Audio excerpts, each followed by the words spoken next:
Hello, hello, hello.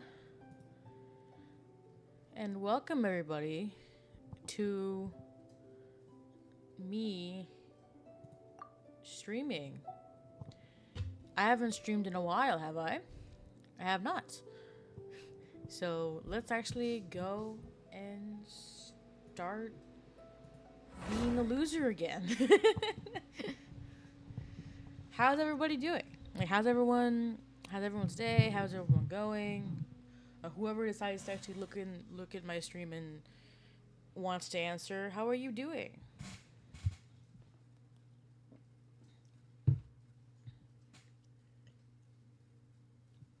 Oh, I forgot how Vulcan. Oops.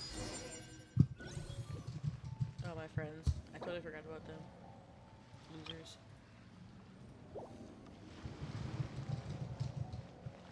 Oh, I forgot I was doing Abyss last time I was here. Let's look at some stuff. Domains. The guide. Oh, this. Okay. I didn't know there was more of these. I think it was probably new, to be honest. 8 4-star artifacts to level 16. I can get a wish with that? That's crazy. Well, now I gotta do that. It's not fair.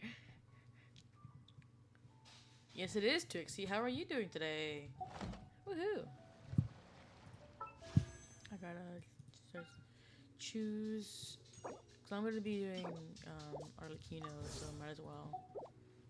Yes, it is, Evie. Hello! How's everyone doing? Yay, thank you, Evie, for subscribing for 9 months. That's crazy. That's crazy. Absolutely insane. You madman. Whoa. Okay, I can get a test run. Both Lindy and Arlecchino. Doing good. How about you? I'm doing great. I'm doing absolutely great. I am mad insane even. You're so real. Let me just like. Whoa. Ah. One sec.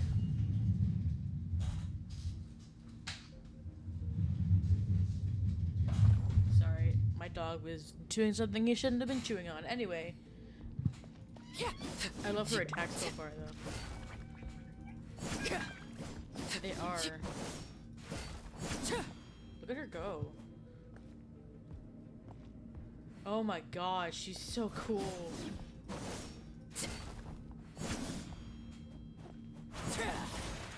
Whoa, that's her hold? That's her charge? Oh, that's so cool. Wait a minute. I didn't see these. I didn't see her charge attacks. Oh, that's so cool. Here, let's see this. Laid bare. Everlasting as the moon. Damn. Transfixed. Whoa, that's so cool, actually. Rim cutter. Swirl. Mark tip.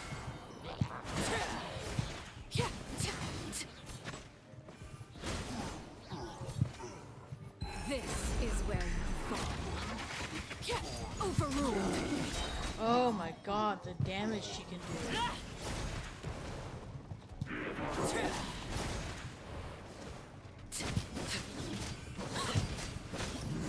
Oh my god, she's so cool.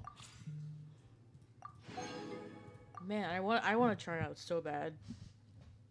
I want her so bad, dude. And then Linny, of course. I have a sibling who has Linny, but like, Linny just in general is just so cool. Look at him go. And voila.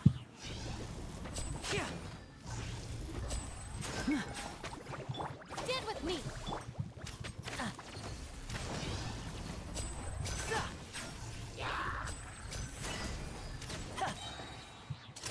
Here comes the finale.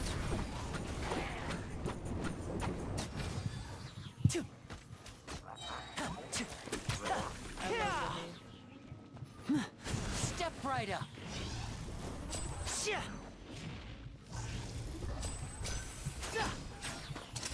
A round of applause. Then he is a silly guy. He's so cool. And voila! Ow! Why would you hit him?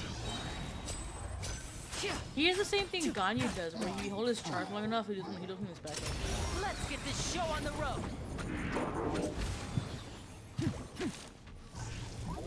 Say if you hold it long enough, he does the cat thing. It's similar to Ganyu with the charge attack stuff.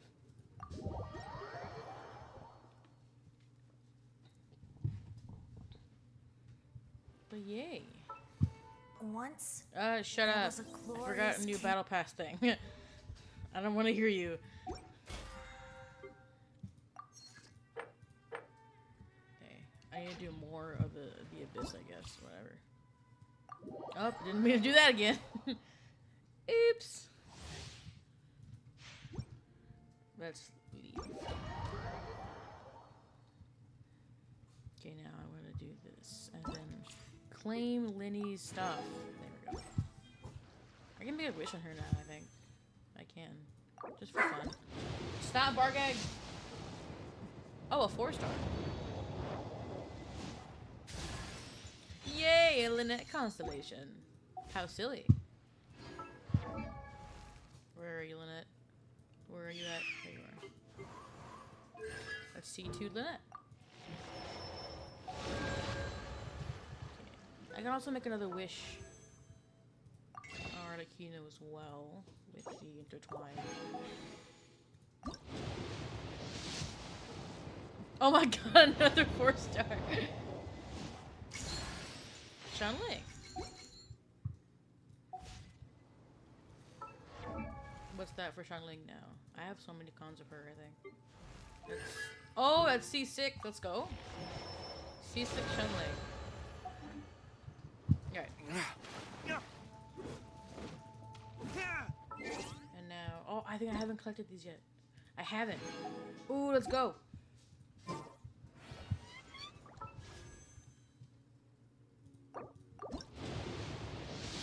It really likes giving you like the 4-star that you don't want for some reason. Like my sibling got like, a lot of Dory for some reason when they wished for I forgot who it was, but it was someone. But they got a lot of Dory, and I was like, dude, how are you getting Dory so much? It's crazy. Alrighty. Now. Available. Because, guys, look how many. Look at this. Look how much I just haven't finished.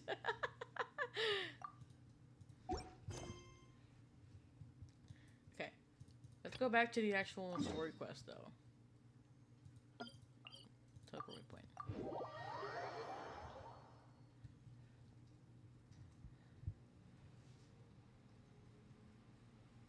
Oh. Oh no! What happened here? Oh god. What happened? Oh god, if they were all dissolved, I'll cry.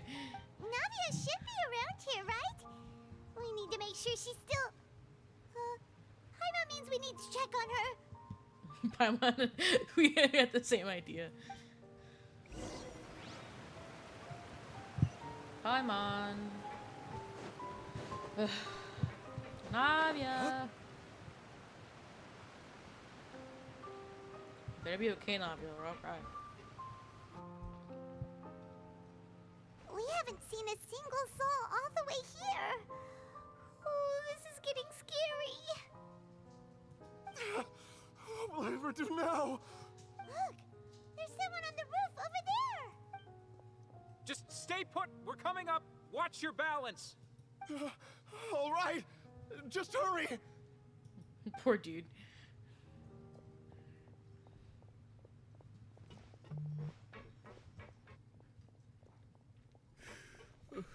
I'm not young anymore. How will I survive on my own? Oh no. My Desiree. Oh, he looks pretty sad. My leg. My leg. Damn. How could this have happened? It hurts. Just hang in there. Help is on the way. You can hold my hand if it makes you feel better. What's happening?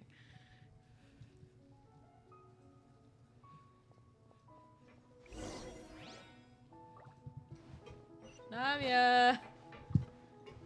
Navia, I swear to God. That way,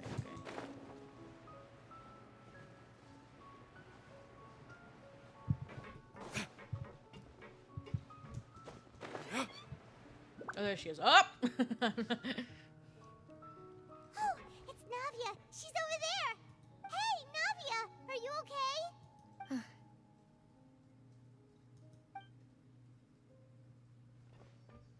You're here.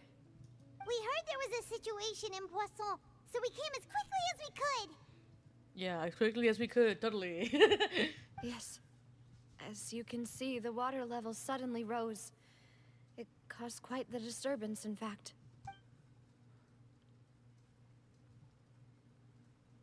What happened?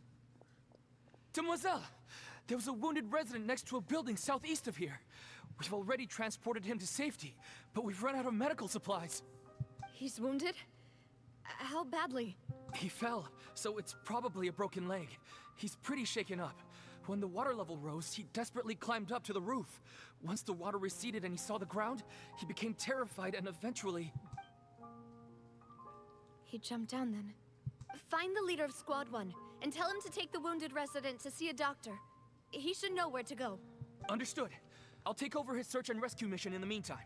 All right, you'll be in charge. I'm sorry. Where were we? Right. Allow me to explain. A little earlier, we suddenly heard a loud noise. At first, everyone thought that something might have exploded on an aquabus. But before we knew it, water started pouring out from everywhere. The rushing water seemed a little odd, almost like the unique color of primordial seawater. Some people didn't realize the danger and thought it was just ordinary water, leaking from somewhere. Everyone on the street who happened to be close to the water didn't have a chance to escape. As the water levels rose, they suddenly disappeared. They were all dissolved. Those who realized what was happening started to flee in a panic, desperately trying to get to higher ground. Many were injured in the stampede, and some people fell from significant heights. God. The Spina di Rosula initiated rescue operations as quickly as possible, but there have been a lot of casualties. Fortunately, the water began to recede after some time, and the chaos came to an end. The water that flooded the area contained primordial seawater, so the lower levels of Poisson are still hazardous. To ensure everyone's safety, I've asked the people there to leave as soon as possible. No one knows if this could happen again. All we can do for now is try our best to help evacuate the residents. We still haven't completed the head count, but we'll have some numbers soon. How awful. And all of this just came out of nowhere. It was quite frightening indeed. I only wish that everything that just happened was a bad dream. Is there any way we can help, Navia? Yeah, we Thank don't. you for being so willing to help in a moment of crisis like this. You don't know how much it means to me. I really can't express how grateful I am.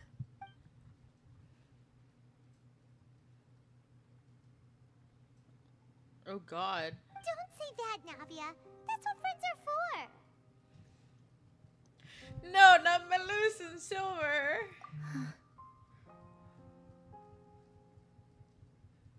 Demoiselle! We've got a situation here. I'll be right there. Sorry, I need to go for now. And off she goes. Seems it might might be a while before she can take a break. God, this is so sad.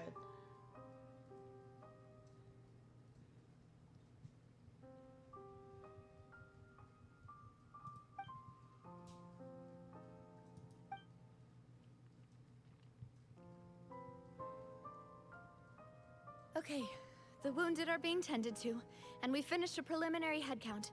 More support has just arrived, so I suppose I finally have a moment to focus on my own matters. Of course, we should remain ready for anything, and continue doing our best to rescue others. I'll be sure to have everyone at the Spina di Rosula ready to render assistance.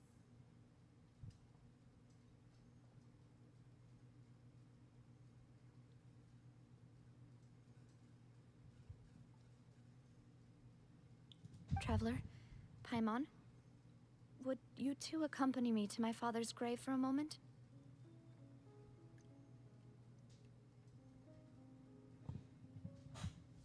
Huh? Right now? Thank you.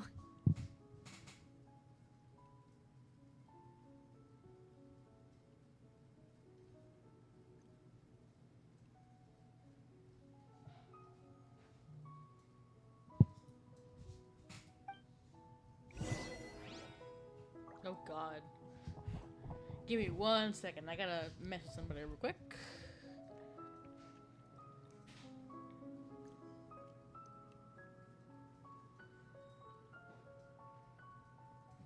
You should really bring the Knights of Favonius with you next time. I don't appreciate you talking back to me, Luke.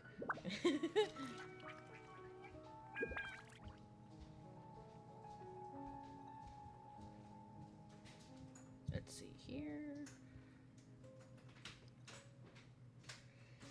Ugh, I have so many photos to go through real quick.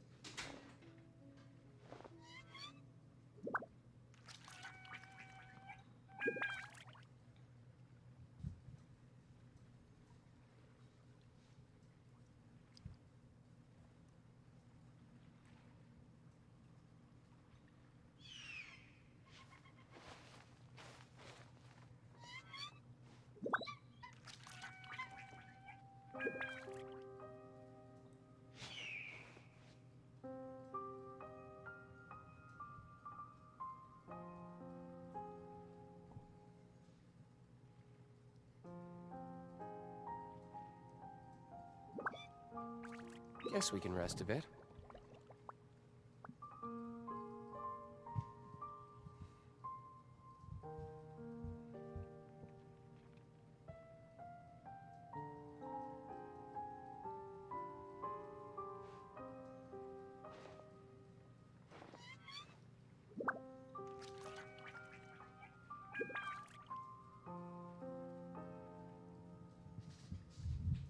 Okay. I'm good.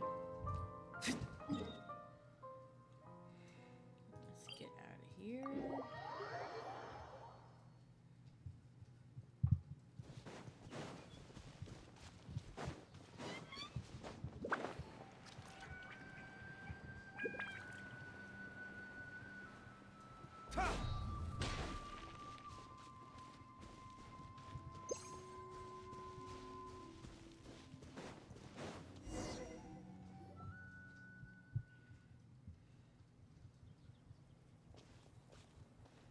Not a lot of people here, huh?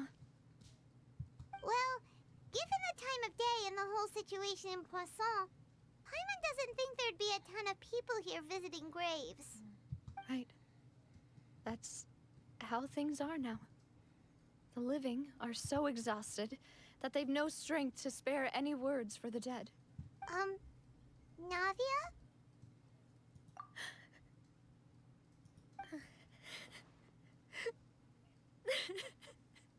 Poor girl.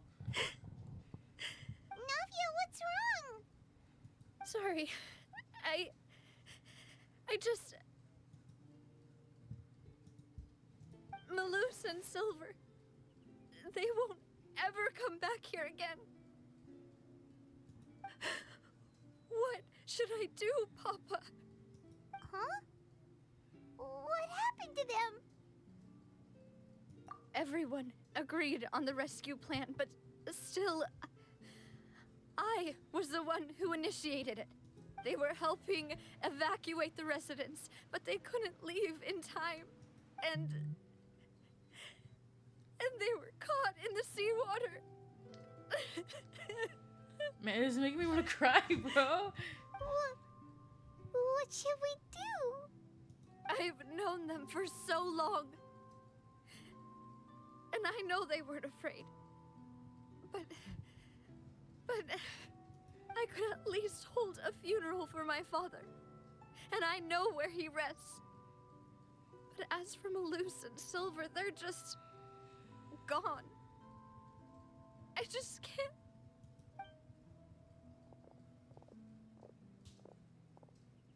Everything looks so clean after it rains. Even the gravestones. I didn't expect that you'd enjoy a glass of red wine in front of Master Callus's grave. I can understand. Besides, the scenery here isn't half bad. See, it's not just me. I always want to bring something when I visit Papa. Perhaps we might even have a picnic. He wouldn't be angry, would he? Ah, how could Master ever be upset with you, demoiselle? Yet the cemetery is the home of those who have passed, is it not?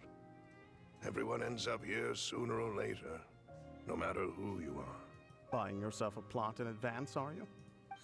No need yet. But when I do, I hope you'll let me be buried beside Master Callus, demoiselle. Hey, stop joking around. I'm quite serious. That way, it will save us both the trip to see each other whenever you visit your father's grave. That makes sense. In that case, could I be buried on his other side? After all, besides you, demoiselle, the two of us could certainly be considered Master's closest companions, no? Personally, I believe we fill those shoes just fine. Why are you bringing this up all of a sudden? Seriously. All right. I'll remember your requests. But I'd really prefer not to talk about this stuff. And what do you mean by saving me a trip? I'd make the journey even if I had to visit you two somewhere else. I'd promised to let them rest in peace here. But here I am breaking that promise. You're not breaking anything, Navia. You couldn't do anything to stop it. Navia! I'm sorry for letting you see me in a mess like this. I don't usually cry, really. Paimon doesn't know how to help you feel better. But, well, she understands how you feel. I had always thought I could make my wishes come true.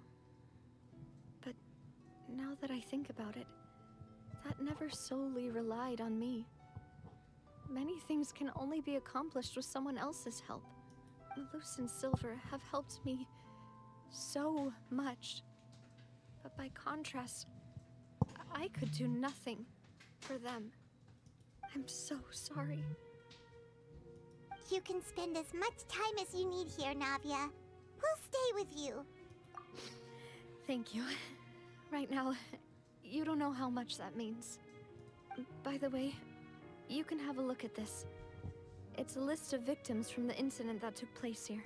Obena, Khan, Burnett, Giverny, Francine, Karina, Daisy Ray, Joinville, Julianne, Esson, as well as Malus and Silver. So, everyone else is safe. It's okay. I know what you're thinking. And you're right. We lost Malus and Silver. But we were able to save more than we anticipated. The overall outcome indicates that the cost was worth it. Right. Don't think that way, Navia. One person might be saved at the expense of another, sure, but that isn't something we should ever consider a trade. Malus and Silver were not the price for saving anyone. They're heroes. You're right. Thank you, Paimon. What you said just now was pretty amazing, actually. I'll remember your words. See, Paimon said something not stupid for once. Oh, really? Seems you've become more eloquent in the time since we last met. Oh my god. The knave? What are you doing here? Congrats, Paimon. Father! What's Father doing here? Is everything going well on your side? Yes, my people are carrying out the mission according to your request. All the residents of Poisson have been evacuated, and we're preparing to relocate them to higher ground. As for these supplies, we have everything taken care of. There is no need to worry. Thank you very much. Wait, do you two know each other? We just met recently. Right, Miss Navia? Usually, I would call this a coincidental encounter. But that doesn't quite fit this time. Besides, it never even crossed my mind that a Fatui Harbinger would come looking for me. Thanks to the Knave, Spina di Rosula received generous support from the Fatui, which allowed us to complete the rescue and evacuation work so quickly. Mutual aid is essential to fostering positive developments. We were already in the area, in any case, so it was nothing. That said, I must say that you're a lot sharper than you let on. I'm sure you understand what I mean. I apologize for all the ways in which I tested you previously. We've never worked with a Fatui before, and it's extremely important for us to know who we're working with. My subordinates have reported that Fatui soldiers have been observing water levels and taking head counts in various locations. I hear that they've also prepared a large amount of emergency supplies. This is nothing to brag about, nor do I intend to. It is simply the way of powerful organizations to act forcefully, whether they are doing good or ill. You've witnessed that firsthand, in any case. As I've told this traveler before, I know of the prophecy, and I intend to prevent the impending disaster. Lending your organization a hand was a natural first step in accomplishing that. As such, do not be troubled by this token of our sincerity. Perhaps one day, you'll also be able to help me in the same way. Without your help, there would have been many more casualties. I won't forget your kindness. Furthermore, I sincerely regret what happened to Malus and Silver. I only wish that my people could have arrived a little earlier to prevent this from happening. Don't say that. You and your subordinates did everything you could. As Paimon said, Malus and Silver didn't choose to sacrifice themselves for any specific person. And they weren't the price paid for other salvation. They chose to become heroes themselves. I've never liked hearing people put it that way. It's like trying to relieve pain by saying some noble-sounding words. But right now, there's nothing more suitable.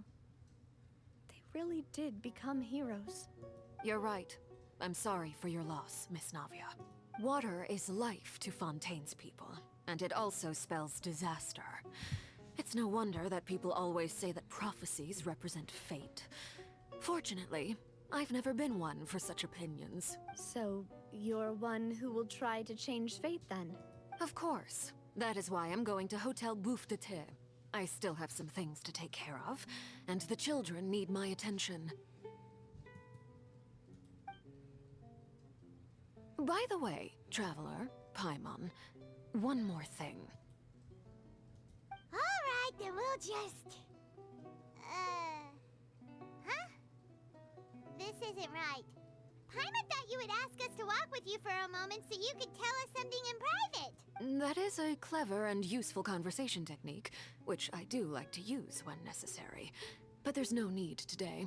It would not hurt to have Miss Navia listening in. Traveler, I'm sure you remember that I said we could work together when we had the chance. You and I both know that there may be issues with the Primordial Sea. Previously, it was the Fortress of Meripede's sluice gate, and this time it was the water levels in Poisson. These are both signals. Indeed. Allow me to share the latest intel I've received from the House of the Hearth's intelligence network with you.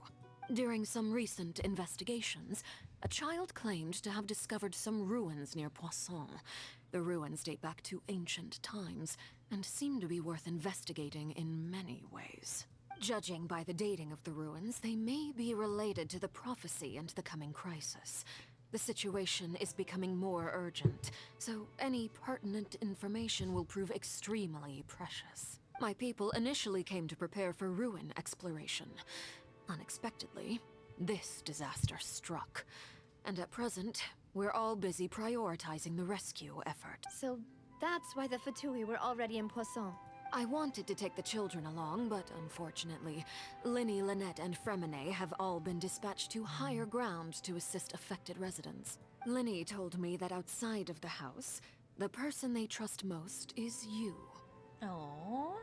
Which is why I want to give you this task. The House of the Hearth's members see each other as family, but Linny, Lynette, and Fremine said that they also see you as such, even though you are not from the house. I'm sure you already understand how earnest they consider their friendship with you to be. Oh, that somehow makes Paimon feel kinda happy. The intel I just shared about the ruins could fetch a high price. But since the children consider you family, it's only natural that I freely share it with you. Got it! So all we gotta do is go to some ruins, right? We can handle that. Excuse me, but may I tag along? You wish to join, Miss Navia? But are you sure you're up to exploring some ruins? You need to rest. Well, I'm sad, yes.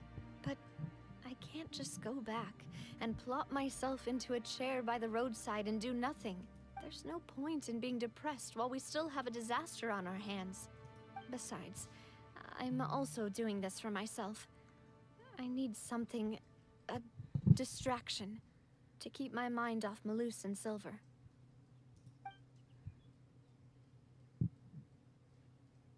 Since you put it that way, I have no objections.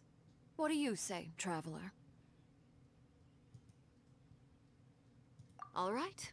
The ruins are to the... Okay, the Oh, three of let me us do will that. handle it. Come on, let's pack up and get going. Alrighty. Oh. Yeah, my commission's off. Woohoo.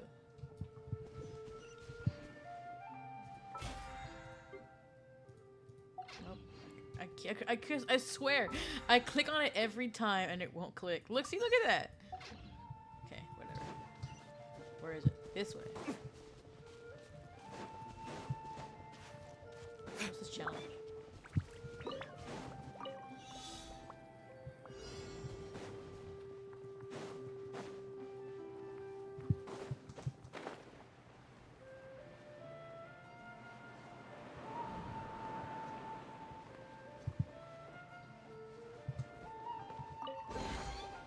I suppose this will do. Whee.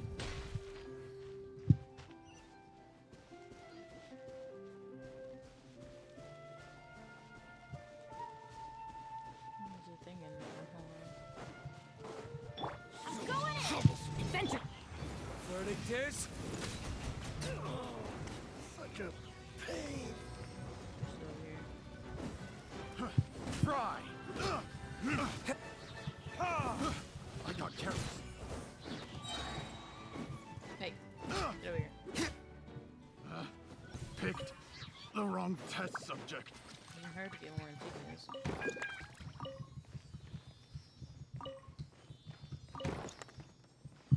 Now, where are you both going?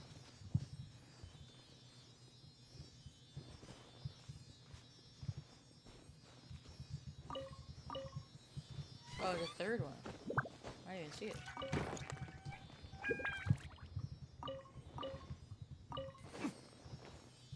let's go.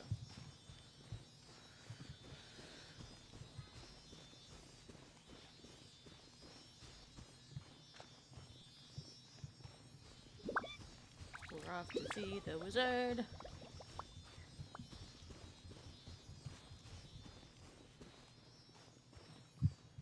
Oh.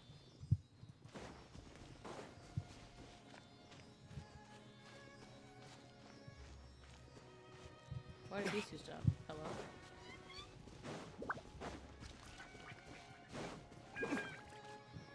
Bruh.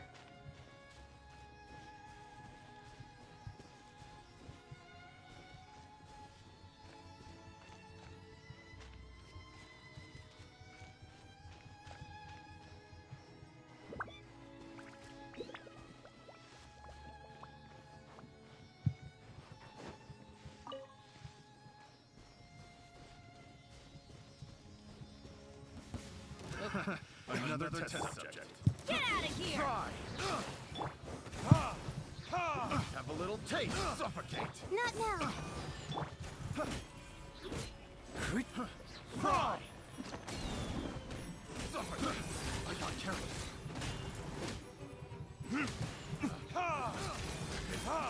The wrong test subject. Picked the wrong test subject.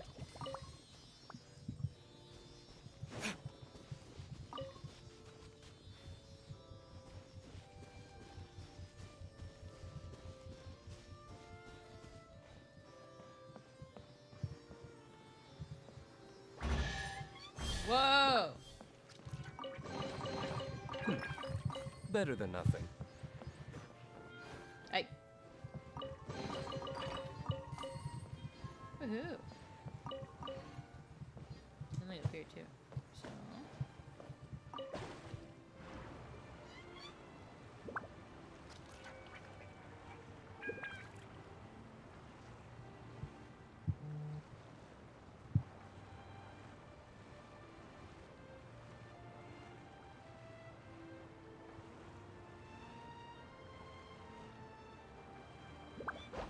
Whee!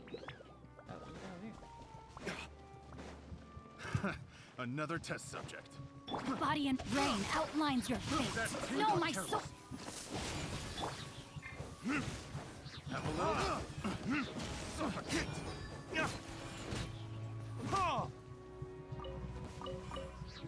Bro, Suffocate. I got careless. just die.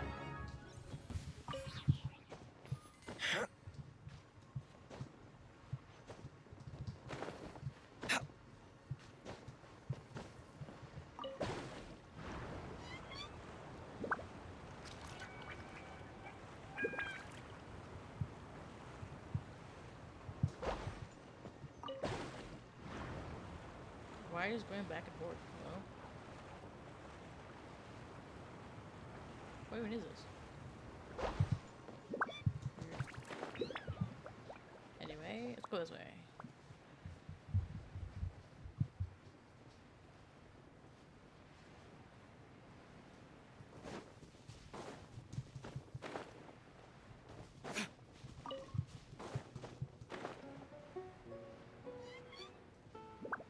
Take me.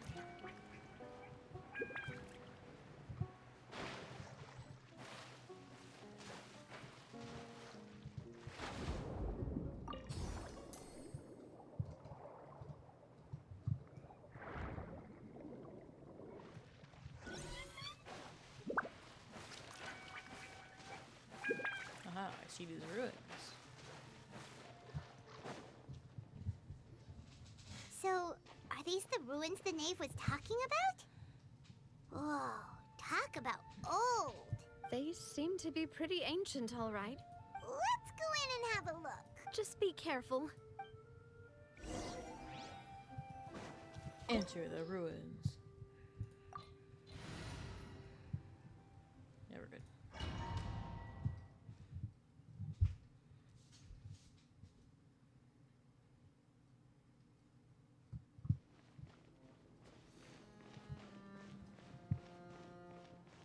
Oh god. Yeah.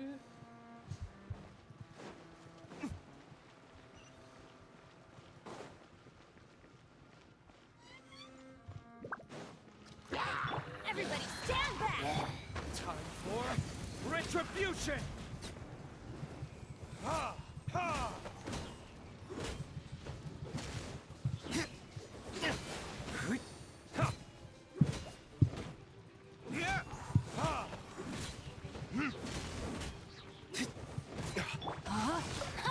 Rain outlines your fate.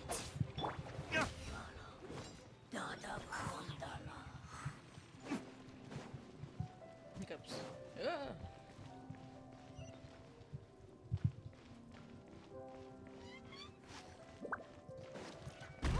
Wah! Here isn't safe.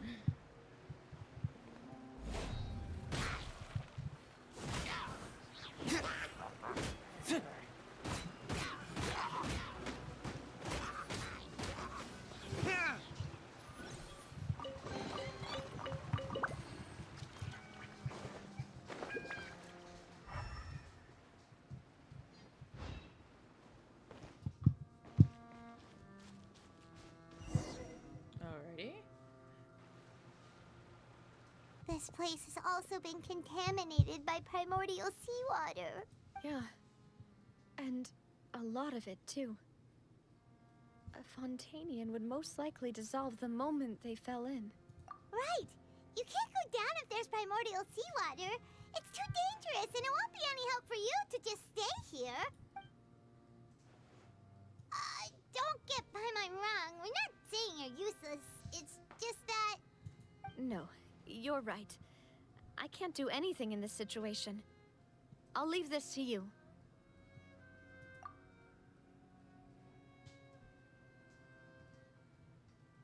That complicates things. In that case, do you want to wait for us here? The water levels here are unstable, and there's a chance the water will rise. So I'll go together with you. Perhaps we'll find the exit just up ahead. All right. Come with us for now then, but please be careful. You don't want you to die, Navia, please.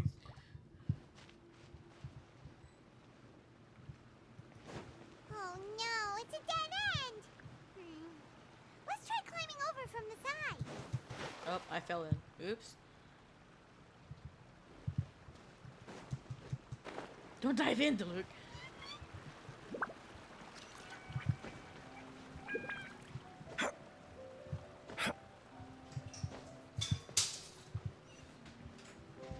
Where are you going? Yep. Let's see here. Go around here. There we go.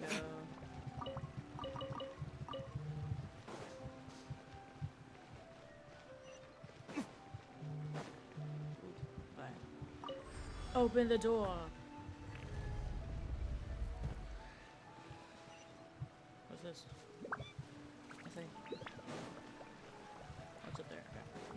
Let's go around. Whoa! Why is it all zoomed out? Was it? Wait, Ah! there's something wrong with this bridge.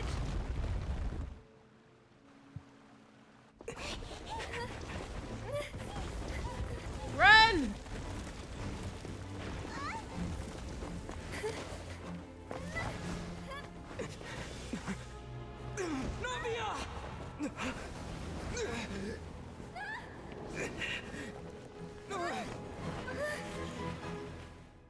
Navia, no!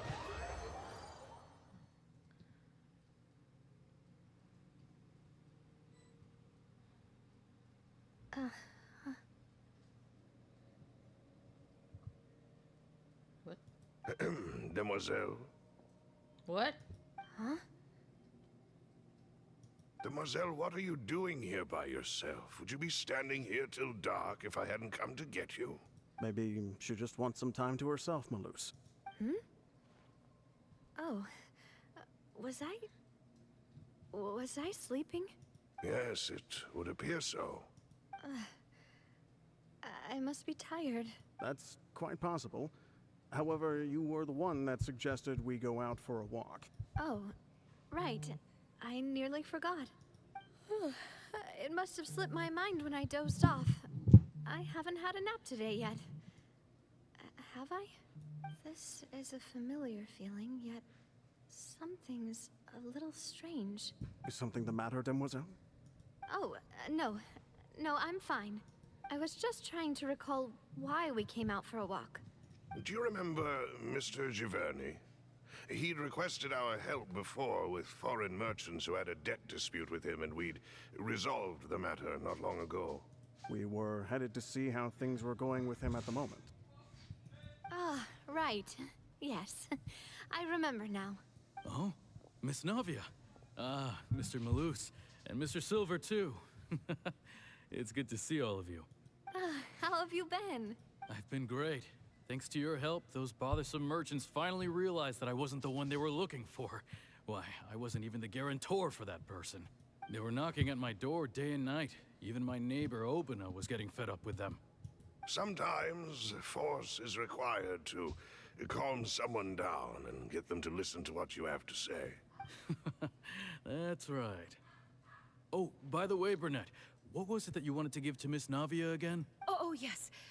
One moment, I have it right here. Miss Navia, these are some flower seeds that I prepared. Please take them. They're a very good variety, and they'll become very big and beautiful once they bloom.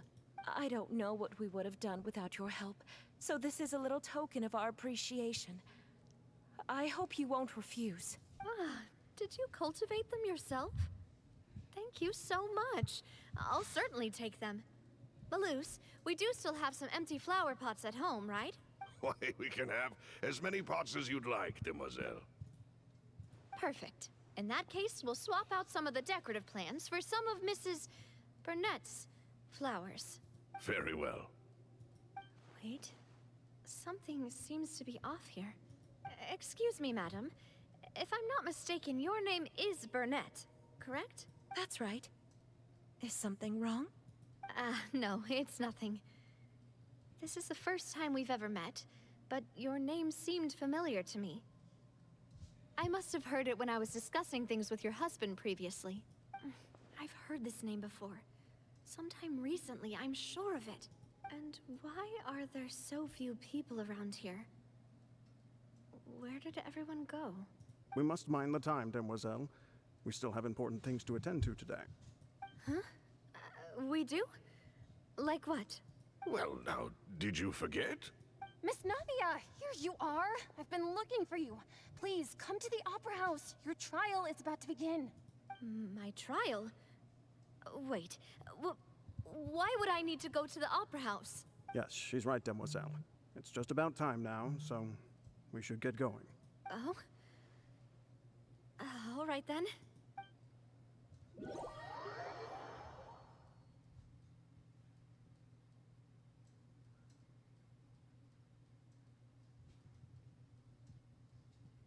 Look, it's Navia. She's here. And her two attendants are with her. Goodness, everyone's finally here. There sure are a lot of people here to see the trial. And they all seem to be oddly excited about something. I even know some of these people. Karina, Desiree, Joyville, Jolien, Essen. Why are so many people here? And why do I have no recollection of this case? And as for the judge... huh? Where's Monsieur Neuvillette? Please sit in the defendant's seat. Don't worry, Silver and I shall accompany you. All right. But are you sure you can stand behind me? Typically, it wouldn't be allowed, but today is an exception. Hey, what kind of place do they think this is? Come on. Do they have any idea what they're doing? Seriously. Enough with the whispering! Could someone please tell me where Monsieur Neuvillette is? And why I'm standing trial? My dear Miss Navia, have you not yet realized what you've done? In that case, allow me to explain. As all here know, you are Master Callus's successor, the head of the Spina di Rosula, someone held in high regard by every soul in Poisson. After you took over the Spina, you treated all of us just like the late Master Callus had. If anyone in need reached out to you for help, you responded. Not only you, but your butler, your subordinates, nearly everyone in the Spina di Rosula fought for the well-being of those in Poisson. Wait a moment. Aren't you just proving that I'm a good person? Yes, correct. Absolutely right. And that is why you stand accused. You have helped so many people get through so many difficulties. You are one with us. We are inseparable. We are one big family, all of us who are from Poisson, inextricably linked. And with you being so important, we couldn't possibly do without you. Therefore, this fair and honorable court shall declare you guilty, and you shall stay here. You will be together with us forever. Huh? What are you saying? Everything you have said is correct. I have indeed done a lot for my hometown, and I would be willing to be with you all, but what is the purpose of having me stand here like this? What is there to discuss? Ah, well, if that's what you think, then I have no further comments. How wonderful, Miss Navia! I know all these people. Why are they laughing? I seem to remember now. Yes, I get it. This trial is... Wait just a moment. This isn't right! Malus? What was that, Mr. Malus? Our conclusion is very clear and unanimous. Let the court judge her now. She's guilty! Stay here, Navia! You're one of us!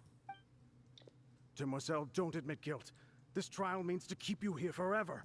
I wish to exercise my right to defend Our Lady. Mr. Joinville, you only know of Navia's goodness, but nothing of her utterly independent mind. She was born a free and independent spirit. She has never been tied down by anything. Indeed, even the death of Master Callus couldn't stop her. Her actions cannot serve as proof that she identifies herself as part of any group. She merely acted as an individual, extending her hand to help others. Oh my god, Evie. Please do not mistake her actions as being otherwise. Really? As an individual, you say? Don't forget, we are all Fontanians here. This is the nation of justice, the nation of Hydro. Even if Miss Navia only voluntarily rendered her assistance, that doesn't change the fact that her beautiful soul must return to everyone. Water accepts all, blends with all. It will surely accept her kindness. Everything is measured here in the nation of Hydro, and in the end, everyone shall meld together. Thus, when a unanimous opinion emerges, that opinion represents justice. Now, I speak for everyone. Our opinion is consistent. Navia should stay. We and Navia are one. And you would call this justice? Preposterous. You are merely jealous that Demoiselle still has a chance to exist as an individual. Have you forgotten how much you all once longed to become individuals, to become independent? Do you mean to defy our justice? If your justice is flawed, then why should we acknowledge it? As you said, we can also have our own justice. Silver and I shall defend Demoiselle, and that is how we will enforce justice. Ugh, my head... it hurts. Demoiselle. Silver, it hurts. My head is spinning. All I can see is stars swirling in front of me. I remember now. Everything that seemed odd from the very beginning. Karina, Desiree, Joyville, Jolien, Essen, and Mr. Giverny and Mrs. Burnett, who we met earlier. Even Malus and Silver. I don't want to admit it, but they're all dead. Don't be afraid, and don't admit guilt. We will protect you to the very end. Absurd! Who are you to say that she cannot be judged? We are the majority, and in the nation of trials, the majority is absolute justice. We are the will of all. Don't let them escape! We shall keep Navia here with us! Mr. Malus and Mr. Silver, must you be so stubborn? Damn.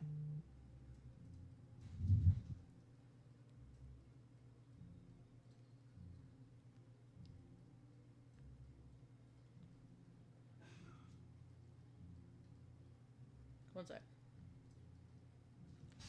Sorry, there we go. How could the two of you possibly hope to stand against the collective? Do not resist. This judgment is fair and just. Navia belongs to us. After all that happened, she should not be left alone in Poisson. What are you saying? No more excuses! He says we're jealous. Jealous? How could she possibly be an independent individual? What's with these people? Who's jealous of her? She belongs to us! Miss Navia, she... Silence! That's...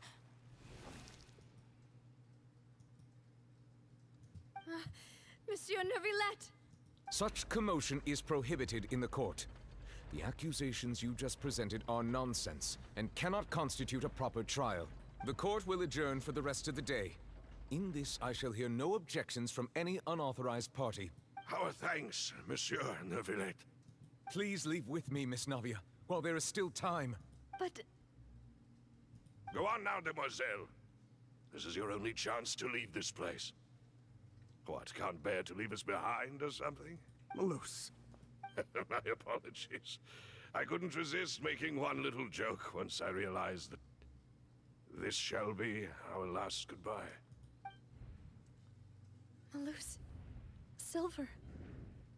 Quickly, you must come now. Goodbye, demoiselle. Farewell.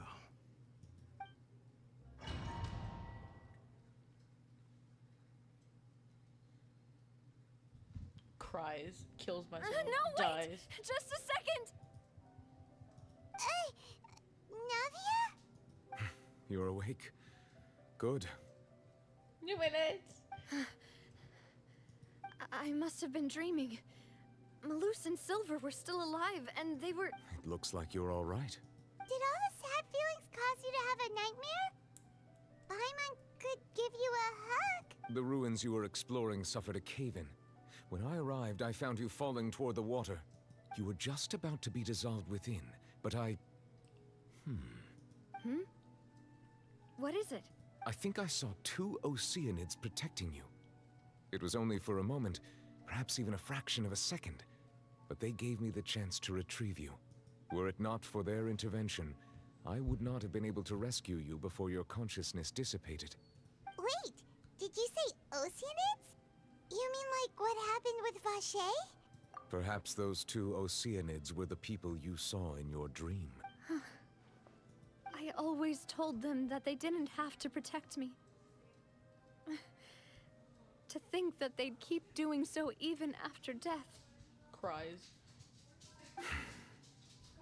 Please come with me.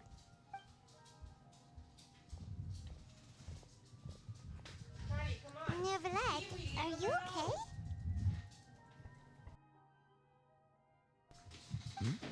Oh, I am quite all right. Perhaps there's something we could chat about? Why do you look so stiff all of a sudden? Oh, Paimon knows. You're the type who feels awkward when there's nothing to talk about, right? I merely thought that we should give Navia some time to herself. Huh? Why didn't you just say so then? Don't you think it's even more awkward to call us over like this and then have nothing to talk about? I suppose so. Ah, Sigewinne. I hope all is well with her these days. Her work in the Fortress of Meropide has not been too much for her, has it? No way, don't worry. She's doing fine down there. She's an amazing head nurse. I see. Well, that is good. I have always worried that Sigewinne would need a lot of time to understand the world of humanity, just as I have. Oh, and the Duke also says hi.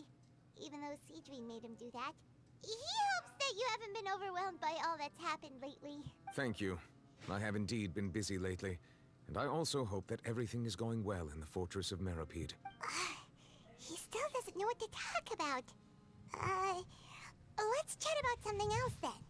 So, Neuvillette, you're probably quite the swimmer, huh? Yes, of course. This isn't going anywhere. Yes, in fact. I had arranged to meet you in Poisson, but when I arrived, I discovered that the Fatui were helping the residents evacuate. They had even transported a large quantity of supplies to the area. You're so real for that, Amy. He's just so like me when I have conversations with people I don't like or don't know. I'm just like, yeah, totally. Amid my astonishment, I ran into the knave, and we had a chat. She informed me that she had asked you to investigate the ancient ruins here. Yeah, we originally planned to meet up with you, but we thought you might still be busy with all those official documents. We didn't think exploring the ruins would take very long, and who would have thought you'd wrap things up so quickly?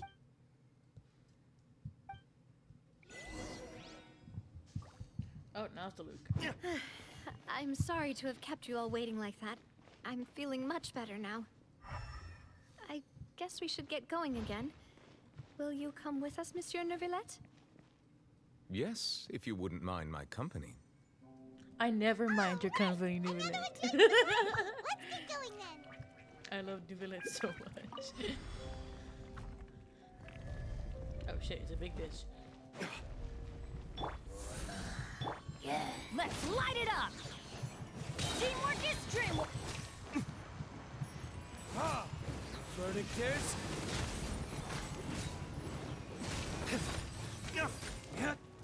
Ow. Stop hitting me. My guiding stars. Get out of here! I appreciate you not hitting me anymore, thanks. No. Uh-oh. This happened the last time. Oh no, another unstable path. Watch your step.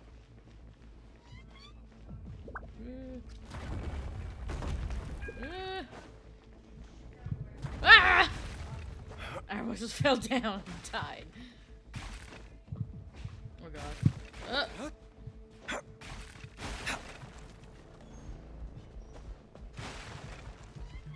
god.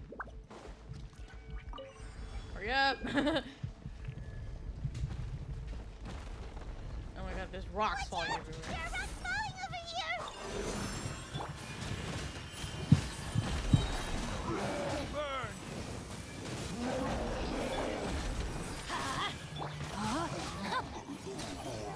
Time to act. Not now. Oh my god.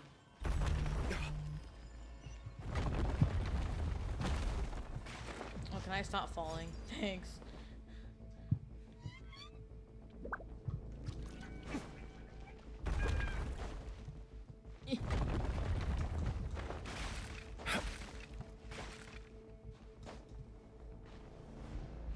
Dude, what are you doing? It seems we're almost at the top.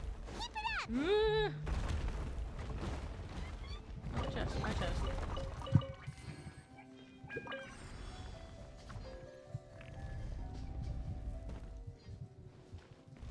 Yeah. Everybody stand back! Witness the power. The night is cold. Time for retribution!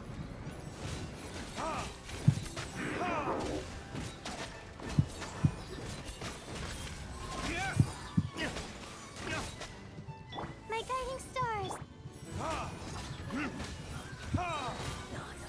Verdict is...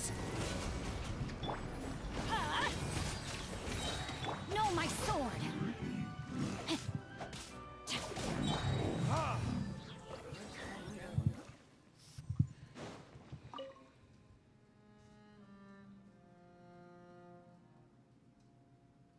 Oh god. Hi, Luke. Oh, I'm going up.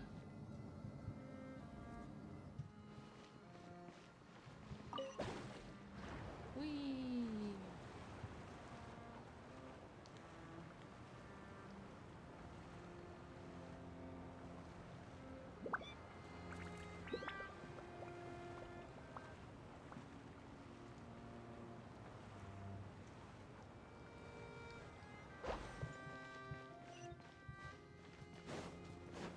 What's in here? Oh god, door reservation activated. No. Looks like we've reached the end.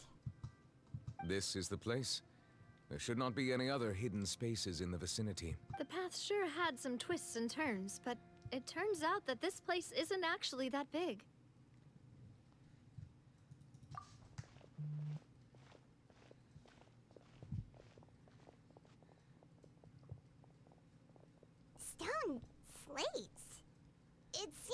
were put here as an offering. Could we take them down and have a look? Perhaps we should just leave them be for now. There are 4 locations in total, but only 3 stone slates.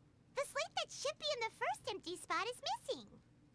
The surrounding walls also show signs of damage. There's something written below. Let Paimon see. Reason dictates that this nation be destroyed.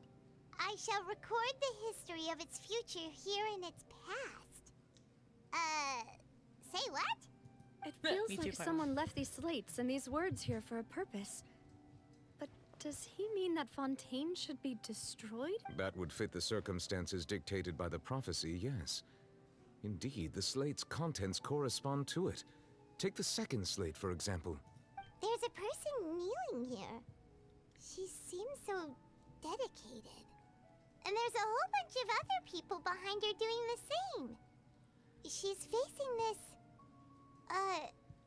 what is this? Some kind of island in the sky? Celestia! And is that Lady Farina in the third image? Did the Hydro Archon fall into the water? And is that a ring of people around her? The fourth image. I know this one. This exactly matches the content of the prophecy. The people will all be dissolved into the waters, and only the Hydro Archon will remain, weeping on her throne.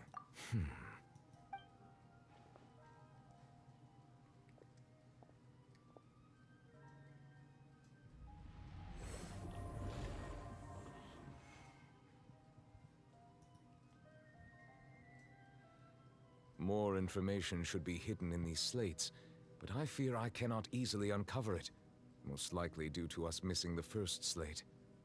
I am very sorry. Don't blame yourself, Monsieur Neuvillette.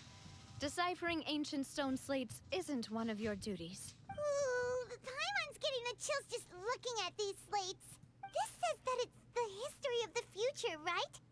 That means the prophecy's sure to come true. I really hope it doesn't mean that. Still, Paimon feels like these images are kind of weird when you look at them together.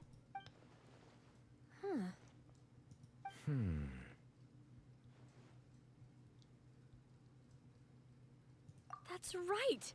If the images are in chronological order, shouldn't the fourth, the waters drowning Fontaine, come before the third, where the Hydro Archon herself falls into the water? And yet the order is reversed here. If we go by timing, Lady Farina only emerges in the third image. That means that the person in the second image might be the previous Hydro Archon. Egeria, then.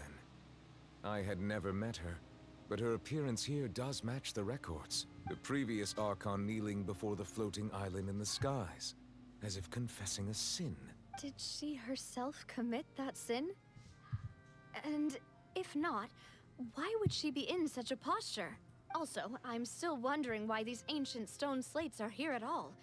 Judging from their contents, could this place be the origin of the prophecy? Does that mean that someone, or some people, once saw these slates? But who would have created these slates and left these words here? It seems that any further clues will have to come from Farina. In that case, there's no time to lose. There's nothing else to be gained here, so let's head back first. Yeah, we better get somewhere safe for now.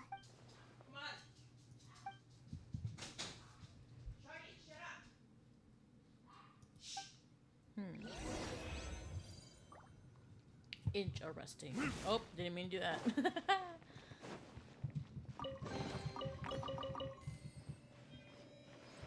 Interesting indeed. Cookie started her stream. Now I gotta go look at, like, if she gets the polls Let's or split not. up here. I'm going to check on what's happening with the Spina. You know how it is. There's some things you just need to be there for yourself.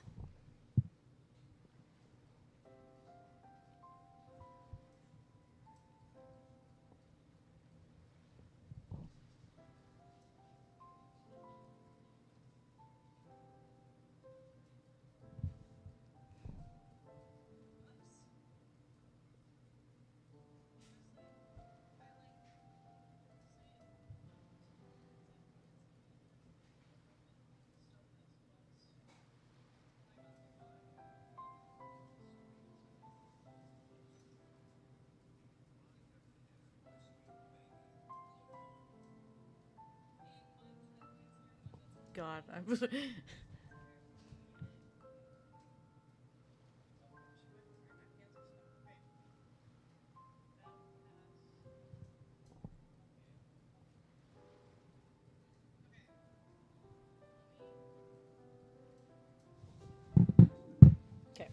You still have energy for that, Navia? Paimon's already beat. Just head back to the Fleuve Cendre and have a rest then. Thanks for keeping me company all this time. I'll depart as well. Thanks for your hard work today. Rest well, everyone. Traveler, I will go talk to Farina tomorrow morning to ask about the stone slates. I'm sure that you're concerned about this matter as well. If you have time, drop by my office. I will share the results of our discussion with you. Are you really gonna talk to her about this directly? Will that be a problem? Paimon's getting a little scared now that it's come to this. She has long been harboring secrets and will not give them up easily, which makes it all the more my duty to ensure that she understands the present situation. Alright, we'll leave it in your hands then. You're probably the best person to talk to her anyway. I will be carefully considering my words tonight. Traveler, Paimon, our safe house at the Fleuve Cendre is always open to you as ever. So please don't think you're an imposition. One sec, Cookie's pulling. Hold on.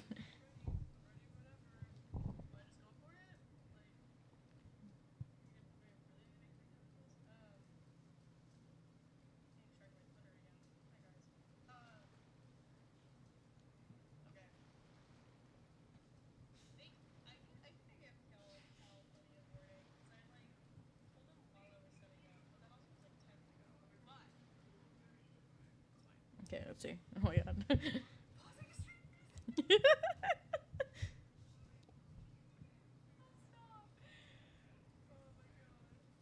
Orville.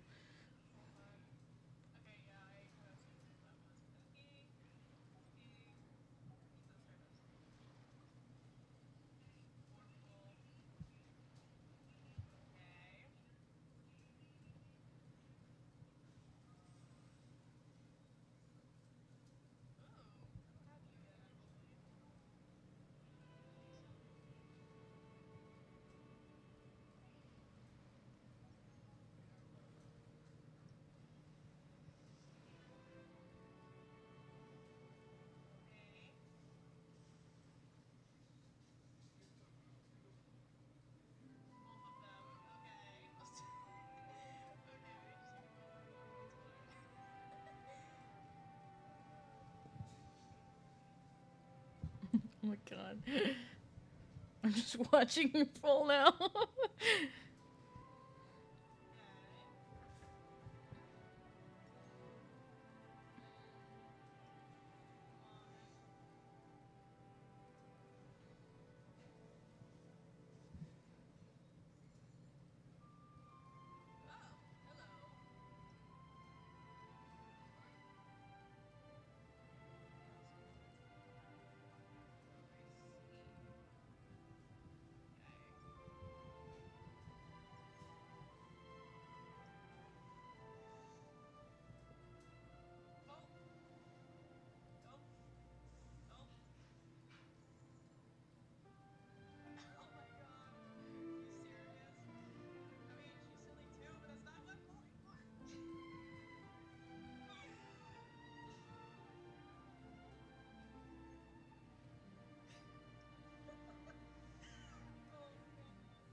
Oh god.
Hold on, I'm watching this arm of it.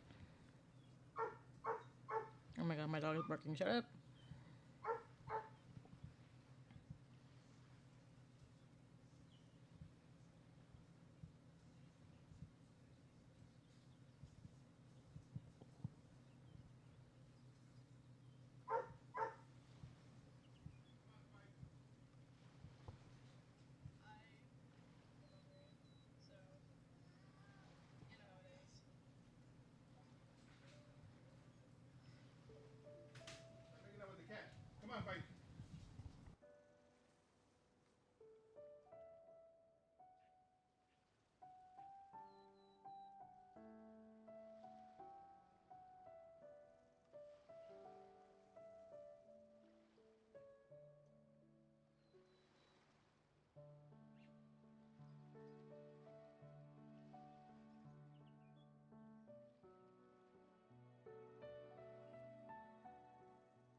Anyway, my bad. I was so focused.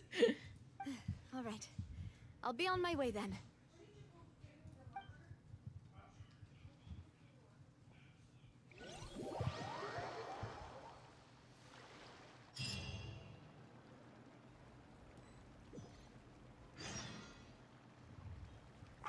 We're finally back!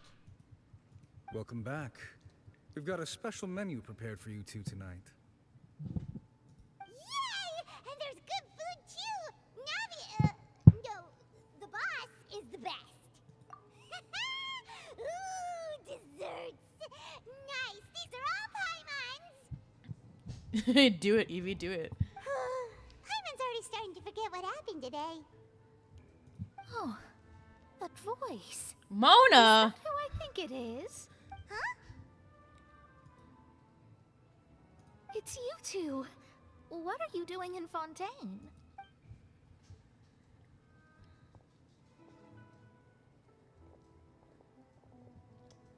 Mona?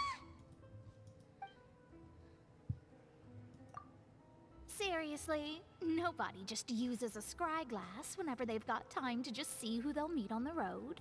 Still, we didn't expect to see you here. Wait, you're not a Fontanian, are you, Mona? Well, I have some business to attend to here, so I booked a hotel in the city. I was just out for a stroll when I bumped into you. Quite unexpectedly, if I might add. Why did you think I was from Fontaine, though? Is that because Magistus doesn't sound much like a Mondstadt surname? Yeah, let's go with that. Well, I used to have my own surname, which was well, some other thing. Either way, the old hag told me when she took me as her disciple that the first step to being a great astrologist's pupil was to change that name. There was nothing for it, really. She really is amazing at astrology, so I changed my name to what it is now according to her wishes. To my surprise, however, Magistus is not the name of some ancient house or clan. It isn't? Nope. Although it is used by us in place of surnames, it generally just means great. Wow! Imagine including a boast in your name. Wait, are you gonna have to put that into your genealogy as well? I reckon so. In any case, I'd give my disciple a name like this as well, if I were to take one. Astromancer Barbeloth Trismegistus. Whoa, that's a long one. Does it also mean great or something? My name means Mona the Great Astrologist. As for the old hag, hers is, in plain speech, the thrice as great Scholar of the Stars. Just take it as a title specific to astrologists. Thrice as great? That's so heavy. I know, right? That's just how she is. She used to call herself Magistus, actually, but when she took me in, she changed her name to Trismegistus. Talk about excessive. Magistus is thus the calling card of our school, so to speak, which makes it about the same as a surname. It's all right if you don't get it. You can look into it further should you need to study astrology more deeply. That sounds terrible! But anyway, you're not Fontanian, are you, Mona? You're from Mondstadt, right? Well, I was born in Mondstadt, yes. My parents migrated to Dornman Port, and I traveled with the old hag for a while, after which I settled down in Mondstadt City. Oh, that's a good thing then. At least we know you won't be dissolved by Fontaine's waters. Speaking of that, I'm sure you're aware that a bunch of things have happened here in Fontaine, right? I know you're not a local, but I'd avoid getting too close to any water that looks strange all the same. There's something ominous about it. Well, the water, I mean. That was the main reason, yes. Just a while back, Mona the the silly. Steambird invited me to take part in a panel and speak about the circulation of the prophecy as an astrologist. Same, her VA is just like, she does so well with Mona, I think. The invitation was sent Oh my quite god, my early daughter's on. working again. I don't think anyone expected Fontaine to be in this much trouble. What do you make of that prophecy, Mona? Just tell us what you think as an astrologist. Your word would go a long way to make things more certain and less scary. What I can tell you is that I'm an astrologist, and that this prophecy concerns the fate of Fontaine, even that of Altivat. Ascertaining this is akin to reading the fortune of the whole world. I'm afraid that this is not something that just anyone can do. If I could do it, you would no longer call me an astrologist, but a visionary. But on the flip side, the prophecy is so huge and powerful that it must surely come from a powerful visionary. Its contents involve the fate of the world. Disregarding it would be a mistake. A visionary? Sounds really powerful and all, but does such a person really exist? Of course. The old hag could do it, and I bet there are others amongst those Hexenzirkel colleagues of hers who could do something similar. Huh? Are you sure?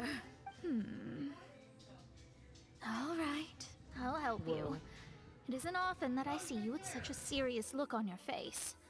I'll tell you once I hear back from her.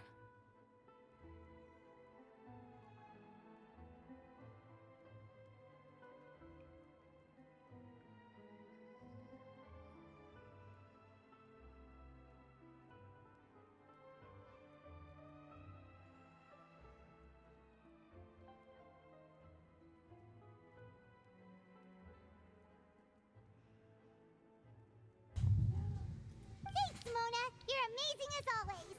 Oh, well, this is something only I can do after all. So yes, your praises are quite welcome. That's the greatest of astrologists for you. Of all the people we know, you know the star's the best. Indeed, indeed. That's the spirit. I love Mona. Oh, sorry. I came to see what all the commotion was about. If there's anything you need, do not hesitate to inform the Spina di Rosula. Oh, whoops. Guess we were getting a little too carried away there. Well, I'll go tend to my own business now. If I receive any news, I'll be sure to come find you two again. And there she goes, quick as rushing water. And here we are with the Spina guy giving us suspicious looks. Right, but we were able to recruit Mona's help, didn't we? Our Woohoo. Good morning. To be honest, Paimon's still feeling kind of sleepy. But it's time to get up, Traveler. We agreed to go see Novelette, so let's pack it up and get going. Me too, Traveler. You sound like me for real. Go to Nouvelette's office. Statues of 7 Hydra. Okay.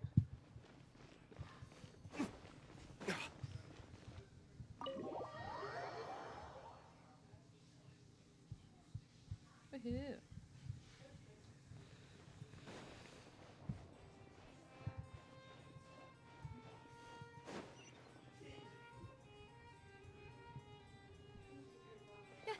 You're here!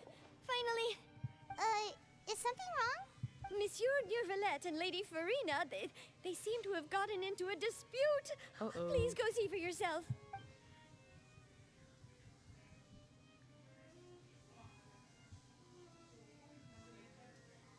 Like I said, I've already explained everything. And yet the problem has not been properly solved. There is little space for excuses between us. Uh-oh, he's angry. The girls are fighting. It is not my intention to offend you, but please, tell me where you stand. You are the Hydro Archon Focalor, are you not? Look at this. This is a list of the victims from the recent Poisson incident.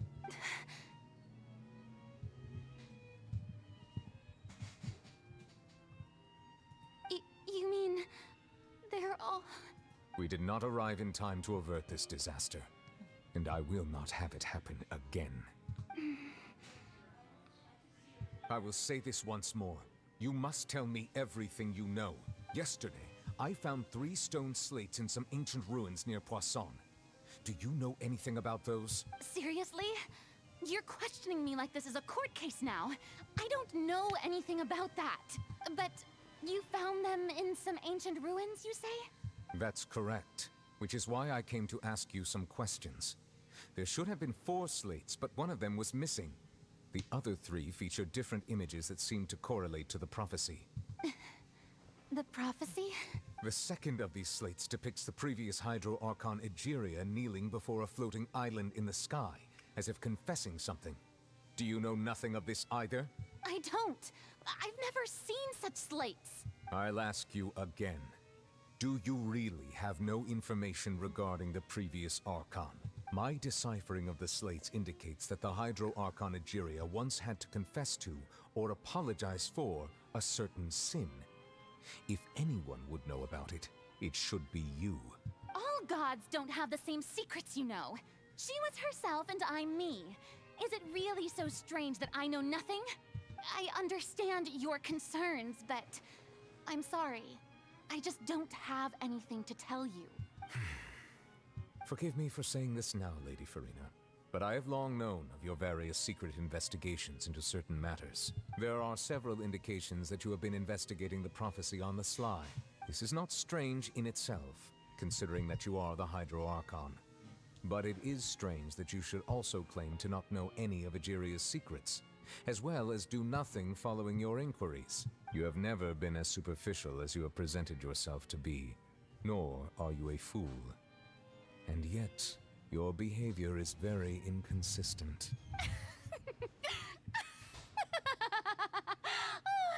So you've been watching me all this time, have you? I didn't think you were that type. You...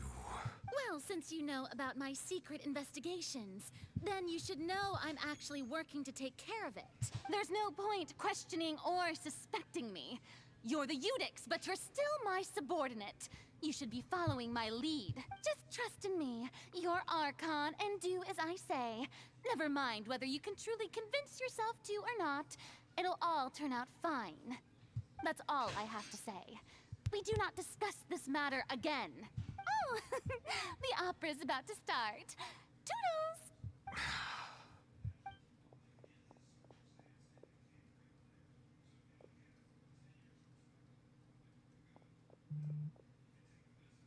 Did Farina not notice us standing by the door?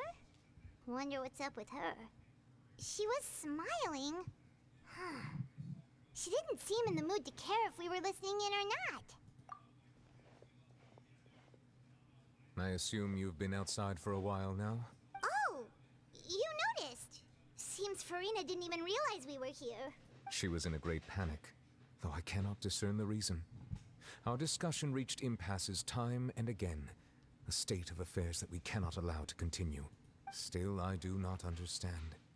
Dialogue is the basis for understanding, so why did she keep refusing to engage? Everyone in her inner circle has noticed that she is hiding some secret. The issue is her attitude. I fear that she will not reveal anything unless absolutely forced to. We may have to create a situation in which she will have no choice but to speak. Oh? Like what? Normally, people will only reveal the truth when standing trial.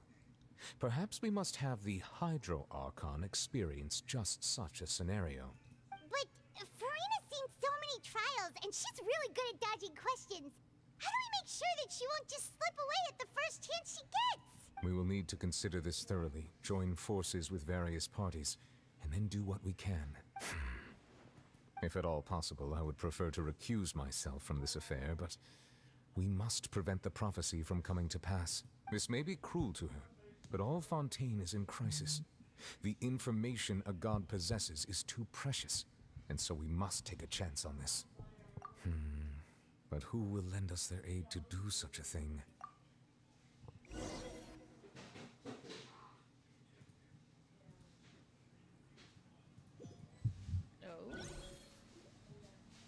Well, that's everyone, huh? Speaking of which, it was pretty smart of you to think of hiding here. Poisson was just involved in a disaster, so it's presently devoid of people. That naturally makes it the best choice. And here you are drinking tea like it's the most natural thing in the world, huh? That's what families should do. Sit and enjoy a leisurely time together. It's nice to enjoy tea here, you know? Care for a cup? Lend me your ears, everyone. Or perhaps one of you might like to start us off. How about you, friend? Me? No, I don't think I can. Then, how about you, good sir? I fear that I will cause the mood on this boat to become as somber as it is in court. Well then, I guess we're lucky we've got a local like me to organize things. Wonderful, the spotlight at last. I guess I'll be facilitating things from here. That was a little long-winded, don't you think? Oh, you might be right. Anyway, to cut to the chase, our friend here, the Traveler, has brought us together to discuss something. As for what that is, well, let's start by saying that we'll be pooling our efforts together to create a series of traps. Traps, you say? Oh, how intriguing. Well, it's just an expression, really. One that I just learned from Chlorand, and used on the spot. So, let's invite her to explain in detail. A round of applause, please.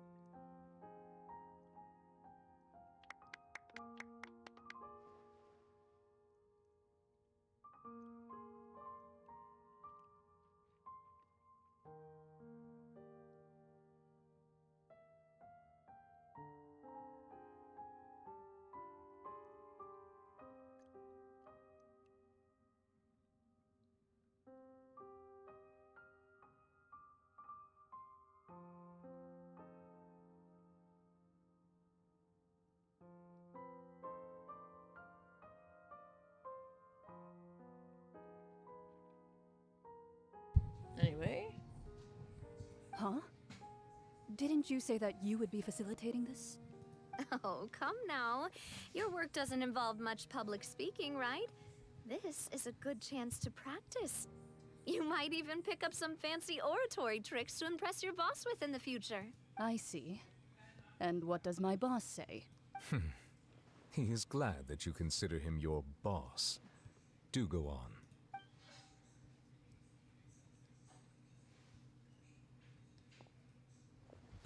In that case, do any of you have experience hunting?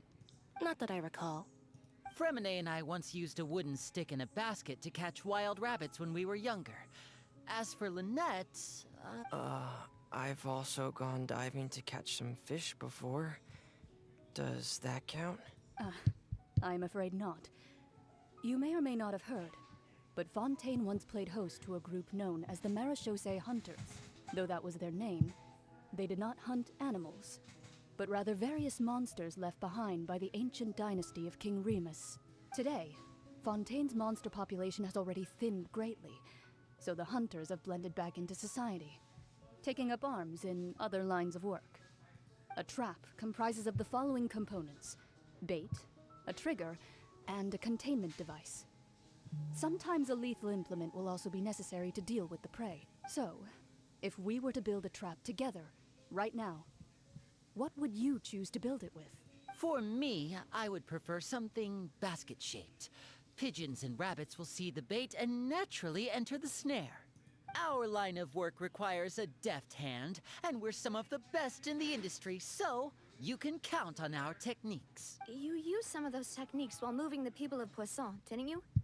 My subordinates mentioned that you even performed some magic for the bawling children. Yes, and I even managed to gather some intelligence in the meantime. I'm quite the multitasker if I do say so myself. Godlin, he's so like, I love him. I'm afraid I can't claim that as my strong suit. I prefer more stable methods, like placing bait in the water and waiting for the fish to come within reach. That's the kind of method I would count on. Calm and steady. Exactly the kind of person who would catch loads of fish. And I can be their assistant. With discretion, I'm sure. I'd probably use some sort of mechanical animal. Papa once bought me some small clockwork squirrels, mice, and such. When placed in the forest, they can attract others of their kind. I remember that you liked those too, didn't you? I did. And that would be a good way to go about it. If they're realistic enough, animals of the same kind will follow them all the way to the trap. What about you, Monsieur Neuvillette? I fear I do not have any related experience. That makes sense. You usually solve problems directly, without the use of any such tricks. But I do have one more question for you, Monsieur. If we were to create a trap now, how would you design it? I would like for it to be effective, but bring no harm to the prey. A more gentle trap would be ideal. Kind, as always. However, our intention doesn't necessarily change the containment device and the type of implement we need. If we wanted to kill the prey in one strike, we would need a powerful implement. However, that also goes for prey that must be captured and safely contained. Wait, why's that? Only a hunter who's a true expert at subduing their prey can snare it without harming it. The line that divides life and death is often exceedingly thin. So are we going hunting together? Huh. We hadn't thought of seeing ourselves as hunters. It kinda works, but maybe it's still not the best metaphor. If our means of capturing and dealing with our prey is to put them on trial, then the hunting metaphor is actually quite accurate. But we shall require much more courage than any hunter to judge a god. A being whose seat is an exalted throne. Oh, so that's what's going on. Sounds very interesting.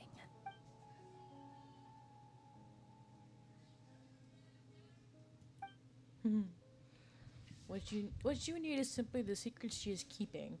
Attempting to take her secret is an act of sacrilegious disrespect, but must be done to prevent Fontaine from sinking into the waters as foretold in the prophecy. It is neither hunter nor prey, but there must be a trap. That is what you will need.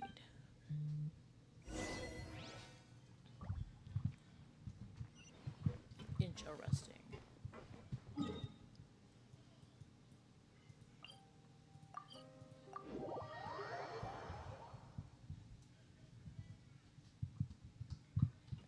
Yeah, almost fell.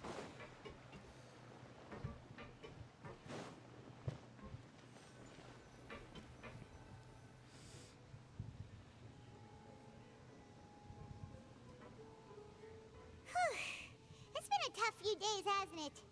So much has been happening. Paimon didn't think the meetings would go on for so long, but everyone seemed pretty fired up, huh? Paimon thought they'd be at least a little frightened. Well, Fremine was, now that Paimon thinks about it, but everyone else just looked a little surprised. Well, it's hard to say. Paimon doesn't have any experience with this sort of thing. But with you around, Paimon sure will do great. After all, you're the most reliable person in the world, aren't you? Did you just pour some tea? Paimon didn't notice you doing that at all. Then what's that? Uh-oh. Paimon's never seen that cup before. Don't be frightened. I'm just joining you two for tea. I merely refrained from saying anything till now. Who's that voice? But there's no one here. Ah, have you forgotten me already? Wait, you are familiar. You're the voice we heard from the sky in Sumeru. The voice from the sky, I fear that description is wrong. Though, not completely wrong. You're feeling lost now, just as you were feeling previously. I sensed that confusion and thus came to you. Guiding people is an irresistible hobby of mine, after all. Consider me a passerby, just accepting a commission from my friend's disciple on a whim. The prophecy. Yes, what has been prophesied will be fulfilled. You may view such things as the history of the future. What? Then is there any way we can stop it? I believe you have witnessed a failed attempt with your own eyes. Can everything in Teyvat so easily be changed? Ah, so you've caught on. Just as prophecies are usually only the future as seen from the perspectives of the gods, could things be happening in hidden corners where the gods' gaze does not fall? Are the things that you shall see different from the fate that the gods perceive? What is she talking about? It all sounds really impressive and important and stuff, but it also sounds kind of scary. I believe that you understand, right? Some things are insignificant, but others you must reach out to change. Ultimately, fate shall serve as your only guide, no matter what will happen in Teyvat's future. All you need to do is to play your part. This was good tea, by the way. Thank you for your hospitality. Well, that'll be all for today. The voice. It's gone.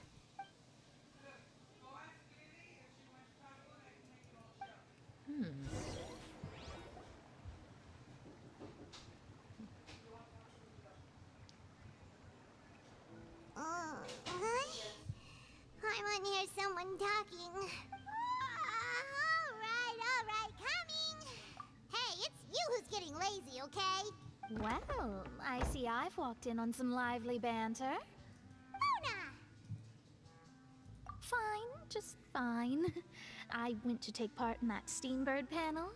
It turned out to be more interesting than I expected. Not all Fontainians are pessimistic about this. One journalist mentioned that sitting around and waiting for the end to come would be wrong, and that they should make their own rescue preparations. I agreed, so we had a brief chat with her. Did she have pink hair by any chance? Why, yes! It was Charlotte. You remember her, right? That daredevil journalist? I'm in full support of her view. Prophecies are very important, but how can people allow their lives to be commandeered by just a few words? That's true. That's right! Paimon's glad to hear something sensible for once. Ah, yes. About what we had discussed before. I did try, but I'm afraid I couldn't reach the old hag. I'll try again tonight, but I wouldn't get your hopes up. Huh? Goodness gracious. Are you serious? She said that even the god's gaze has blind spots. Pretty bold if you ask Paimon. Most people would believe the gods to be all-knowing, right? The Hexen Circle members are certainly anything but ordinary. As for the mage named N, the old hag has mentioned her a few times. She said that N's sense of direction is incredible, and that she loves guiding those who are lost. But I've never met her, and if she were still alive, she'd be... well, suffice it to say that the hag's at least a few hundred now, and N's been around for longer than that. Whoa. The Hexen Circle sounds like a scary group. But they must really stay in shape to live so long. Their abilities alone are pretty terrifying. If she came to see you personally, then the problem you're facing must truly be of great importance. Well, it's not like Paimon could understand anything she said. Yes, she was quite cryptic, but I suspect she means that there is still a way to turn things around. She didn't say when or what that would be, though, so perhaps it is something that you cannot know right now.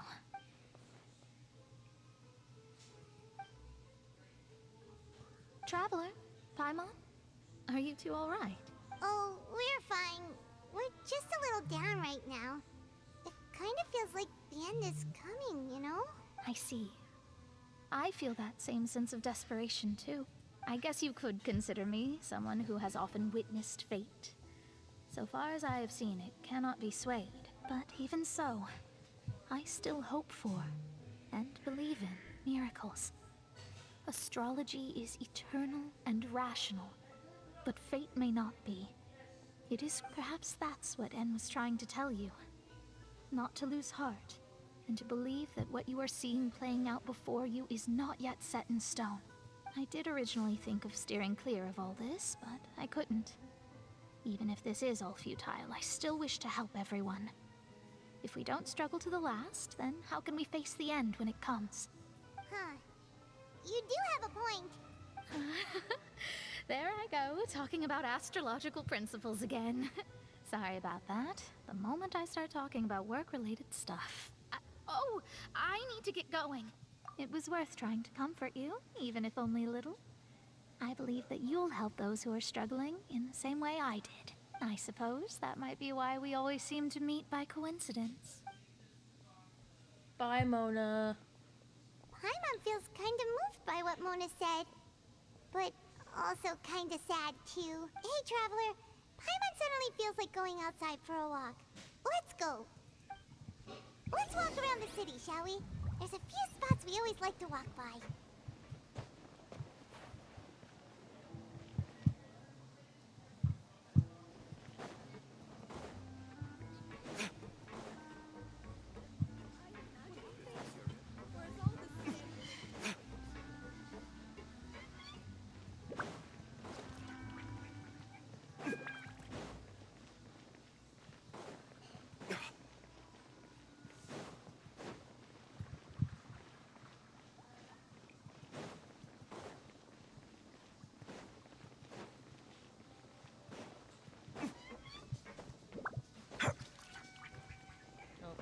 I'm out of stamina.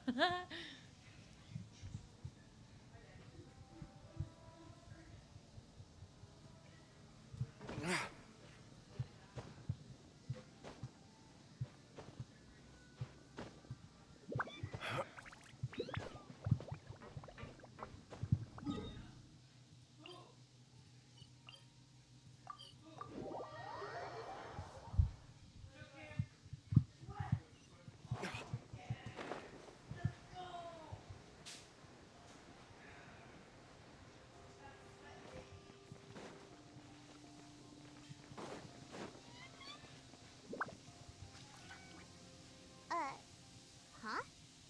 Our names are written in this newspaper. What's going on? Let Paimon see! The underwater stronghold, the Fortress of Meripede, has continued in its noble autonomy. But that does not mean that others cannot interact with it. My recent attempts to enter the fortress bore little fruit. Huh. Thus, did an Outlander friend become the focus of this report? A blonde adventurer with their white fairy legends trailing in their wake. It is said that this mysterious traveler once visited the underwater fortress. So while the fortress's interior remains a mystery behind closed doors, do not fear, for the Tales of the Traveler contain surprises in spades. Journalist Charlotte's biggest scoop yet, the Traveler's Trail, World Walker. Huh. Charlotte took so many awesome photos of us and we never even noticed her. She hasn't been able to get a hold of anything at the fortress, so since we're easier to find, she's using us as the subject matter instead? Ugh, seriously? Well, fine. Those headlines and photos do look cool, so Paimon will forgive her this time. I love Charlotte. She's great.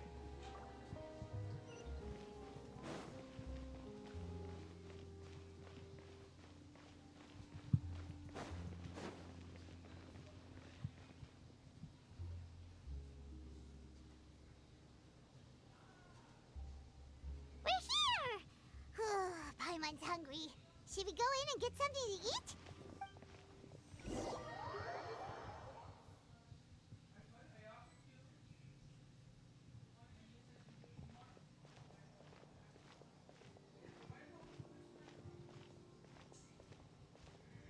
Hey, quick! Look! That's the limited edition only 16 slices a day cake! It was so delicious the last time we tried it. Despite the tense situation we were in, let's give it another go. I'm sure it'll be great. One slice of cake, please. Someone showed up after all. Oh, wait, you're the one from the Palais Mermonia. Oh, are you here to buy cake too? It seems Monsieur Nervalette was right. You really can eat. Wait, did he really say something like that? That's right. Even he has his own preferences when it comes to food. As for me, I love the cake and coffee here. Do you come here often? Usually every day. Every day? It's part of my daily schedule, apart from work. I shall have my cake and coffee. Then what if someone told you one day that this place would be closing soon? But why would it close? Well, Paimon doesn't know either, but... Oh, the prophecy. To be honest, I haven't paid much attention to that. No, still, even if there'd be no more cake tomorrow, that wouldn't keep me from having some today. No, it's the same for eating in general. You might not be able to eat tomorrow, but if you can do so today, then you should carry on. That's what people call living, you know. So right. Huh. Don't be sad. Excuse me, could I have 2 more slices of cake to go? These 2 slices are for you. Sijuin said that this kind of expression you're making is what humans call being sad. Oh, they're so cute. Oh, you know Sijuin? I sure do. She was born before me, and she sometimes comes to the surface to teach us things about humans. She said that humans are creatures that are saddened easily, yes, and you can only lift their spirits by feeding them delicious food. So please try the cakes here. I've got something else to do, so I'll be going now. You two try to stay in a good mood after eating, all right? Bye. I love them so much. And there she goes. All right, let's dig in.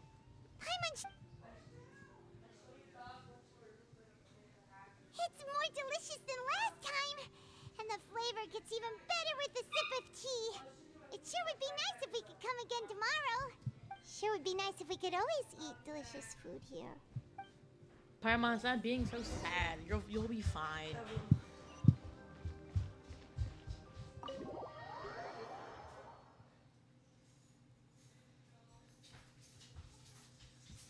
Oh, we're near the Seabird office.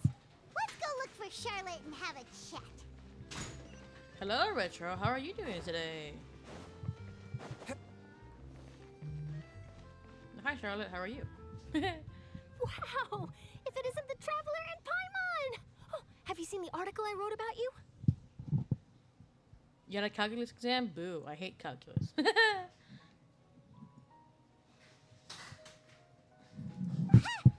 got some nerve. You just used us to make some quick mora. Oh, you needn't worry about that. I heard that you were in Poisson some time back, so I sent you a letter to discuss just that. It appears you didn't receive it, though. It's all right, though. I've set aside the amount intended for you. I've even set the table with some food. Really? Oh, you're the best! Oh my god, Paimon. You're almost a little too easy to win over, Paimon. If I were a journalist with ulterior motives, you'd be in trouble now, you know. Oh, Paimon knows you're not like that. Still, what brings you here all of a sudden? Were you looking for me? When Mona mentioned you, we thought of coming to see you at work. I see. It seems you've already bumped into Mona here in Fontaine. So she mentioned me? What did she say? She said that you're a real daredevil of a journalist. Nice. In which case, can this daredevil journalist dare to request an exclusive interview with the legendary traveler and Paimon? Huh? So your article in the paper today doesn't count? Oh, of course it doesn't. That was more like live photography. What I'd like to do is dive deeper and ask you to talk about the things you've seen and experienced. Yeah, are we even qualified enough? Real. I feel that all the time. Why not? If I say you're worth an interview, then you're worth it. But not right now, of course. I'll need a few days to prepare. Oh, in that case, we'll just chat when you have the time then? Oh, so that's a yes? Ooh, splendid! I'll tell the editor-in-chief immediately. I'll have to apply for lighting, a venue, some props, and... Whew, so much to get done now. Talk to you later. Wait, Charlotte, Paimon's still got a question for you. And what's that? If, just for example, Fontaine were to be flooded tomorrow, what would you do today? Huh, that's the prophecy you're talking about, isn't it? I mean, I do hear about it often, but I've never once thought that the day could be tomorrow. If you're seriously asking, then I might try and think of a way to leave Fontaine. Oh, but I'm still a journalist first and foremost. That means I have a duty to be reporting from the scene. And secondly, I wouldn't forsake my homeland that easily. From what I've seen, most people don't know what they'd do should the worst come to pass. In truth, it might be better just to behave like normal rather than worry over such an end. So in all likelihood, I'd probably still be prepping at the office for that interview of ours. I know what you're thinking. That sounds a bit sad, but I've always believed that it's best to do what you enjoy. Just think about it. If this nation really were to be suddenly destroyed tomorrow, but I still successfully finish an exclusive interview with a truly unique person, then the story I would wind up writing would truly be timeless. What is she yapping about? She's yapping about the prophecy of Fontaine, about... In Fontaine, there's a whole prophecy about the water, the primordial sea water coming up and dissolving literally everybody who was born in Fontaine.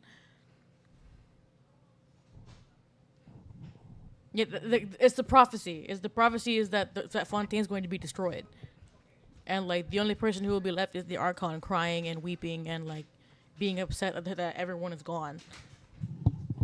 That's what she means by if this nation were to be suddenly destroyed tomorrow. And then do you know what I'd do? Well, I'd write that story, send it for printing, and use messenger pigeons to get copies out to the various nations as soon as possible. I'm not a dreamer, nor am I a workaholic, but I do love my job, and I'd be proud of leaving such an article behind. I guess you could say that I was born to be a journalist. But anyway, that's my answer.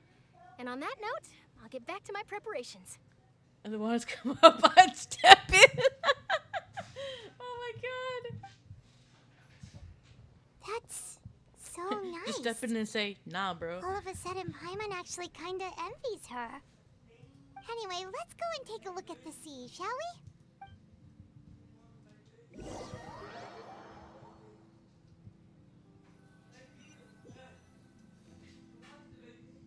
The sea breeze and scenery can be a pretty soothing combo, huh? Oh, I see a child in the distance. Paimon's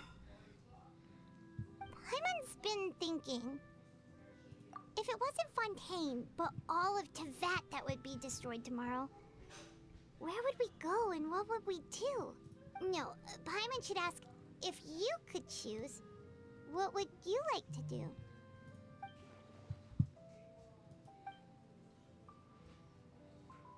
We've always been moving to the next destination, so we haven't spent much time thinking about these kinds of things. We didn't have to either, with us always being on the road and whatnot. You mean, still traveling? Huh. Wait, isn't that what we've always been doing?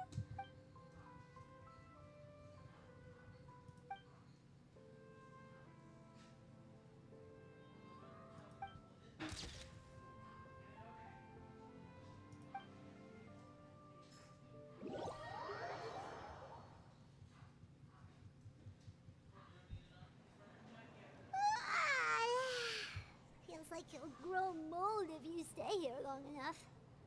But it's still better than the Fortress of Mirapede, that's for sure. It's not only damp there, but salty too. Ah, so the two of you are still here. Wonderful. Oh, you're from the Palais Mermonia, aren't you? That yarn was a jump scare. Oh my Yes, God. I'm Isadora. Monsieur Nervilat sent me to look for you two before. I heard that afterward you went to the Fortress of Meropide. Not at all. I'm well aware that you're friends of his. Actually, I'm here to pass along a message from him. Yes, inside the Opera House. The Maréchaussée Phantom has declared the incident a small-scale riot. A riot? Well, that said, I don't personally think it was that serious. Lady Farina was watching a performance at the Opera House, and while she was resting during an intermission, some other audience members suddenly started harassing her, loudly accusing her of doing nothing about the prophecy crisis. And before she could respond, others started to join in. The crowd continued to grow, and protests against the Hydro Archon started to break out. So people have started to put the blame on Farina. Guess they finally found an outlet for the pressure they've been under due to the prophecy. I agree. People will naturally rely on gods, as is customary. But the moment people feel threatened, gods are also the first to be blamed. So what happened after that? Is Farina okay? Seeing that the situation was spiraling out of control and that further argument was pointless, she claimed that she'd gotten tired of this and left in a hurry. The Maréchaussée Phantom had their hands full maintaining order and did not catch where Lady Farina had gone. Only when things had stabilized did we realize that she had gone missing. So, you mean she's still missing? That's right. The Maréchaussée has dispatched many people to search for her, but we don't have any leads yet. That said, I don't think there's much to worry about. She is a god after all. Even if she were to fall into the hands of rioters, what could ordinary people do to her? Good. Monsieur Nervilat sent me to tell you about the situation, but he didn't say anything else. Don't worry. This is more than enough to go on. Thanks for keeping us informed. Ah, is that so? Well, all right then. In that case, you two take care. I'll be heading back to the Palais now. Well, sounds like we should hurry over to Poisson then. If we know Farina, she won't try to fix things in this situation. Instead, she'll look for a place to wait out the heat. And, as we also know, she may be loud and dramatic, but she doesn't have a heart of stone. When Nervalet was talking to her in the Palais Mermonia, and she heard about Poisson, she couldn't hide her sadness and remorse. It would be hard for her to ignore being accused by the public today. Paimon thinks Farina's probably taken the opportunity to slip away to Poisson and try to relieve the sense of guilt that she's feeling. Huh! Well, what do you think? Paimon knows the answer, of course, but Paimon can do the analysis to back it up, too. Cool, huh? In that case, there's not a moment to lose. Poisson, here we come! Let's go to Poisson. Okay. Now, where is Poisson? I forgot. This way, yes. Poisson! Oh my god, my family's already in the kitchen. This place looks deserted. Guess all the survivors must have evacuated already. All that's left here are signs of devastation. Could Farina really be here? Let's try to find her as soon as possible. Oh, I see her. I see her. That's a big ass fish.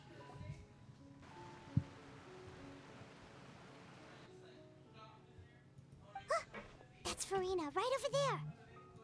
Oh my god. Should I just give up? This is all meaningless. What was meant to happen did happen after all. Everyone's dead. I'm sorry. I am so sorry.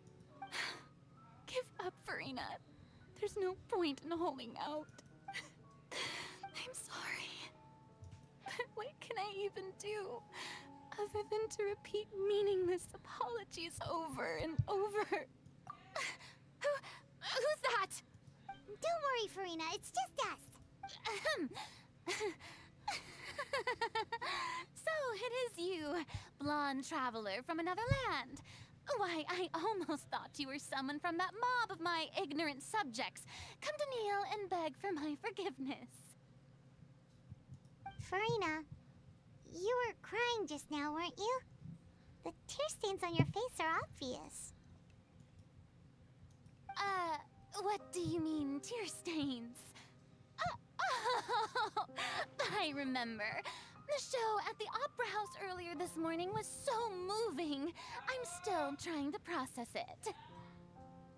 Who did that uncivilized rabble think they were? Disturbing my enjoyment of the arts. Yeah, Farina, you're enjoying the art so much that you cried, sure. They even dare to tout their Archon. I must teach them a lesson. I can just imagine their twisted and frustrated faces once they realize that I'm nowhere to be found. Oh, and I'm sure Nouvellette and those people from the Maréchaussée Phantom are freaking out right next to them, too.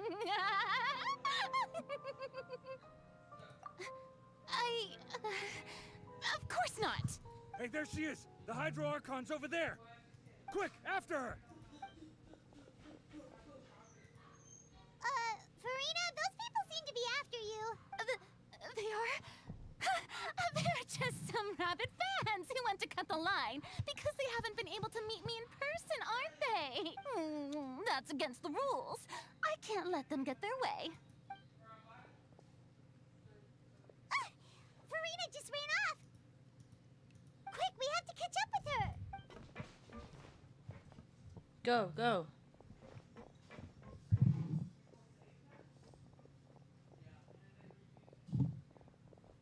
Run, bitches.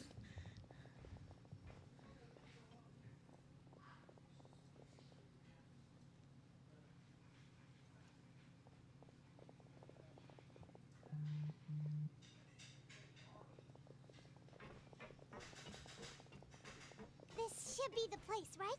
Hey, Farina! There's a good hiding spot over here. Quick, come to Paimon before the rest of them catch up to you. What? What is this place? Hurry, they're almost here! Fine. I suppose haste is warranted. Lead the way.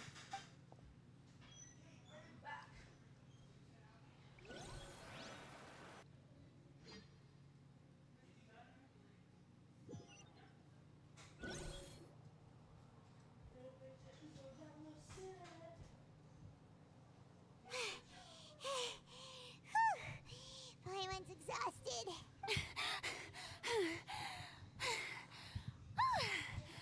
I'm so tired.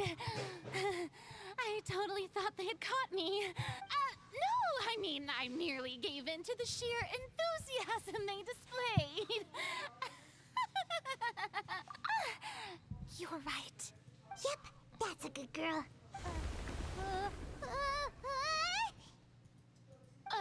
What's happening? The ground's shaking. Is it an earthquake? Yeah, a quake of this kind preceded the flooding in Poisson, didn't it? It can't be. It's happening again. Well, there's no need to worry too much about that. Nouvellette's made some emergency plans, so the evacuation should go a lot smoother this time. Yeah, I hope you're right. But the people of Poisson, they've already...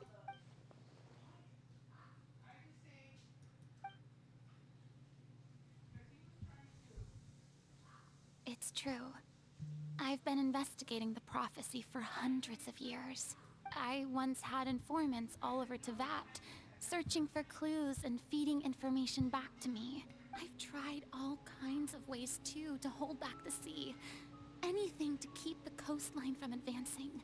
But all my efforts proved to be futile in the end. Really, the truth has been clear to me for a very long time. We cannot make an enemy of the divine. No matter what we do, the will of the heavenly principles will have its way, and the prophecy shall be fulfilled. Give up. I do love the sound of that phrase. It would mean finally coming to terms with fate, but also for me to finally be free. Indeed, I've thought about giving up so many times, especially after we almost lost Poisson. Fate is really unreasonable, isn't it? It has no heart and obeys no rules. The prophecy has only just started to come true, and so many people have already lost their lives. But just now, it all became clear to me. I still don't have the right to come to terms with fate on behalf of everyone else. As long as the final moment hasn't come, it's still not too late. Don't worry. I will keep hope alive for everyone until the very end. Well, that's enough for now. I got the impulse to play the stricken maiden, but honestly, considering my rank and station, that wasn't a good fit at all. God, Farina needs to learn to, like, accept feelings, dude. Farina lore. For real, for real. Don't take any of what I just said seriously. How could I possibly let Fontaine fall to the whims of trivial prophecy? Come on! Paimon could have sworn you were actually being honest just now.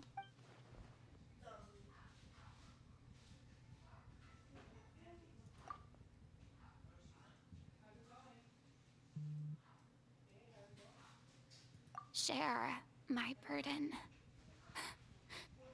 That's impossible. It was fated right from the start that this would be my duty alone.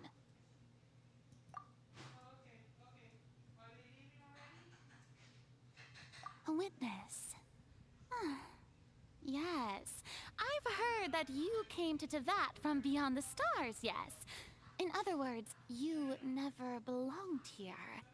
And if Tevat is, in its entirety, a show on a stage, then you're just a spectator, aren't you? If that's the case...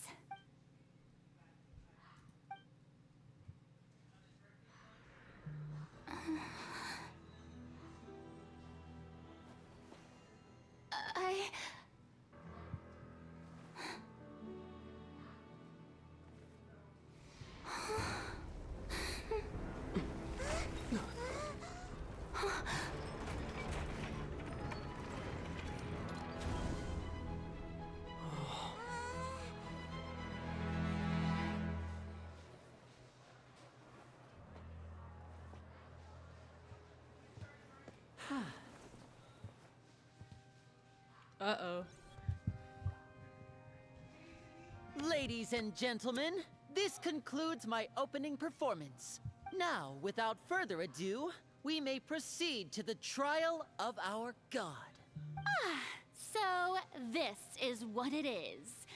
Yes, you deserve praise for the effort you took to raise the dramatic stakes.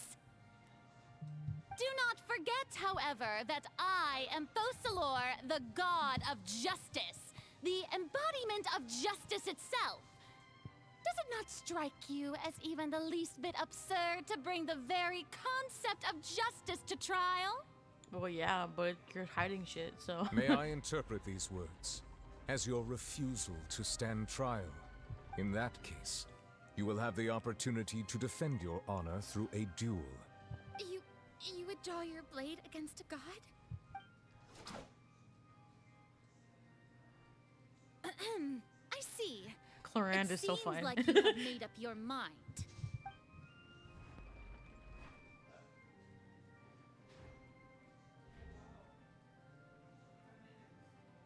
Paimon can't believe it. She just surrendered. What the heck is going on?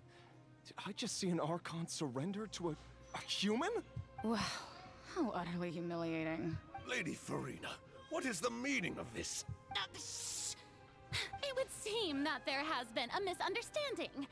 To be clear, the raising of both hands is not always an indication of surrender. Looking for excuses again, huh? I raised my hands just now to indicate my acceptance of the trial. No duel shall be necessary. I will admit that I've been running away for a long time. I'm sorry, everyone. I was unable to protect the people of Poisson. it is my duty to stand trial for my crimes. You are not the only ones to be disappointed in me. I, too, am exceedingly disappointed in myself. But now, it is time for the Hydro Archon to show you her courage and resolve. I, Farina, will use this trial to show the world the true meaning of justice! This time, I will protect you. Applaud and rejoice. One of the most outrageous and fantastical arcs known to the opera epiclese is now unfolding before your eyes. Mark my words. This shall be one of the most exhilarating and brilliant shows ever to grace the stage of Fontaine. The trial of the Hydro Archon, Focalor, will now begin! Woohoo! Oh, now we're making history. Why does it feel like Farina just took over the whole thing? Like, come on! Didn't she just get forced to stand trial for her crimes? Also, even though she's still acting super dramatic, she is taking this seriously this time, right? All right, then. Who will be my opponent in this trial? The court asks the prosecutor to please take the stand. Is that so? Very well. Then please speak, witness of Tivat, my accuser and fated opponent.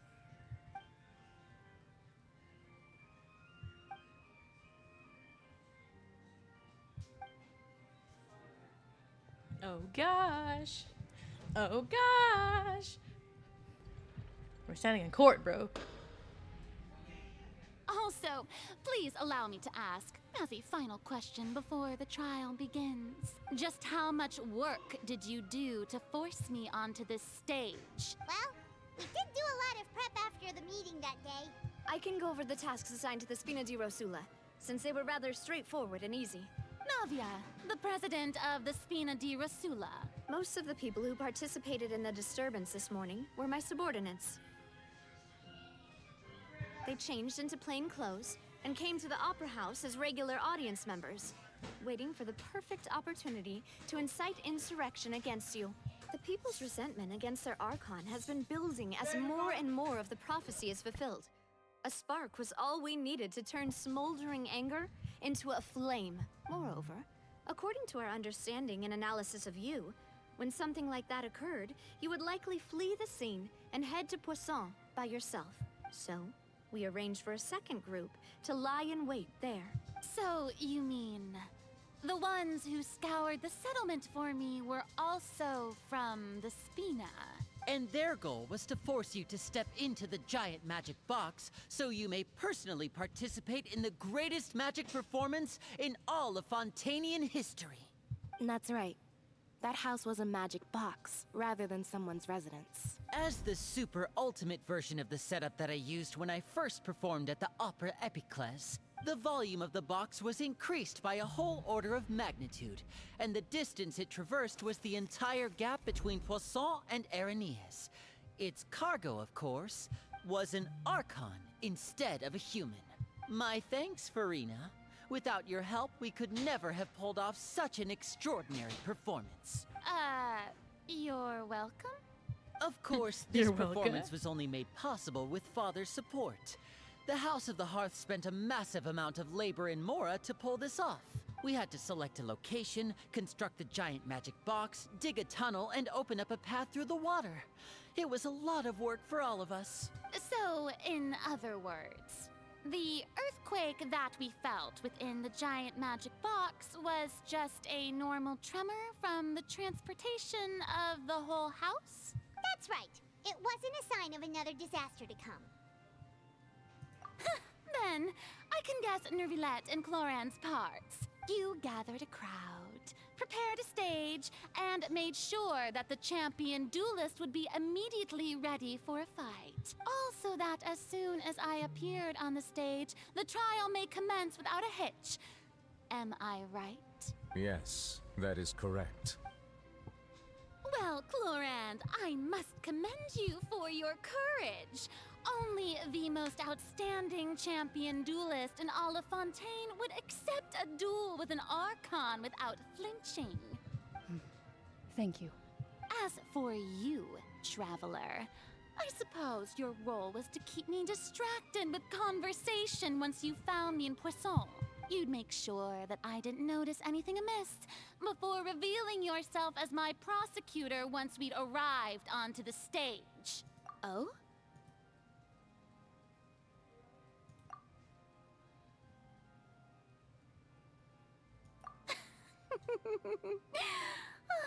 Is that so?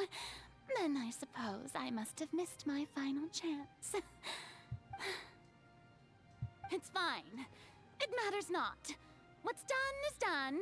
The stage is already set, so there's no reason to disappoint the audience.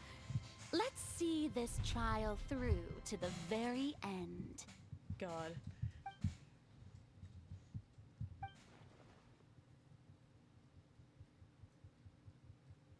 Sir Prosecutor, please allow me to pass this along. This is a document that Miss Charlotte applied for and received permission to share with you during the trial. According to her, it should speed up the proceedings. Huh? Charlotte wanted to give us something? Oh, so she's here too! Hey, Charlotte! Oh, let Paimon see. Isn't this the exclusive interview that she did with us before? Wait, then that means this document is a perfect timeline of everything that's happened ever since we stepped foot in Fontaine! So in other words, we can refer to this anthology of evidence every time we want to use something from our journey as evidence for an argument. Let's quickly confirm the information in it. Just think of it as a refresher, alright? You defeated the Hydro Archon in the very first duels you took part in at the Opera House. That's one for the history books, all right. I didn't think that you'd wind up getting to the bottom of the case I'd been following all this time. I guess you could also see this as a happy coincidence. This is the first time Monsieur Nervillette had a difference of opinion with the Oratrice. Even the Hydro Archon can't figure it out. A Fatui Harbinger. She's an extraordinary person. Her instinct must mean something. The fortress of Meripede was almost destroyed in a single day. That I didn't witness that scene personally will always be a source of professional regret, I think. According to Monsieur Nervillette, both Child and that whale should have been in the primordial sea at that time. I nearly lost my awesome friend Navia. To be honest, that still gives me shivers. The words of someone as extraordinary as a witch can probably only be truly understood when something surreal happens to you. Inch arresting. The prosecution and the defense are both in position. The trial shall now begin. Oh, come on, Nervillette. There's no need to repeat all the unimportant legalese. Just fast forward to the part where the prosecution lays out my offenses. As the defendant and the lead actress of this performance, I still haven't even been informed of my supposed guilt in all of this. Of course, it is only natural for humans to struggle to understand the actions of a god. However, you will need more than that to convict me of a crime. That's true. But my charge here is unrelated to your conduct as an Archon. Oh, I'm speaking! Woo! Instead, I would like to charge you as a fraud who's never been the Archon in the first place. Oh, shit! Wait, what was that? Lady Farina's a fraud? Hey, I came here thinking that we were going to try the Hydro Archon for forsaking her duty, but did I hear that right? Shit. She's not our Archon at all? Charge accepted. Oh god. Lady Farina, do you plead guilty to the charge? Lady Farina. I plead not guilty. How can I be guilty? There is no way that I, Fauchelor, otherwise known as Farina de Fontaine, a member of the Seven and the Regina of all waters, kindreds, peoples, and laws of Fontaine, could be anything other than your true Archon. Yeah. Even though Lady Farina can be rather eccentric, isn't it going too far to doubt her very identity? Yeah, I've never questioned her identity either. Sure, Lady Farina can be super irresponsible, but what grounds does that prosecutor have to make such a huge claim? I have cause to believe that common sense will prevail in this case. Many of the members of the audience have known me as the Hydro Archon ever since they were born. There would be no fooling their memory. See? Even the Oratrice has decided to show me its favor. Are you sure you want to commit to a charge that will never be upheld?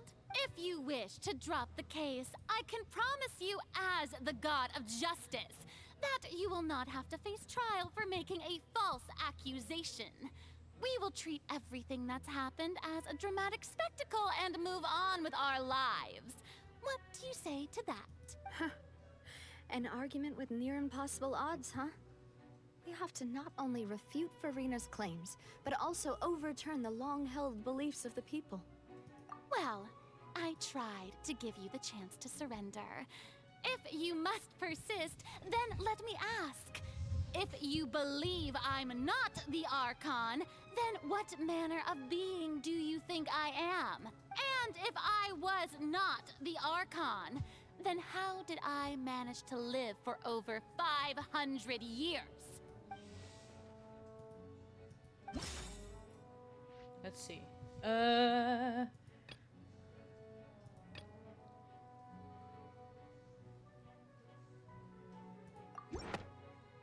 Maybe this one? That doesn't sound right. Okay, let's see. I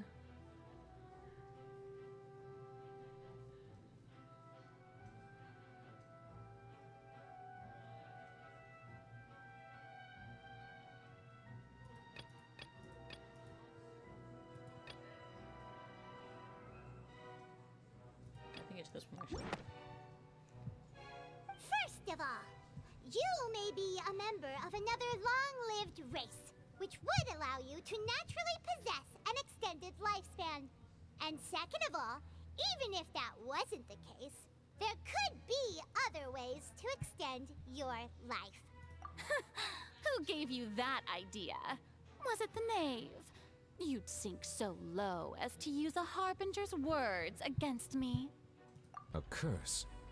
I once thought it possible that the aura of an Archon might naturally resemble a type of curse. But in light of this claim, perhaps what I sensed was not your divinity, but a curse after all. Neverlet sensed it too, huh? Lady Farina is actually a human? Well, it is true that it's extremely difficult to tell humans and gods apart just by looking at them. It's not impossible.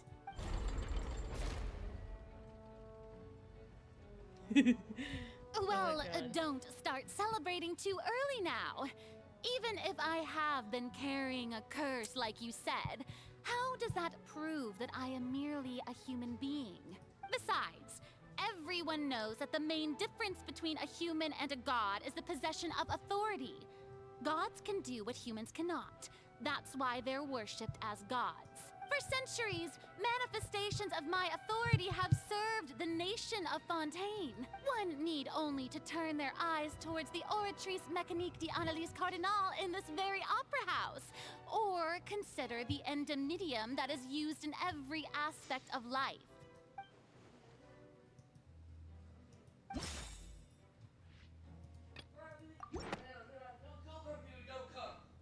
You tried to reference the Oratrice. But weren't you as confused as all the rest of us when the Oratrice declared Child to be guilty without any proof? Otherwise, you should have come up with a good explanation for that by now. Didn't I make myself clear at the time? The decisions of the gods are naturally difficult for humans to comprehend. There is no need to provide an explanation. Lady Farina, I believe a reminder of your current circumstances is in order. While the court is in session, the principles of justice and the law must come before all else. While you are an Archon, you are also first and foremost the defendant in this trial. You will prove yourself unable to defend against the prosecution's charges if you continue to withhold vital information against the rules of the court. I never thought. you'd use that kind of rhetoric against me. You're... Oh my... Well, you're on trial. Of course he would. That was no trick of rhetoric, Lady Farina. I've merely reiterated the rules of the court. Rules that all should respect and follow. So, you neither knew why Child was declared guilty, nor did you understand the structure and operations of the Oratrice. Instead of having been created by you, the manifestations of authority you mentioned have been made by the real Hydro Archon, haven't they? The real Hydro Archon? Well, now you're really losing me. It is true that I did not know why the Oratrice gave out a guilty verdict that day. But the Oratrice handed out that verdict unilaterally. And it has been operating independently ever since it was first created. You can't argue that just because a divine creation is flawed, that the god behind it must also be no god at all. She's still throwing out all kinds of excuses. Seems like she's confident that we won't be able to produce proof that she has no power over the Oratrice. My power as an Archon. There are many ordinary citizens in the audience. How can I just carelessly demonstrate the formidable power of an Archon? If that poses a concern, I'm prepared to extend my protection to the audience. You don't need to go that far.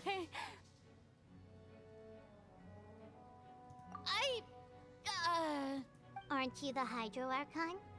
Or is it that you can't even wield the power of Hydro, much less the authority of a god? Indemnitium! Yes! It's all because of Indemnitium! All Archons derive their power from the faith of the people, and I've converted the people's faith in justice into Indemnitium. Thus did I give up all of my divine power to provide everyone with energy for their daily lives. Have you ever seen a more magnanimous god? Isn't that a huge stretch? Yeah, no matter how generous an Archon can be, how could they give up all their power? Can a god with no power even still be called a god? It seems like nobody's buying Farina's excuse. Hey, come now, everyone. Please don't stare at me as if I was a liar. You are a liar. I'm still the same Farina you knew, right? The one that you loved. Shouldn't you want to believe in me? Please? You've got to believe me. If what the prosecutor said is true, she really has committed a grave offense. Did she deceive all of us? And all of our parents and grandparents too? And then all of our ancestors? Ever since they were born? Enough. That's enough. Tell me then, if I'm not the real Hydro Archon, then who is? If you have no evidence of another Hydro Archon's existence, nor can you find anyone who can back up their claim to be such, then what grounds have you to say that I'm not actually the real deal? Oh god. Wow, she came up with yet another argument. How can we refute her now? Seems like she really doesn't want to give up.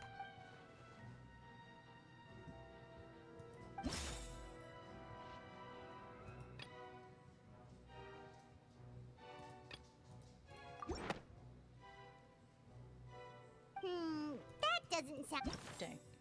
Then...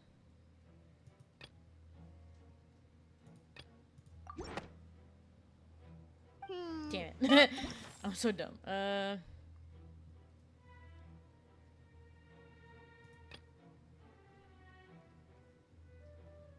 Maybe this one. Maybe?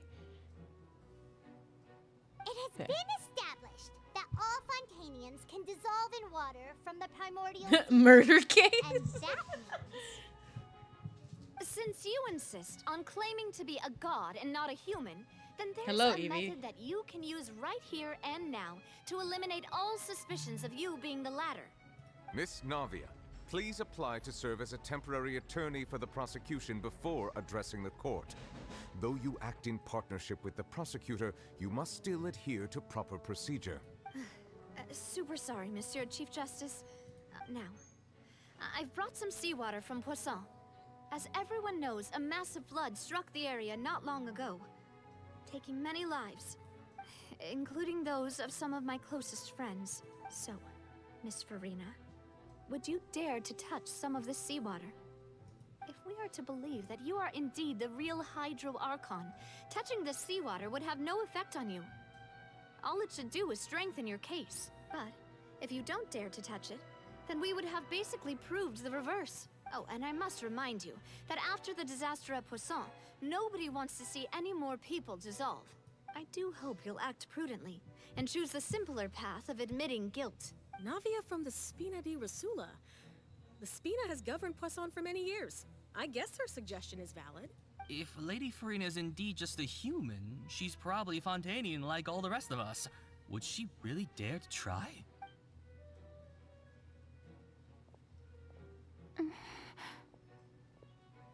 Oh god. Oh god! Lady Farina, this test has been unilaterally proposed by the prosecution. As it falls outside the realm of standard court proceedings, you possess the right to decline participation. Well, of course he had to tell her that. But refusing to participate is basically the same as a confession of guilt. She's just staring at the water without saying a single word. It really does seem like she's quite terrified of it. That could only mean... What's going on? Is she really planning to... that's not what we thought she would... Due to the inherent risk of the test, Lady Farina, you may... Hey!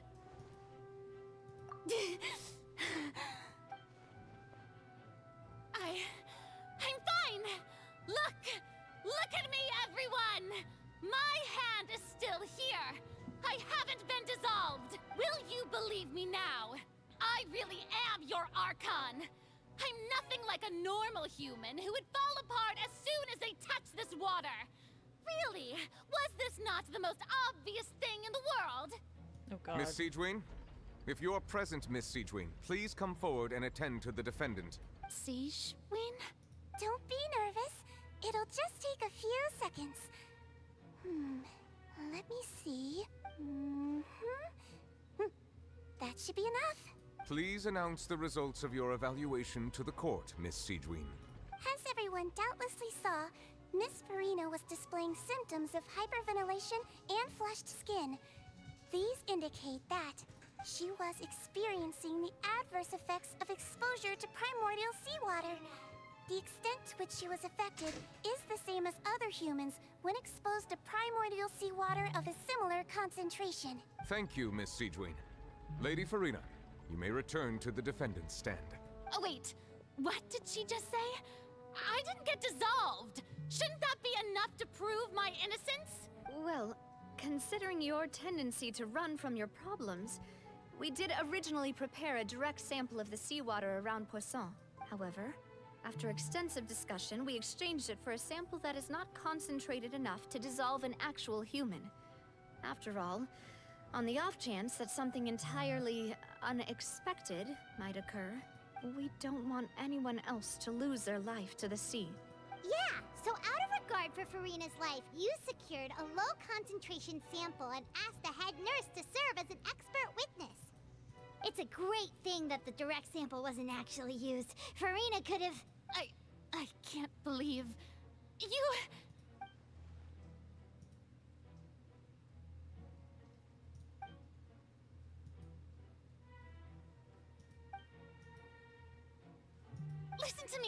Listen to me, everyone! Please don't give me such cold and disdainful looks! What happened just now didn't prove a single thing! Think about it! How can you conclusively prove that an Archon can't also be affected by the primordial seawater? Also, if I was really just a human, why would I dare to just put my hand in that kind of water?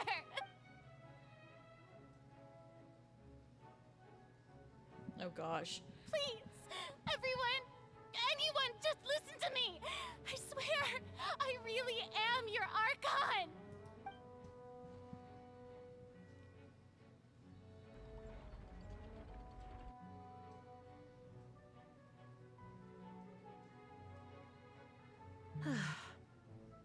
I I don't think anything she says at this point will sway anyone.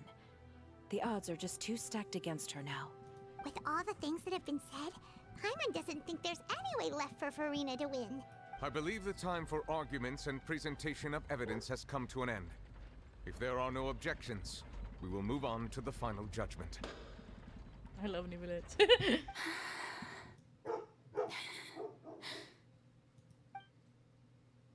I don't think anything she says at this point will sway anyone. She's too stacked against her. Thank you, exasperated audience member.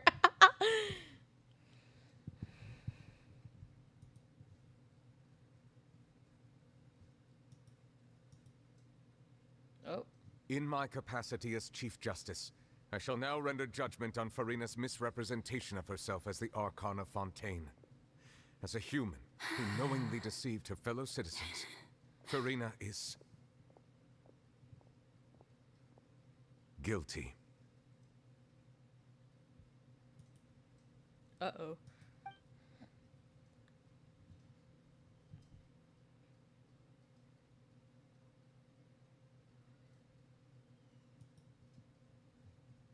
We shall now turn to the Oratrice Mécanique d'Analyse Cardinale to render the final verdict on the charges.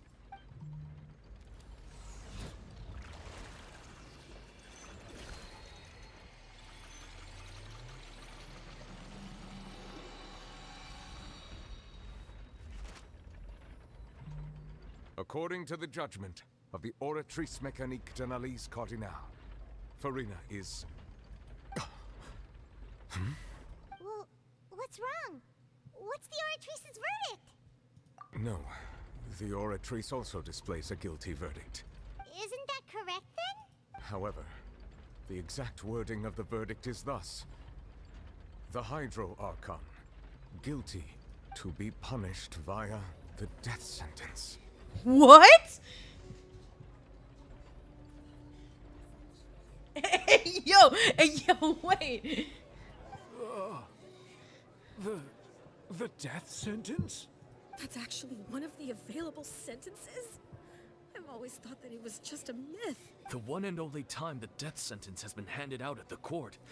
And it's been given to the very person we've worshipped as the god of justice? What an unexpected twist. Farina's been sentenced to death by the Oratrice? We just wanted to use the trial to show her the seriousness of things so she'd tell us the truth. How did things escalate this quickly? This outcome is indeed quite strange. According to Fontaine's current definitions of justice, as well as its recommendations for criminal sentences, is this sentence really appropriate for the crimes that have been committed? Retro, I'm just as confused as you are, dog. Yeah, even Fauché wasn't sentenced to death by the Oratrice. You know, the real evil mastermind behind the serial disappearances case. Indeed. Not only is Farina's sentence overly excessive, the very point of our trial today was also to prove that Farina has never been the Hydro Archon in the first place. But now, the Oratrice seems to have deliberately invoked the title of the Hydro Archon. What does this mean?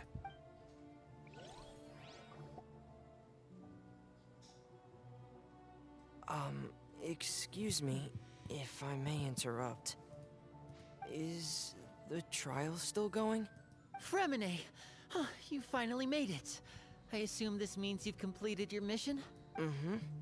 Any mission Father assigns to me will always be top priority. Oh, the stone slate! Is that the first prophecy slate? Huh. So the knave privately arranged for Fremine to try and find the missing slate. I looked everywhere and finally found it at the bottom of the sea. It took me a long time to get around some dangerous stretches of water. But has the trial already concluded? Then doesn't that mean I've come too late? Oh no. Father will be disappointed in me. Oh, poor baby. Thank you for your hard work, Mr. Fremine. Please allow me to review the record left on the slate. Traveler, I believe that you have already seen the other existing slates, and would like you to come here and confirm their contents.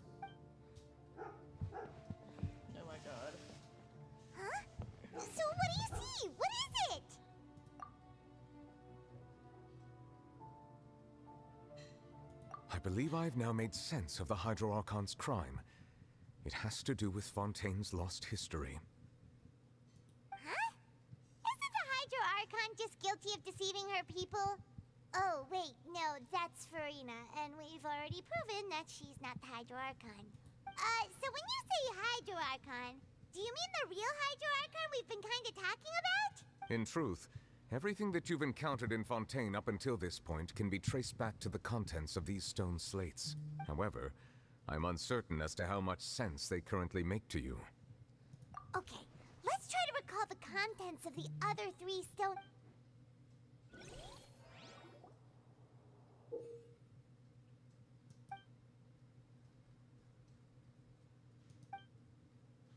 The fountain water level in the menu surface will rise. When you finish purifying all the stone slates, the truth behind the prophecy shall be revealed. Oh shit, okay. I got you. The first stone slate describes what you just said. It seems to show the previous Hydro Archon using her divine power, and then the Oceanids turn into humans. Does that mean that Fontainians are transformed Oceanids? Oh, Paimon wasn't expecting that. But if Oceanids can turn into humans, then perhaps this process can be reversed as well. The second stone slate shows Celestia floating in the sky, and the Hydro Archon and her people worshipping it together. But the heavens still brought judgment down upon them. This must be the point when the Hydro Archon and the Fontainians were branded with their original sin. Does this mean that the original sin and the Hydro Archon sin are the same thing? The third slate shows the Hydro Archon sinking into the sea surrounded by many people. That reminds Paimon, didn't we also watch that happen to someone else? Well, the fourth slate is the prophecy the Fontainians have been talking about. People dissolving into the sea, the Hydro Archon crying on her throne, and so on. We didn't believe that such a crazy disaster could happen at first, did we? But after that incident, it was just a question of when and not if. Okay.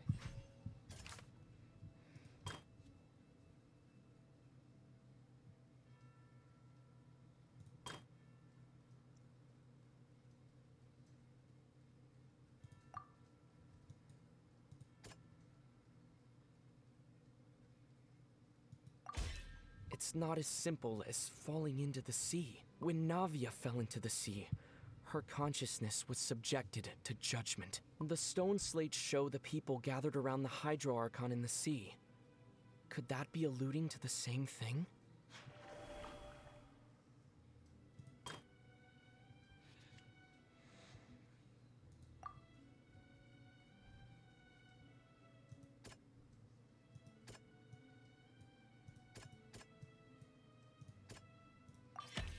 We know from the case of the serial disappearances of young women that Fontainians can be dissolved in primordial seawater. And the first stone slate tells us that long ago, the Hydro Archon used her power to turn Oceanids into humans. This might be the reason that Fontainians can dissolve.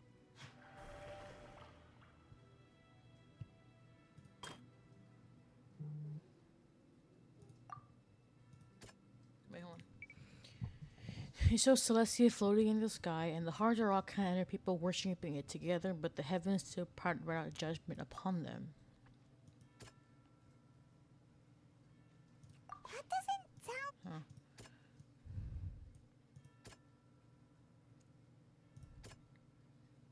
Here, this one. Perhaps what is about to take place has all happened before. The true sin of the Hydro Archon that Nervalet mentioned, and the original sin cast down on the people of Fontaine by Celestia, as recorded on the stone slates.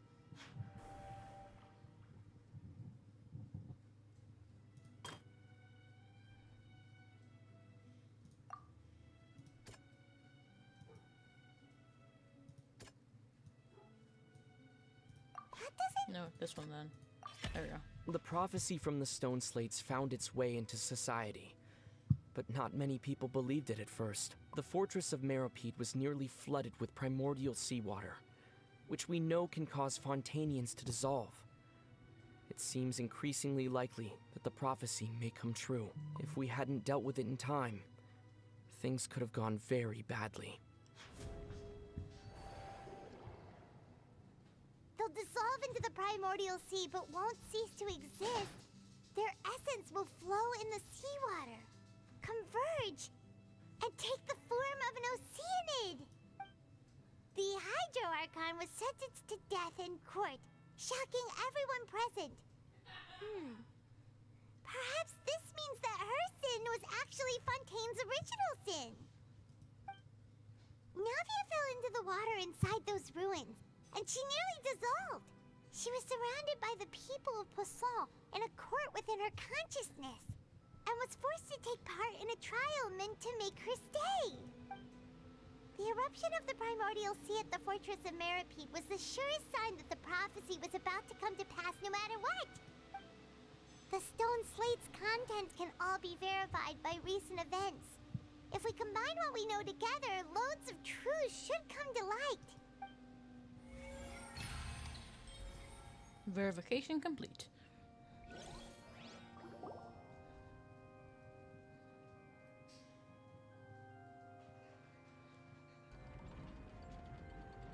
Huh?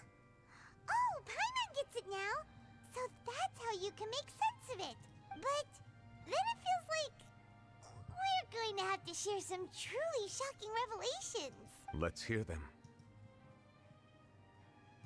Incredible. Linny, did you hear that? We're not real humans. All Fontainians were originally created by the late previous Hydro Archon, with Oceanids as their basis.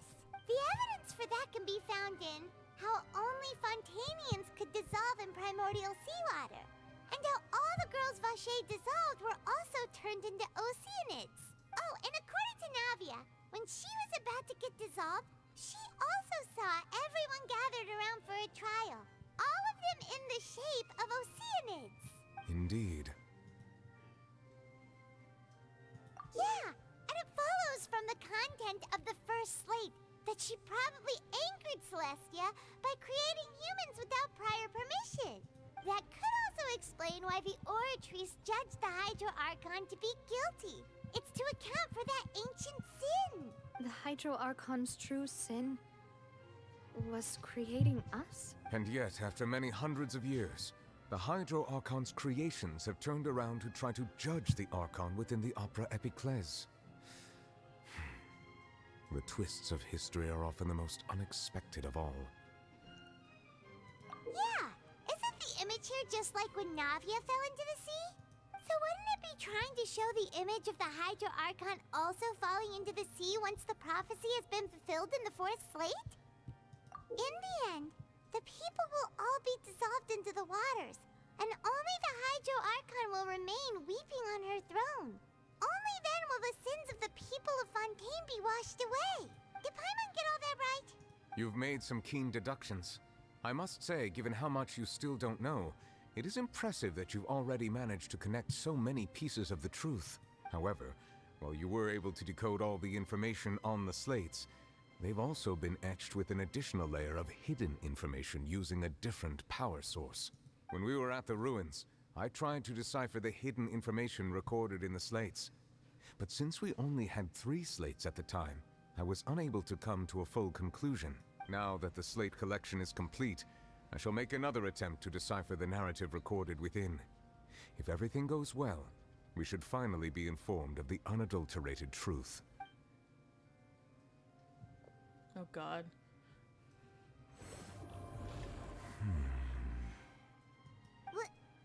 Well? Did you get it? Calm down, Paimon. I believe I should share this truth not only with you, but with all the people of Fontaine as well. I will try to briefly summarize it for you. Your hypotheses regarding the origin of Fontainians and the sin of the Hydro Archon were both correct. In the Fontaine of old, the previous Hydro Archon sensed the yearning of her Oceanid familiars for life on land. The Oceanids were enamored with the beauty and romanticism of human beings, and wishing to have those experiences for themselves, expressed to the Hydro Archon their desire to become of a similar kind. However, Even though water as an element is intricately linked with the power of life, the Hydro Archon, as one of the seven, did not possess the authority to create a new form of human life. Not one to give in, she eventually found a way to create permanent humanoid bodies for her familiars by appropriating the power of this planet's primordial sea. She poured primordial seawater into the Oceanids' blood vessels, creating humanoid mimics in the process. But if Fontainians were to ever come into direct contact with water from the primordial sea, the power within their bodies would escape these artificial restraints and return to the sea. As a result, their forms would collapse, and they would be reverted to their original forms as Oceanids. Of course, the Hydro Archon never received permission from the heavenly principles to create a new human race. And thus, the Hydro Archon and all of her creations came to shoulder the original sin of appropriating the power of the primordial sea. That is the true history of how the people of Fontaine first came into being. So we were all Oceanids before we turned into human beings? That's way too much information for me. I think I'm just going to pretend that I never heard a single thing. He's so real for that. Wait, but if that's the truth, we can't let the Hydro Archon be sentenced to death. After all, her only sin was creating us. This really might be too much information for your regular Fontainian, but it does answer a lot of our questions. Alas, your hypothesis regarding the third and fourth stone slates was inaccurate. The slates' respective positions are, in fact, correct. A key point of the visual on the third slate is how all the individuals depicted in the water are humans rather than Oceanids. They have not been dissolved, which implies that the water depicted in this slate is not water from the primordial sea. The nation of Fontaine is the nation of Hydro, as well as the nation of trials and justice. Instead of being the literal element, the water in the scene symbolizes judgment and justice. You may also recall Navia's experience. When she fell into the sea, her consciousness was surrounded by that of many others who intended to hold a trial to determine her fate. Therefore, the meaning of the third slate is that the people of Fontaine shall try the Hydro Archon at the court of justice. Yes, it refers to our present situation. I think I'm following now. So, what you're saying is, even though we decided to put on this trial to avoid fulfilling the prophecy, in truth, everything we've done has happened exactly as the prophecy foretold. So now, it seems, we're the ones making sure it comes true. What should we do? Huh. No matter what, the prophecy will be fulfilled. Is this what it feels like to be a prisoner of fate? If that's the case, does that mean the scene in the fourth slate will also be fulfilled soon? Traveler, I would like to point out another small fallacy in your deductions. About the fourth slate, you probably thought that the eruption of primordial seawater beneath the fortress of Meripede served as the surest sign that the prophecy was about to come to pass, yes? However, I believe that rather than being a sure sign, that eruption could in fact only be a small warning of something far worse to come. As for the root cause of the catastrophe, I believe you've already encountered it once before. Encountered what, bitch? What's the true This source of eruption it? was just a small warning of the things to come. We must find the root cause of the disaster.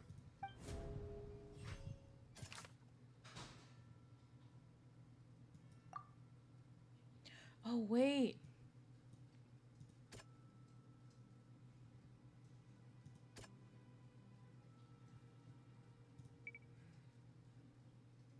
Oh, wait. It was both dream and Oh, wait. reality. If we're talking about a true culprit, that could only be that thing inside the primordial sea, right? The truth, the original sin, the trial, and the root cause of the disaster.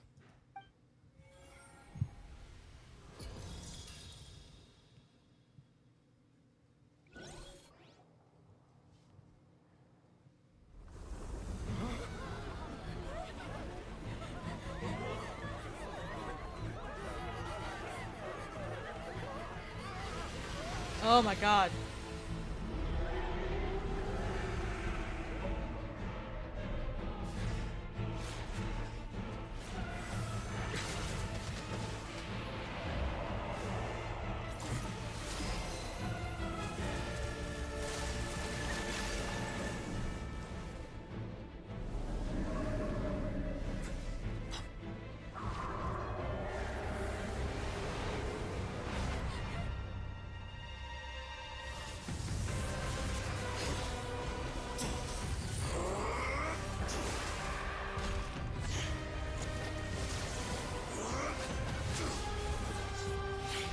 Child.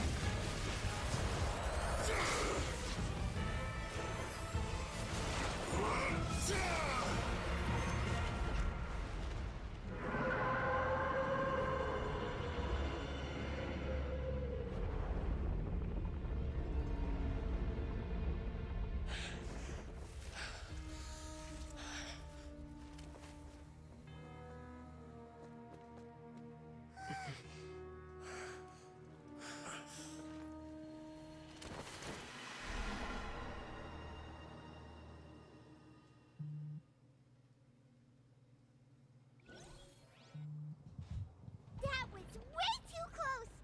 How did that thing just burst into the Opera House? Wait, was that the huge whale you saw in your dream? So we've met it at last. I understand very well why it has chosen to make an appearance here. That whale does not belong to Tevat. It is a monster that has traversed the stars, weeping all the while. It has been greedily consuming the energy from the planet's primordial sea, using it to grow. That is the main cause for the rising sea levels. And once it has finished consuming all of the energy contained within the sea, its next step will be... You said that when the Hydro Archon first created Fontanians out of Oceanids, she filled their blood vessels with primordial seawater. Precisely. That whale finds the blood of Fontanians nigh impossible to resist. Therefore, when it left the primordial sea, it decided to make its next stop a packed opera house full of food. Food in the form of Fontanians. We just barely managed to push it back, right? In that case, won't it come back to target the people again once it's managed to recover its strength? That is correct. Indeed, it is more accurate to say that we should thank that Harbinger for buying us some time. Without him, the whale would have likely come onto land far sooner. From the way he looked, he must have been fighting the creature for quite a long time. That battle maniac. We've always known that he had a special connection with that whale, but we definitely didn't expect it to help us out like this. Anyway, now that we know that this whale is the actual cause of the disaster recorded in the It is too late. Fuck you mean it's too late? It had already absorbed too much of the primordial sea's energy before we could notice it. At this point, it has become practically integrated with the sea itself.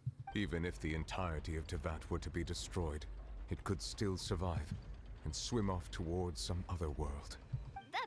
That's not something I will accept. We've already done everything we can, and we even found the true culprit. We've come so far. You can't just tell me that the last hurdle is some impossible foe. That's just not fair. Indeed.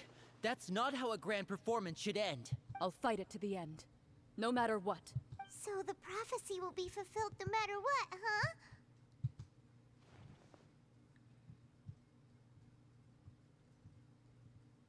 The prophecy. Yes, what has been prophesied will be fulfilled. You may view such things as the history of the future.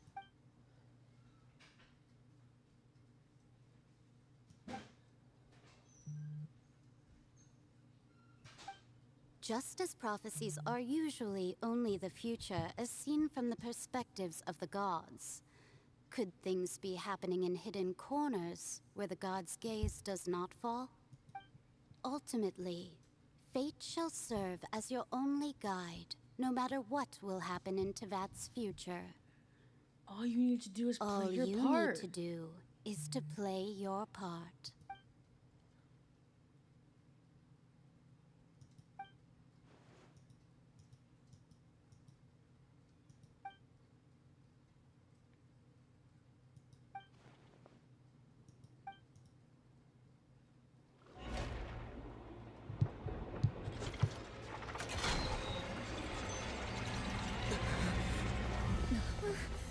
What's happening with the oratories? I believe it is preparing to carry out the death sentence.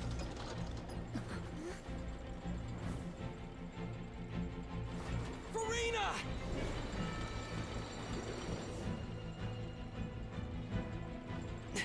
No, I still need answers.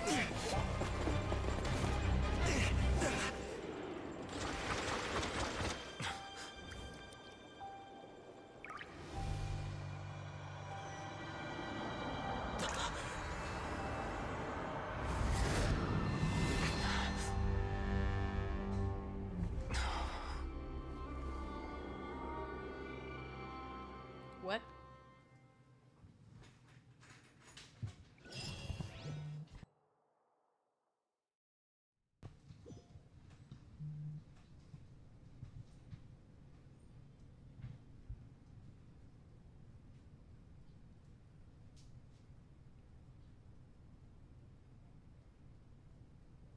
You.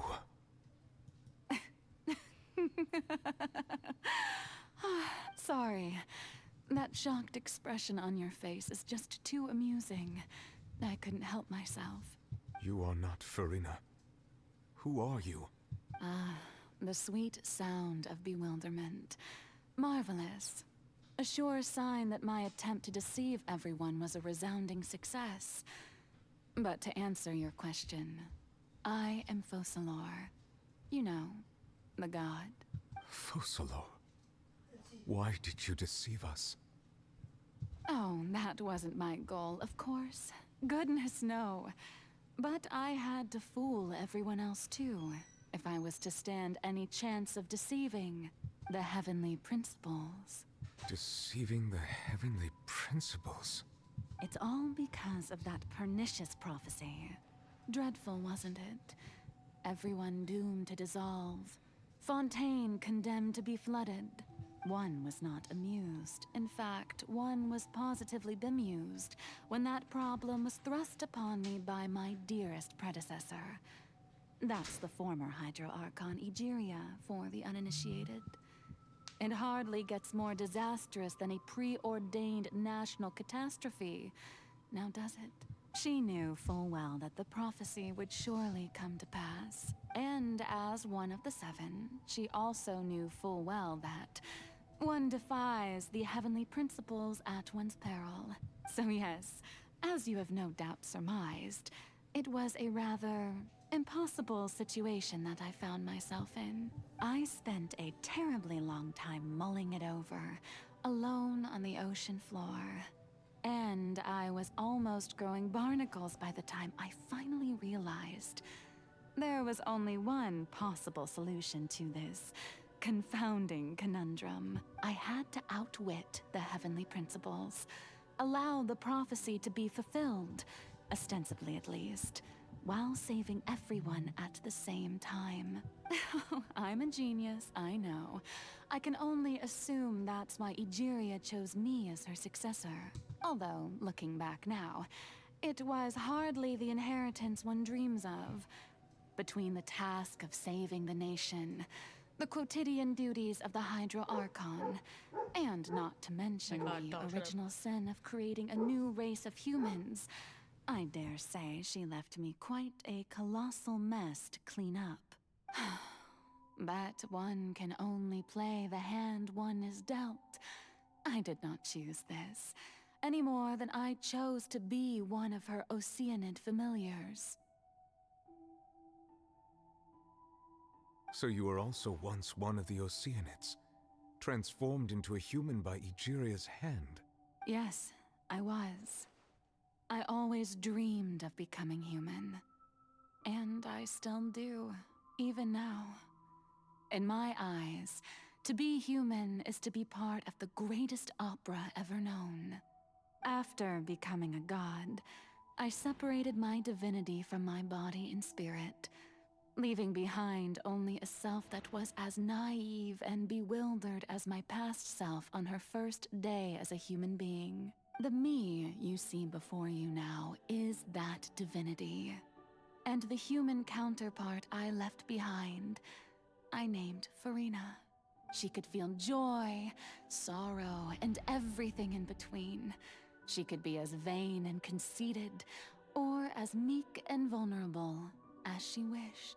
Her strengths were of a kind only a human could possess, as were her shortcomings. But in my eyes, Farina's humanity was what made her perfect.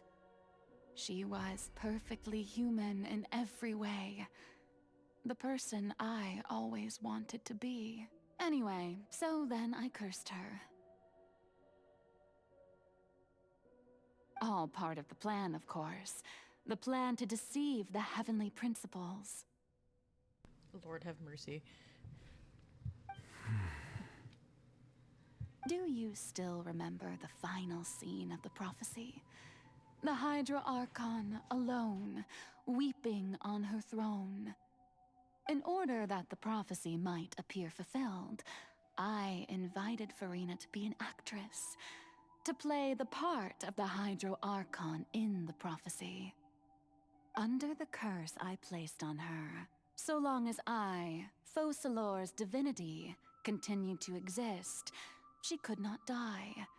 But nor was she free to live her life in the pursuit of happiness. Instead, she was forced to take the stage in the opera house, to embrace the role of leading lady, to forever play the part of the god from the prophecy, all to create a deceitful appearance of that prophecy coming to pass. I suppose now you probably understand why your court is called the Opera Epiclese. But Farina is only human, isn't she? Even though she has had a long life, her mind is no stronger than that of any other ordinary human being. I cannot begin to fathom what she has had to endure. It must have been torture for her. It has indeed. And although she is, in a sense, me in human form, I most definitely owe her an apology for it.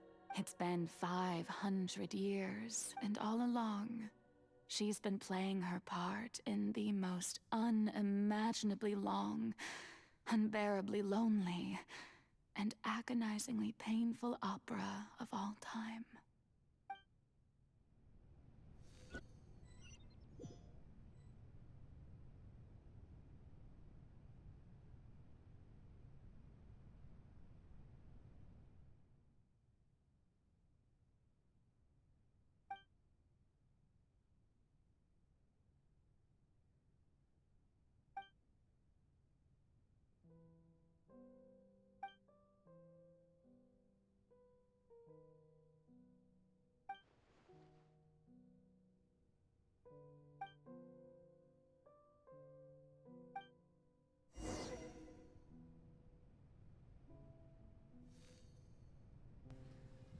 I'm freaking out, Evie. Oh my god, this is just crazy.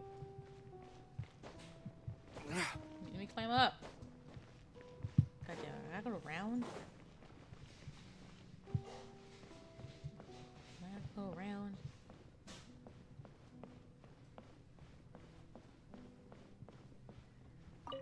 Okay. Oh, who permitted you to come onto this stage? Now, I understand your admiration for my august self, but I must ask you to keep to the rules. All right. It is not my intent to reprimand you. There is no need to state your name. Just be off with you. Do not distract me from my performance. Oh, do not jest. Can you not feel it? I am Focalor. The eyes of countless Fontanians are upon me. I must, at all times, display the utmost elegance and nobility.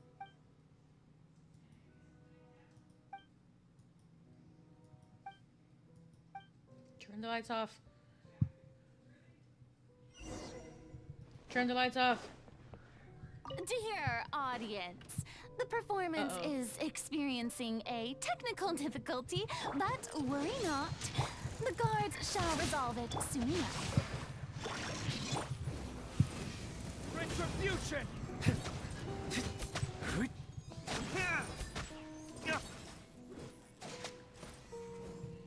Light off.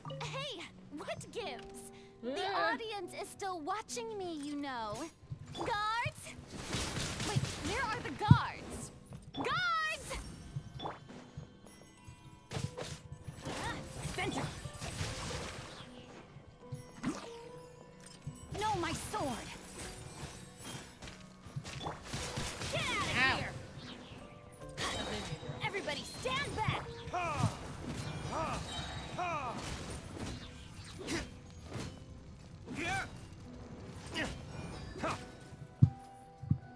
Turn off the lights.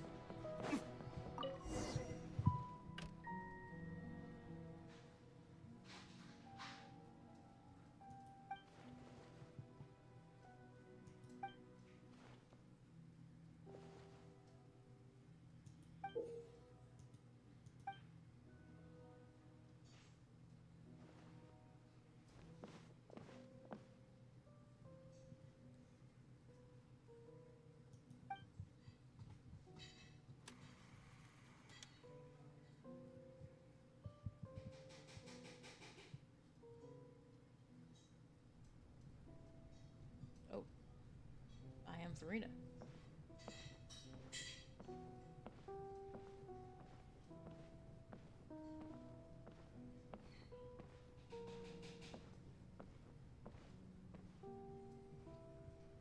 Farina. Farina. Huh? Who's that? Who's calling me? Where are you? Be not nervous. Be not afraid. I am before you. Wait a moment. You're near me? How can this be? Mirror you, huh? You know what? That's not bad. Let's go with that. Mirror me. What do you wish to say? The prophecy. Have you heard of it? What prophecy? Wait. I know. I think. I don't know why, but it's in my head somehow. The people will all be dissolved into the waters, and only the Hydro Archon will remain, weeping on her throne. Only then will the sins of the people of Fontaine be washed away. Oh, very good. You know it well. What's going on? I can't seem to remember anything clearly. The only thing I know for sure is this prophecy. Will it really come to pass? Yes, it will. And that is why I've come to you. Disaster will come to Fontaine sooner or later. Things will develop just as the prophecy declared. There is no escaping it. But doesn't that mean everyone will die? I'm a Fontainian just like them. Will I dissolve too? Oh, don't worry. Magical meetings exist in this world precisely to give people a chance to turn things around. It is the reason why you met me today. I will tell you how to save everyone, but you may have to suffer somewhat. Oh, so there's still hope after all. Goodness, you frightened me. You spoke so much and with so much certainty. As for the suffering, well, I will admit that the first thing that came to mind was, why do I have to be the one to suffer? But if the prophecy will come true, I'll also die anyway, right? So if I've already met you as my magical meeting in this world, if there were scales, with all the people of Fontaine on one side and my pain on the other, is it not obvious where the scales should tilt? You truly are the perfect human. My ideal. I suppose this would also be the justice that belongs to you. Huh? Don't worry, it's nothing. Listen well. Fontaine has just lost its Hydro Archon. I need you to play a role. That of the new Archon. Play as a god? That's right. You must begin a never-ending masquerade. You must never let anyone suspect your identity. If you can keep it up, then I shall have my way of defying this prophecy. But should your identity be revealed, then all hope will be lost. But how will I do this? A human assuming the role of a god without being exposed. Don't worry. What you must do is not to turn yourself into a real god. You simply need to play the role of a god as humans imagine them to be. Being a human yourself, I'm sure you already know what such an entity would be like. Remember, your true challenge will not be pursuing divinity, but contending against humanity. I'm still not sure I understand, but I'll try. I'll try to do this. So, how long am I going to have to play this role? To accomplish this mission, you will have to stay on the stage for many, many years. You will endure and not grow old until your task ends. But I promise you, all will eventually end in a magnificent and dramatic trial, and everyone will be saved. A trial, huh?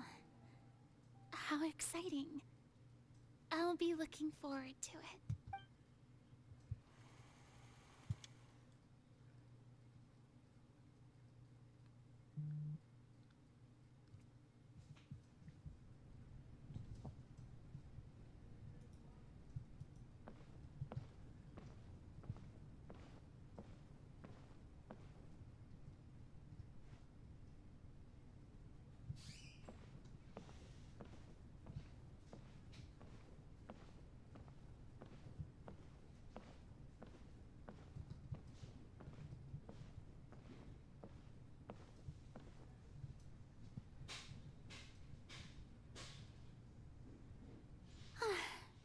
The Maison Cardinalise has announced my accession, but this is my first time facing the people.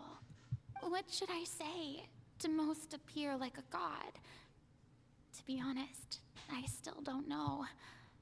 Perhaps I should first try to act natural. Ladies and gentlemen, good evening, and welcome to the Opera Epiclese. I'm sure you've all heard about how I have taken on the role of Hydro Archon. Indeed, I am Verena de Fontaine, your new Archon. In truth, I know little about becoming a nation's new god, but it will be my honor to guide you all. As the god Focalor, the god of justice, I shall do all within my power to lead you into an age of fairness and justice. Once again, thank you all for coming. If you should have any questions or suggestions, please send them to the Maison Cardinalise. The future of Fontaine will require us to work together, after all. This should do it. I thought I might stammer, but thankfully, I was able to convey my thoughts just fine. Okay, and next. That's the new Hydro Archon. Is this some kind of joke by the Maison? I would have thought that a being that surpasses humanity would be a bit more assertive. Hey, did you hear that? She even told us to send her suggestions there at the end. Shouldn't gods be all-powerful? She's being so modest. What's the difference between her and an ordinary person, then? If you ask me, perhaps the succession didn't actually happen. She might just be a Maison-backed puppet. Wait, what's going on? Why is everyone suspecting me of being a fake? This is bad. If I get exposed here, there'll be no saving the people from the prophecy. Right. Mirmi said that I just need to play the role of a god as humans imagine them to be. Calm down, Verena. Think. What do the people want? How would they imagine a god to speak and act? Assertive, with a strong sense of presence. One who can dispel all doubt. That is the character I'm fated to play.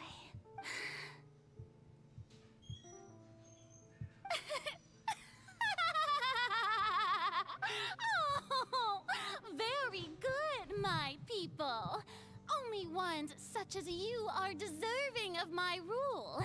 Now, I was wondering if some weak puppet were to one day come onto the stage and claim ownership of this opera house, would the children of Fontaine follow them? Well, it seems that you would all see right through them. Having passed my test, you are qualified to witness wondrous trials alongside my august self, here in this opera house.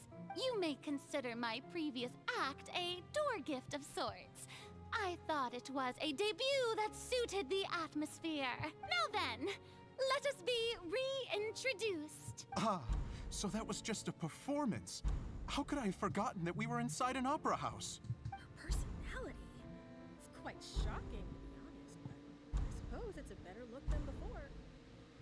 Such a fascinating and bold deity. How wonderful! Our future may yet be bright after all. It seems I've turned them around. Best follow this flow and restart my accession speech. My dear people, whether you acknowledge me or not, whether you trust me or nay, I say to you, keep faith in your ardor for justice. We have heard it said that this nation's sins can no longer be washed away. Well, I say that justice is most fragrant when it blooms amid sin. The scales of justice should not weigh heavy in the hands of its God. On one side, it must carry fairness and justice. And on the other, praise and applause. May law be the prayer on our lips. May judgment be our worship. Let us light the fires and drink to the future of Fontaine! There is no trouble in this world that justice cannot solve. All that is needed is for you, my people, to believe in it, heart and soul. So long as I, the Archon Focalor, stand within the Opera Epiclese, so long as I stand before the Oratrice, I shall even judge the gods of this world!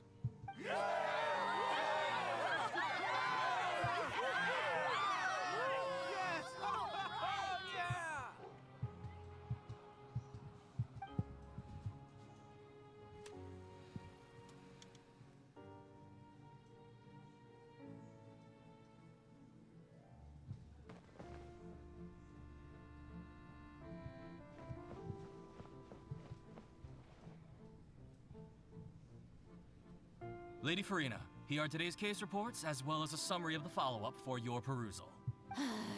Come now, was I not just at the Opera House in person? Leave these kinds of things to Neuvillette.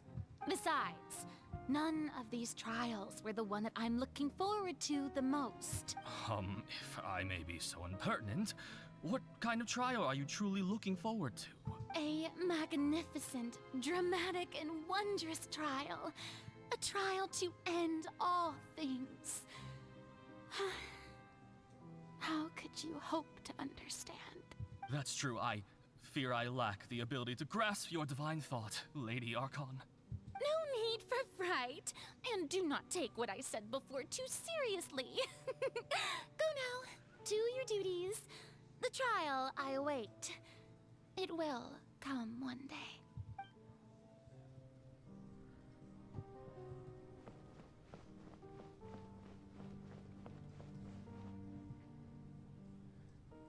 Lady Farina, I don't know what to say. Thank you for agreeing to see me. No need to thank me.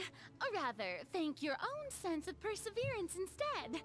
Long have you stood in line to meet me, have you not? Oh, I'm afraid that's just an inevitable consequence of my divine charm. All right. Deoteria, is it? How is your son's illness? You remembered me, and you knew of my family, too. He is doing much better now. In fact, he is far more of an ardent believer than I. He was the one who forced me to seek an audience with you, and to bring your words back to him. Oh, good. Very good. If this should happen again in the future, please do not hesitate to come and tell me. Going down to citizens' homes every so often, while not usual practice, should serve as a fine change of pace. You're such a gentle and wise god. Thank you once again, on behalf of my son.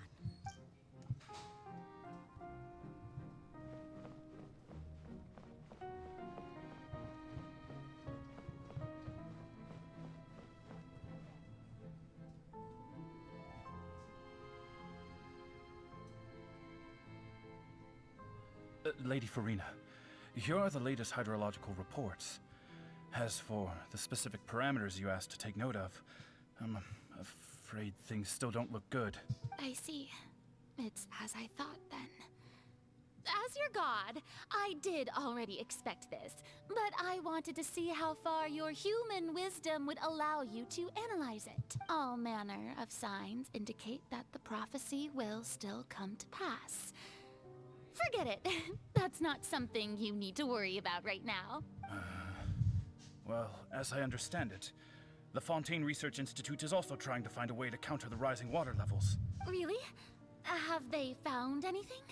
I'm afraid that they haven't found any effective solution thus far. Oh, is that so? Well, no wonder. This issue has reached the realm of the gods, after all.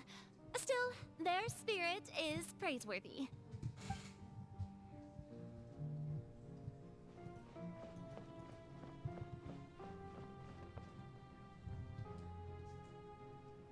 The day is finally over.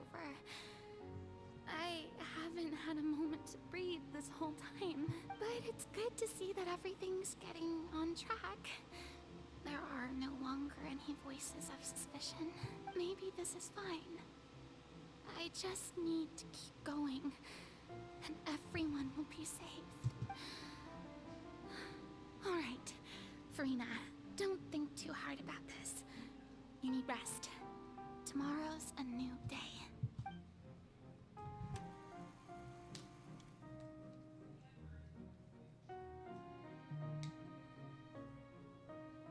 Lady Farina, here are the new trial reports for the latest cases, as well as a summary of the follow-up. There'll be no need for that. I've seen them already. There's no need to go back over scenes I've witnessed in person before. Lady Farina, I've waited so long for this chance to see you in this manner. Indeed, my dear, loyal citizen. This joyous moment is an honor for us both. Lady Farina, we're detecting significant hydrological anomalies near Poisson. Understood. Keep monitoring. Keep me informed should anything come up at the Institute. I don't think I let anything slip today. I must show the people that there is nothing to worry about. I just don't know when these days will end. I feel utterly exhausted. Best to rest early today, too.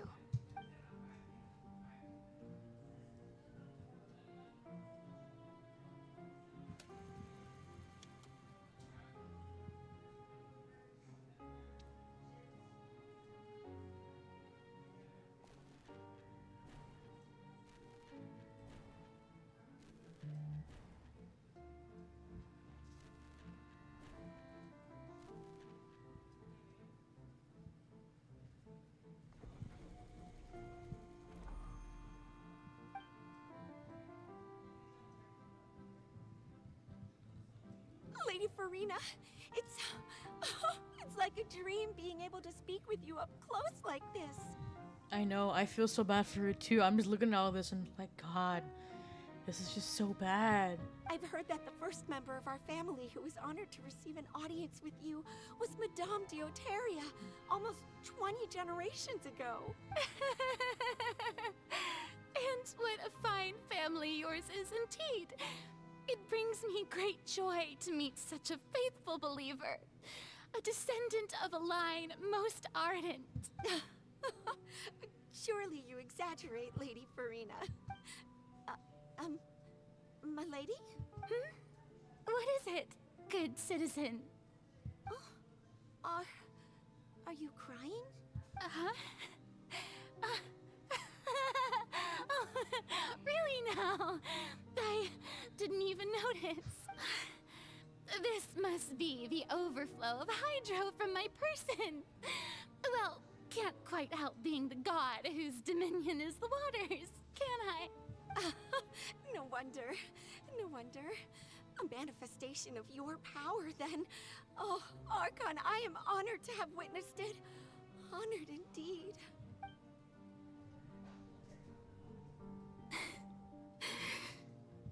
So interminable. So lonely. Just how much longer? Hundreds of years must have passed by now. Perhaps the show must go on for hundreds more. I never imagined that it would hurt so much. Have I reached my limit? No. Perhaps I reached it long ago. Today I didn't even notice my own tears. I want to tell someone, anyone, about this. But would that not destroy all I've done so far? I've conducted so many investigations across the centuries. But there's not even a sliver of hope that we might break the prophecy. All I can do is keep heart. I must maintain this act. It is the only way to save Fontaine. Please, mirror me. You have to succeed.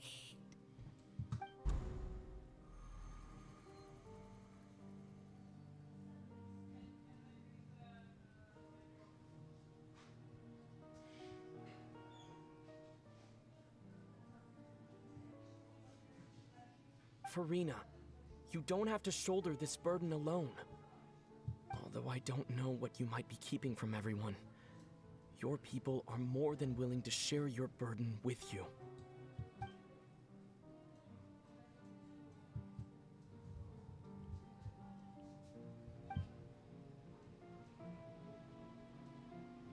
Share my burden.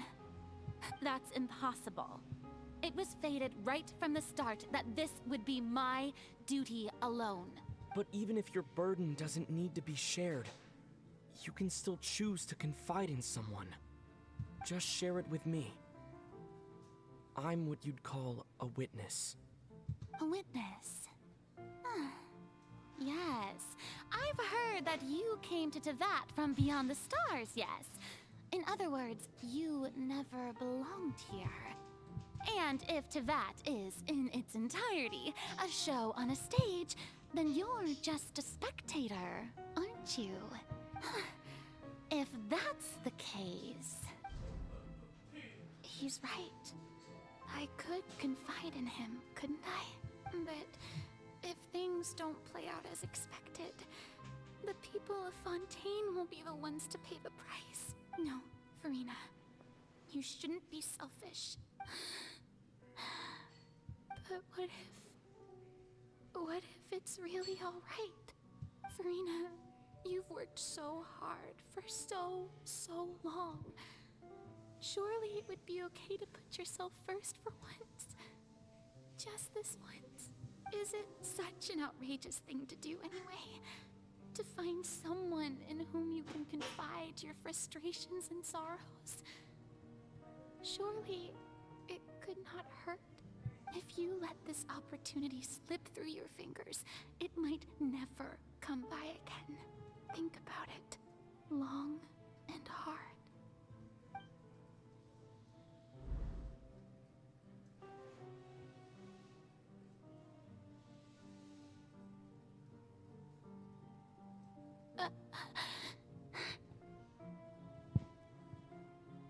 No, I have nothing to say. I am Farina, the Archon of Fontaine. Everything will surely get better. All you need to do, dear spectator, is to witness my performance until the curtains fall.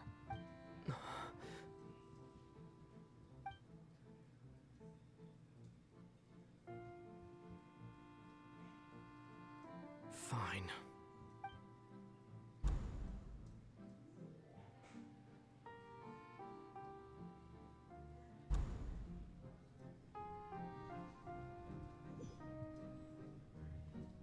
So even Farina doesn't know the truth? You've never once let her in on the full plan? Yes, it had to be done. To deceive the heavenly principles, you must first deceive yourself. She did very well. If she had let her resolve falter even once in these 5 centuries, Fontaine would have been doomed to the most tragic fate. It seems that trusting humanity was the right decision after all. I believe that I understand how your deception works, but that is only half the truth, is it not? How would you build on this foundation to save the people of Fontaine? That is the most important thing. Ah, good, good. Of course, the Iudex of Fontaine has pinpointed the crux of the issue. I'm sure you've long sensed that the Oratrice is no simple machine, yes? I've always suspected that it had its own consciousness. And Lenny did mention that he heard a human voice within the core chamber. It now seems that that person was you, hidden within the machine all along. Am I right?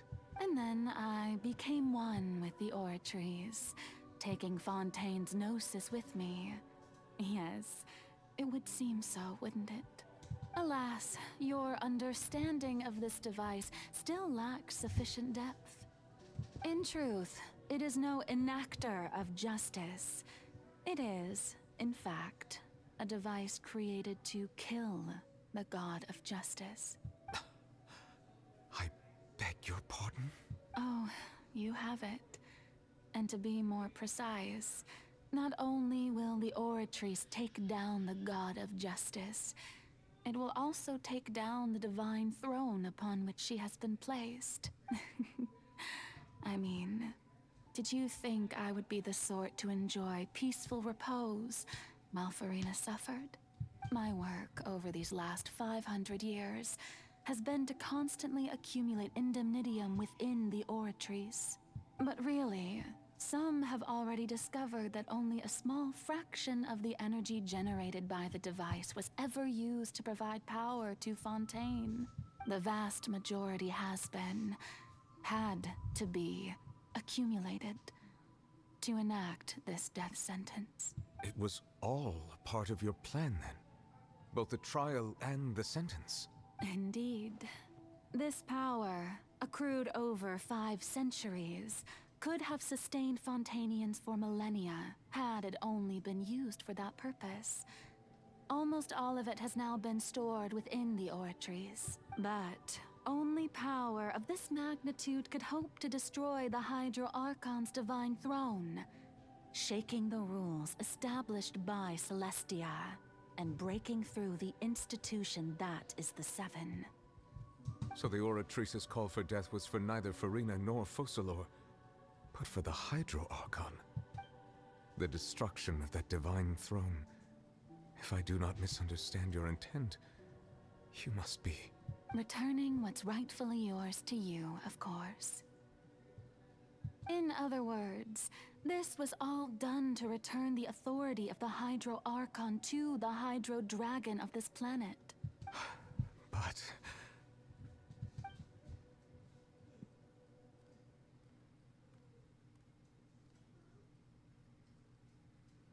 Oh, what? Getting sad again, are we? The authority of the ancient dragons shall soon be yours once more, O Hydro Dragon Sovereign. And this is the face you make. All you've done throughout the years is just so you can sacrifice yourself at the very end. I've never quite seen it that way, you know. Even now, I'm quite pleased at how well my deception worked. Bro, I'm getting emotional, bro. Like, my heart hurts.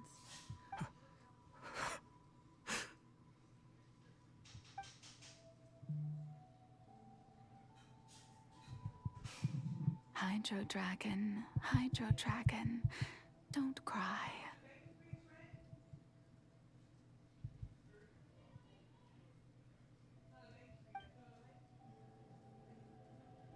I must say, had it been within my rights, I would have loved to judge the heavenly principles themselves. Were they not guilty of essentially the same crime?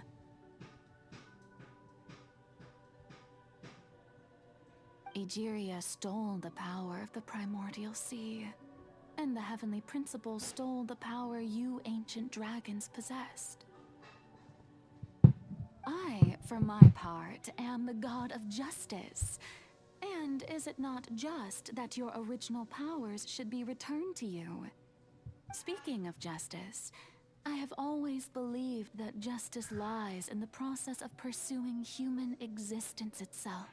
So, if the theft of the primordial sea's might was Fontaine's original sin, then, leaving matters of procedural right and wrong aside, the descent of the Fontanians as humans and their right to exist in this world would be Fontaine's original justice. In other words, existence was Egeria's justice, and to me, justice is the continuation of that existence, defying the prophecy and ensuring that Fontaine's people shall live on.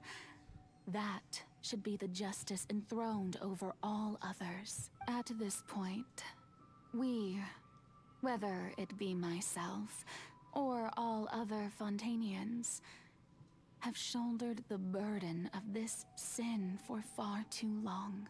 Iudex Neuvillette, the highest judge in our land, when you regain your full power as an elemental sovereign, what verdict shall you pass upon us? So when I was invited to the court of Fontaine to serve as Iudex, I see now that that was your idea too. At last. I now understand the true purpose behind this position. In the beginning, I was uninterested in human existence. But these 5 centuries of living alongside them have gradually brought about mutual understanding between us. And I have even attempted to feel as they feel. You are a devious one, Focalors. Things being as they are, surely you know that I could never declare them to be guilty.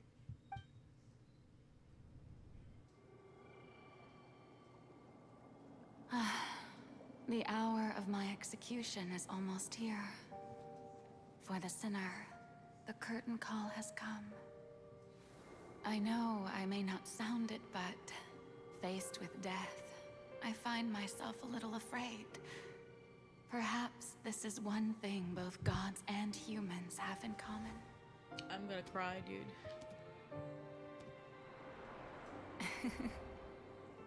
Farewell, Neuvillette. I hope you've enjoyed the part you played these 500 years.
Iudex Nuvelet, hereby declare,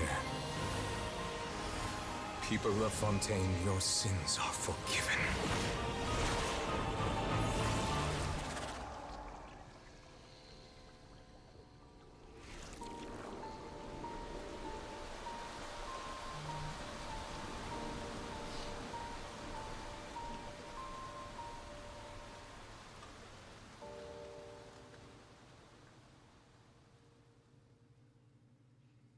I'm crying. I'm literally crying. Oh my god.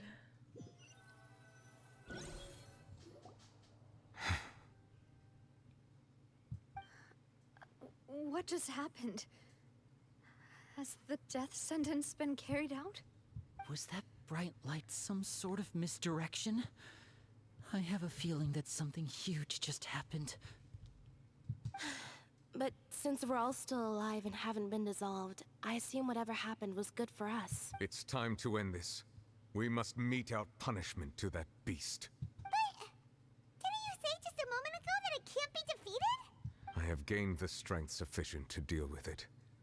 Through certain means, I now have the ability to separate the power of the Primordial Sea from that creature.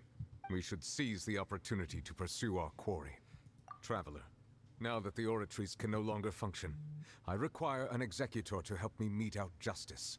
The root of the calamities befalling Fontaine, the beast that enacts the prophecy. Its name is the all-devouring Narwhal. Come with me, traveler. The hour of execution has come. Oh my god, my heart, dude. I'm like, oh my god. Oh, it's a whale.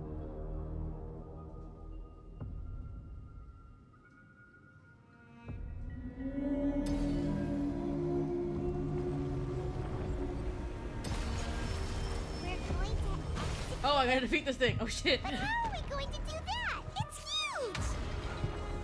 I've already done my best to separate the power of the Primordial Sea from the whale. Considering the size of the beast, I cannot reach the power source. Unless we can find a way to attack it from within. I shall share a part of the ancient dragon's power with you. We shall look for an opening together.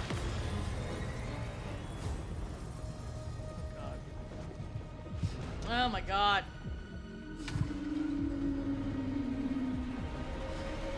Off we go. I can feel its sorrow turning into hostility. Oh! Get out of here! Off we go. The night is cold.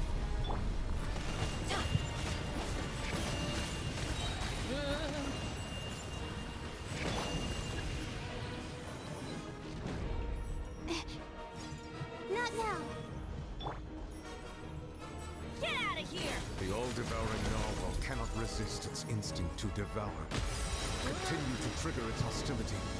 Chance will present itself. My guiding stars.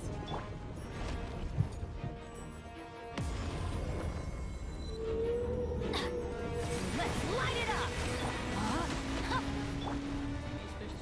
The night is cold.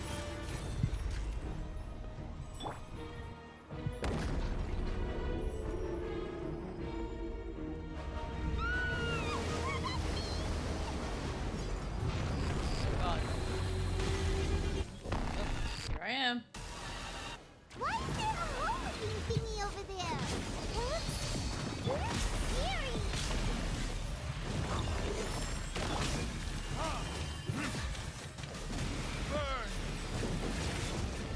Let me weave you a verse.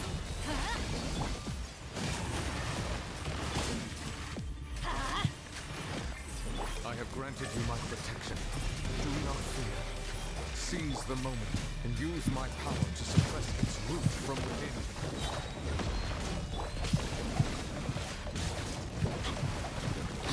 My guiding stars. Cold. Mine to command.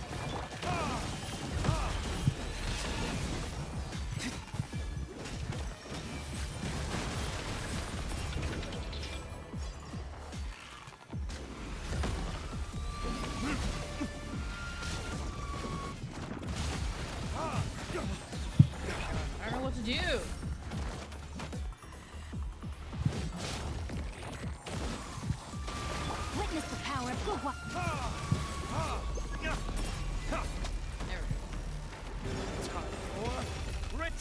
attention! Oh god.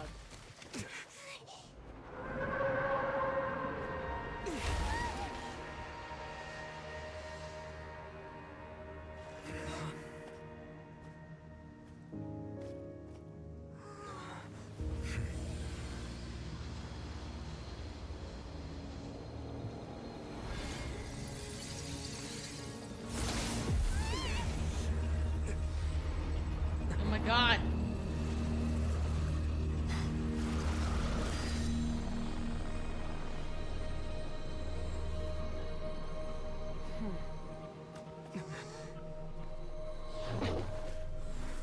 Just threw him in there, bro.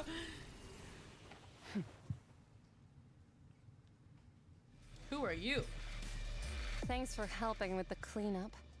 It should have been my job, but it was just supposed to be a short private training session for me. I didn't think that my disciple and my master's pet would start brawling in the meantime. Well, actually, I had a feeling that it would happen at some point, but they bumped into one another earlier than I thought. What a blunder. I suppose I'll have to swing my sword 3 million times as penance. That power. Who are you exactly? Hyman has an idea. From what she said earlier, she must be Child's master. Skirk, right?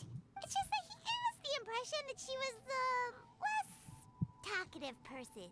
I simply did not have anything to say to the weak. But you, on the other hand, managed to defeat the all-devouring narwhal without using power from beyond this world. So you may speak to me as equals. I have to agree. It's a strange use of a planet's primordial waters just to raise an all-devouring narwhal. That kind of power is wasted on it. It's not cooperative. It eats too much. And I have more important things to do with my time than pet sitting. The only thing that creature has going for it is its looks. All in all, it fails as a pet. Miss Skirk? I think you might have missed the point. The point being? Well, being that this pet almost destroyed an entire nation. So what sort of person is your master? Well, Child's master's master. Wait, is that right? Oh, right. So you don't know him. Sorry, I assumed you did. His name is Sertologi. I am unfamiliar with that name. Huh. So Master isn't sufficiently famous. How should I describe him then? Have you heard of the name The Fowl? The Fowl? Still nothing? Well, how about the Visionary? Vetterfulnir then? Or Gold Rhindaughter? Ooh, that one we've heard. Rhindaughter's part of the Hexen Circle. She's Albedo's mom, right? Oh, so you do know that name. To be honest, I also heard all of those names and titles from my master. I don't actually know them either. But I suppose you understand now, yes? My master is likely a similar sort to Rhindaughter. They are both pursuing some form of perfection. Wait, didn't you also mention a visionary person? Hyman didn't quite catch their name. Actually, never mind that. I believe it expedient to inform you that the all-devouring narwhal used up nearly all its strength fighting you. Such roiling hydro energies will prove difficult for the planet's deep seas to digest. As such, the fontaine back on the surface has most likely been thrown into chaos. In other words, the prophecy that you've been fretting over should now be in full swing. What?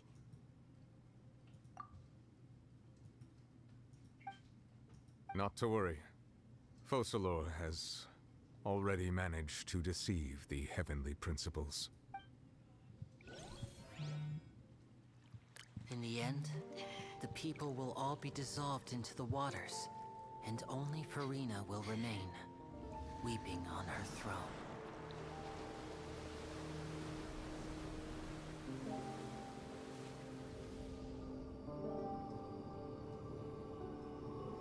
Only then will the sins of the people of Fontaine be washed away.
Hands, initiate emergency rescue! Risley!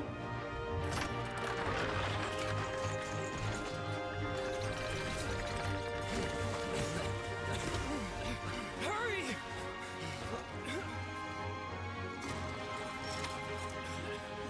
Hey, lend a hand!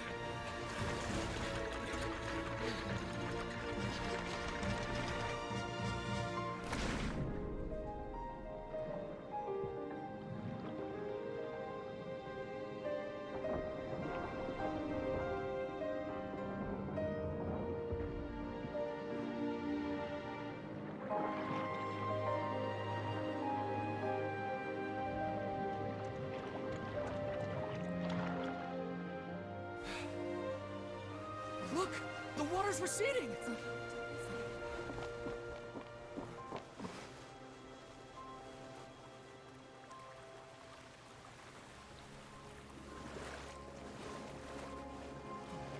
It's a miracle! Water's receding. We didn't dissolve. The prophecy was wrong. The prophecy was wrong.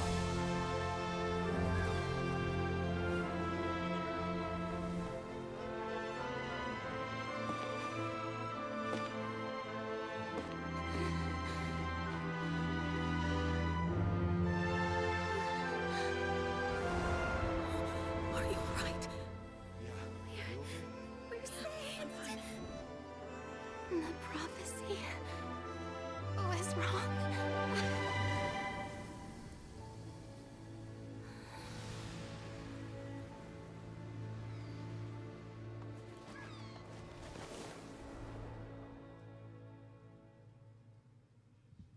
Oh my god, my heart.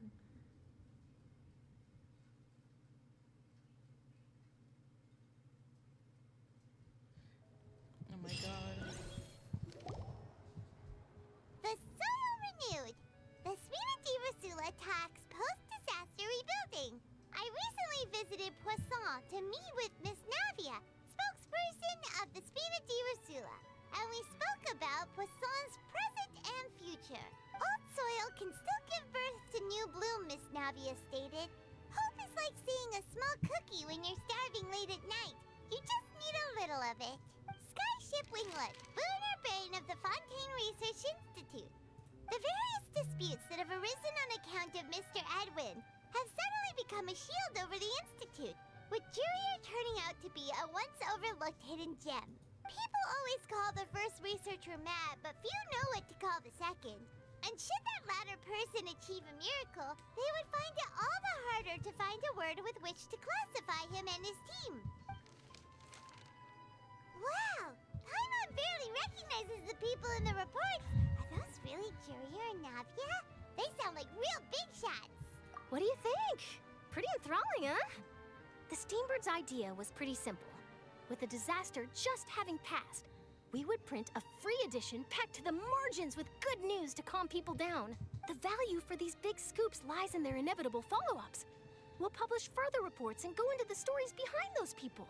Edwin's assistant, Jurier, created a true flying ship, while Navia is leading people in the reconstruction of their home. I'm sure that these stories could draw even your well-traveled eye. Paimon's curious too! Wait a minute. Didn't we watch everything happen from start to finish? What's there to be curious about? And that's exactly why I'd like you to come conduct interviews with me. You're the best incubators of news, if you haven't noticed. And also, with you around, I'm sure I'll get to see that Duke. Are you sure? Hasn't he turned you down several times already? Oh, this time will be different. Come on, let's head to Poisson first, and then make a trip to the fortress. There are some things you'll only know when you get there.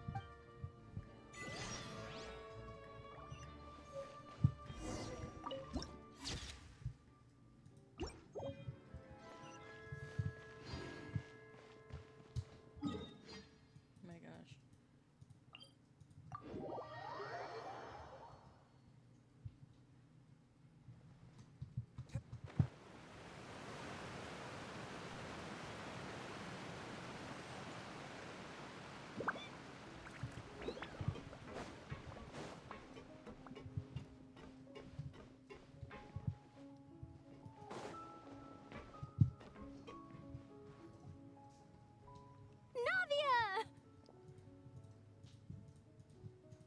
Oh, it's you.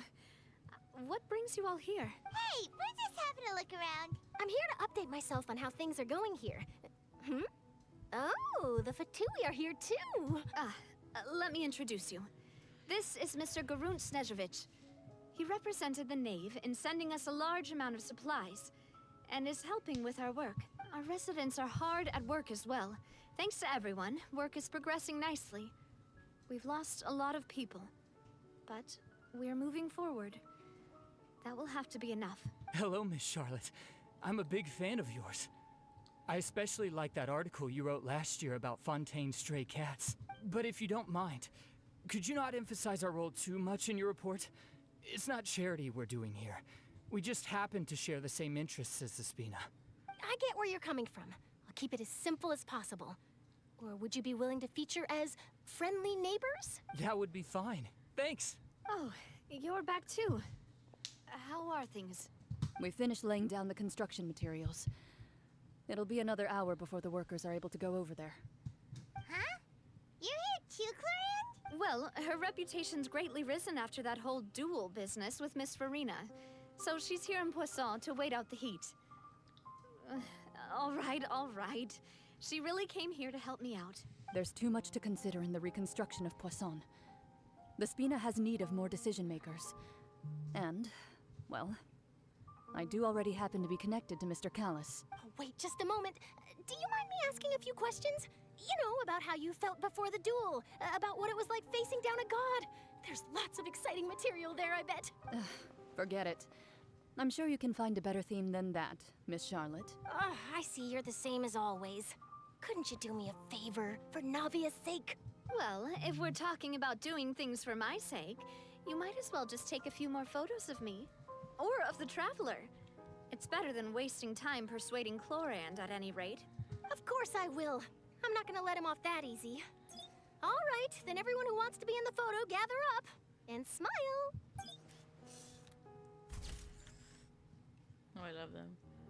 How did it go? Was it a good shot? Did Paimon look cute in it? Real. Not bad. Your addition really helped the composition of the picture. All right, hang on a moment. Let me snap a few more shots. Me too. All right, that should do it. I'll be back here later anyway, so let's call it a day. You're very quick. Speed is of the essence when it comes to the news, and freshness is the key. Also, not to brag, but I'm pretty good at building connections. Who knows? I might eventually get that interview with you after all, Miss Clarand. Wow, you really do have that never say die spirit.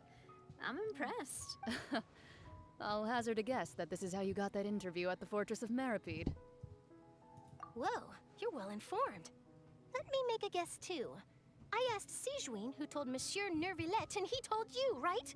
That's a very complete information chain. In truth, all Monsieur Nervillette asked me was, when did the fortress become so friendly towards the media? I told him that it was best not to speak too soon. There's no guarantee that Ridesley will make a personal appearance. You're right. I've got to treasure every moment I have with them. In which case, I'll be making a move first. Stay safe now. And tell me if you hear anything interesting. I'll treat you to afternoon tea in exchange. Time to go to the Fortress of Meripede.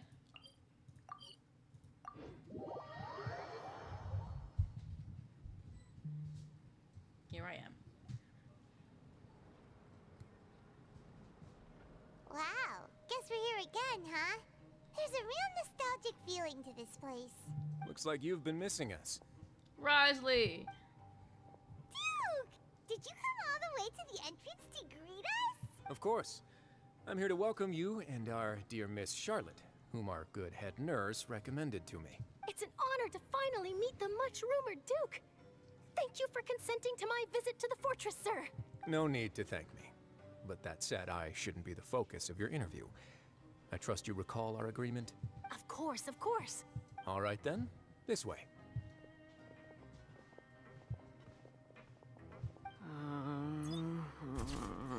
Me too. Hey, no need to be so nervous. I've already taken all the photos we need. Charlotte. Do these pictures really need to be published on the cover of the Steambird? It would seem that Miss Lorvine doesn't want her face to appear beside that of Mr. Jurier, hmm? Sir, please don't say things like that. But it looks like dear Mr. Jurier denies it. Might this interview be very important to you, then? No, I just... This is my first time being interviewed, and I'm very thankful to the Steambird for... Now, I might not look it, but I actually did meet Mr. Edwin once. And I'll be honest, I enjoyed chatting with you more. You've definitely got more of that genius vibe going on. The boat that brought about a miracle, the ark that saved the people. Why, you recreated a myth back there, like an emissary of legend. Still, if I might ask, where's that flying ship now? Huh. Looks like Charlotte's trying to get herself another exclusive scoop. I have to apologize, but that ship is presently in the bowels of our factory. I'm afraid it won't be easy for you to get a shot of it. Really? Well, then in that case, could I have an interview with you to make up for that loss? You already know my answer, I'm afraid. Best you interview our head nurse instead. Or perhaps you'd like to take another photo of this couple of researchers? Did you really have to use the word couple? Well, then, 2 solo photos will do. Is my hair messed up? Please, someone help me have a look. Things sure are getting pretty lively here. We've seen this kind of thing before. Oh, seems like everyone's here. Would any of you like to try this new drink I came up with? Ah, Siegeween. Hey, Miss Charlotte. Why don't you, take some pretty photos of our head nurse? Sure. Come on, Miss Siegeween. Over this way. Let's find a brighter spot. Huh? Sure. Do I have to smile? Oh, she's so cute. So, how have things been at the fortress? Same old, as you can see. Fontaine's undergone some changes, but this place is still more or less the same. Other than that flying ship, it got a tad too much attention, I think. That's why I decided to let the interview go through. We should direct more public opinions toward the behind-the-scenes heroes. Am I right, Mr. Jurier? Miss Lorvine? You're too kind, sir. I believe that you too should have your day in the sun. Not that you would want that, which is a pity. I'll just leave the spotlight to you two. I see. Lots of things happened that day, huh? Anyway, regarding that Harbinger, I'm not sure you remember, but his 3 young followers are still waiting for his return. He sure did win them over, huh? I'll tell them that there's good news and bad news. The good being that their boss seems fine, and the bad being that they must face extended sentences for abetting his escape. Oh, actually, what about you? Are things gonna change for you too? What change can there be? The fortress will keep chugging along, and so will my duties. As to what Miss Farina's departure will mean for the nation, and if our laws and governance will be transformed, we'll leave those to the folks in the overworld. Hey everyone, the photo shoot's done. Good. In that case, let's call it a day here. Thanks for your cooperation. Come on, Traveler, let's go. Till next time, everyone. There'll be a next time? Maybe? Who knows? I might write a story about the underwater factory next time. Until then. All right, last stop, the docks.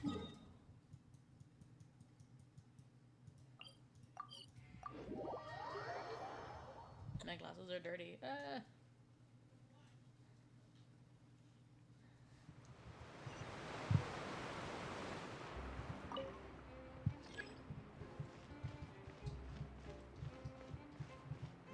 Waiting for the lift. Hiya!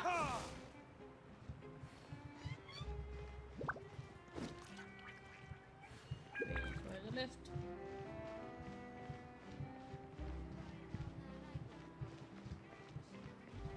You know, what if I just jump down? Huh? No. I don't want to accidentally die, so let's just go through the lift.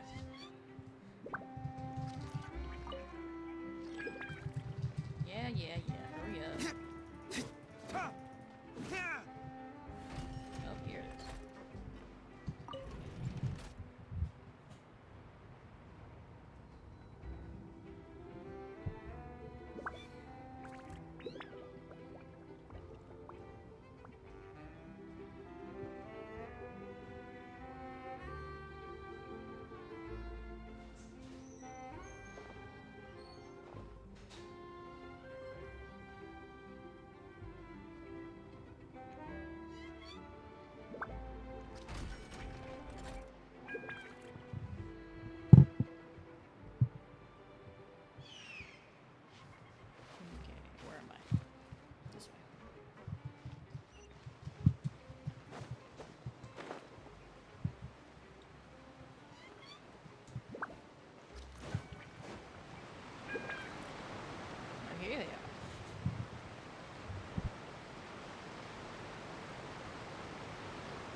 Navia mentioned that she stayed in touch with Linny and the others after working together.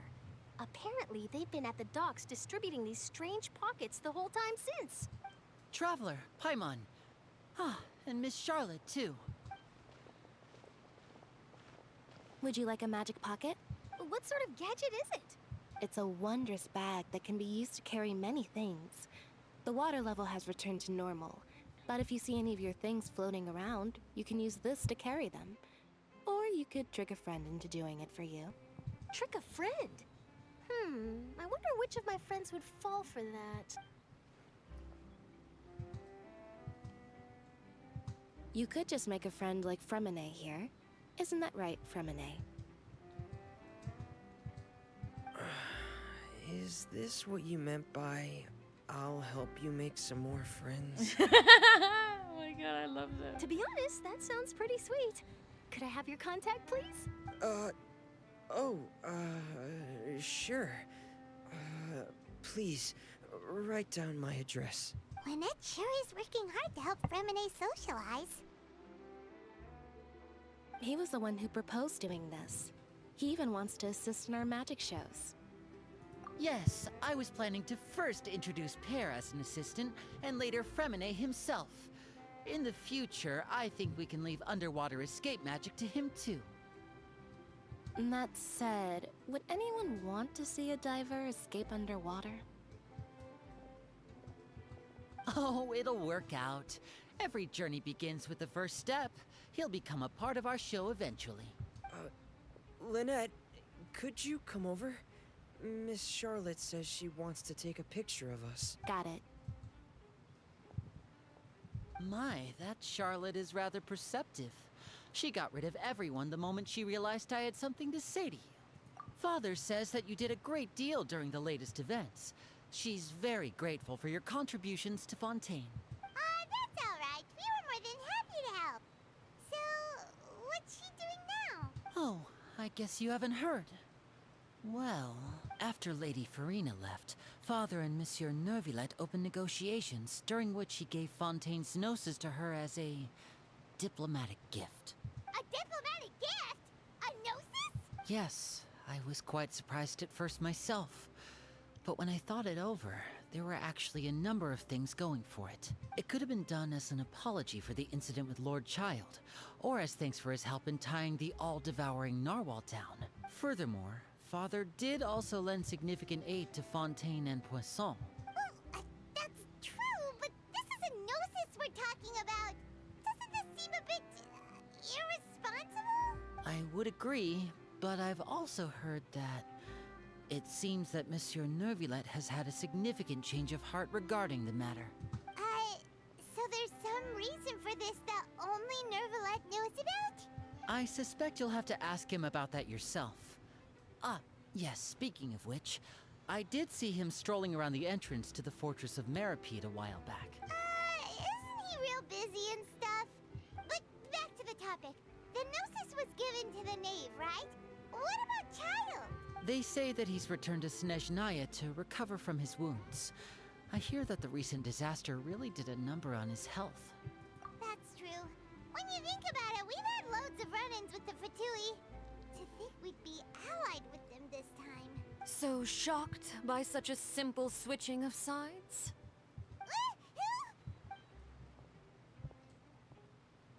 Father! Well, what do you know? Come to the docks to see how my children are doing and meet the Traveler by chance. Please do not pay my accomplishments in Fontaine too much mind. I would have done them regardless. Are you going to take the gnosis back to Snezhnaya? That is our duty as harbingers, yes. Don't be too preoccupied with sides. The goal of the Fatui concerns not a single place or person, but the entire world. With such a grand goal in mind, it is inevitable that we must wear many masks. Switching my masks is something I've always done. Well, that depends on many things. No one truly knows what the future holds. What good is honesty if you can't rely on it forever? As for you, I very much look forward to our next collaboration. Good things cannot be achieved alone, and you've proved yourselves to be great partners. A vision? All right. I'll remember to return it. Thank you for keeping it safe for him this entire time. And that's a wrap for me. Huh? You're... Greetings, Miss Journalist. Hello. If I'm not mistaken, there are diplomatic channels I'll need to report to take a photo of you. That is correct.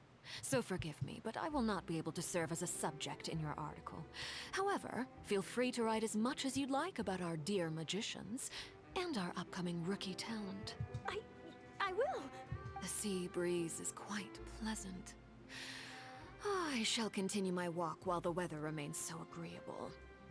Farewell. Farewell, Father. Oh, she has such an intimidating presence. I didn't even dare to take a picture. Thankfully, I've already wrapped up all my pre-scheduled interviews. Thank you all. This'll be more than enough for me to write about, I'm sure. Don't be too nervous. Why don't you take a magic pocket before you go? Here, Traveler, Paimon, you take one too. To move things about? That's right. Funny. I was giving out magic pockets when we first met too. And what do you know?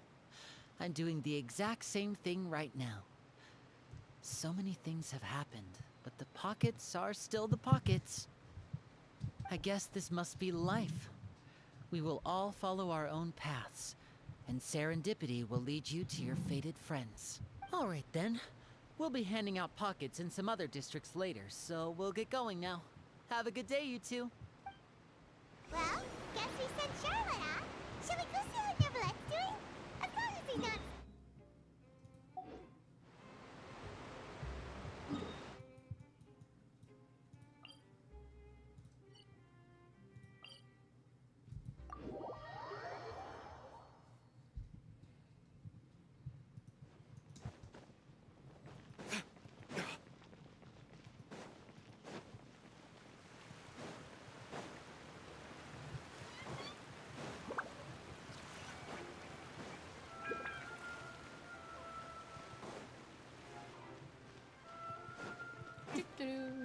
Gotta go see Nivelette, my fifth husband. The entrance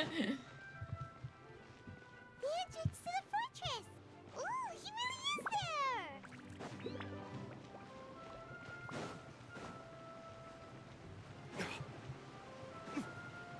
Nivelette!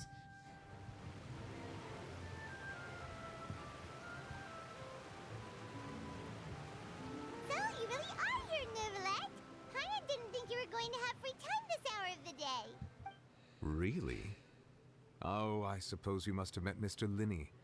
He took the time to greet me earlier when he passed this way. In any case, you came at a good time.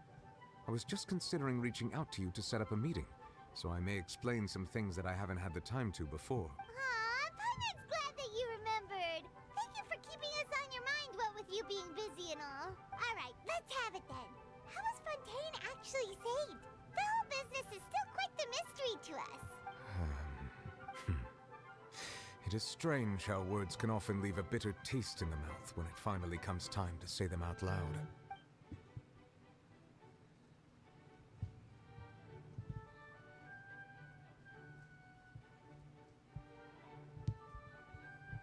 Whoa.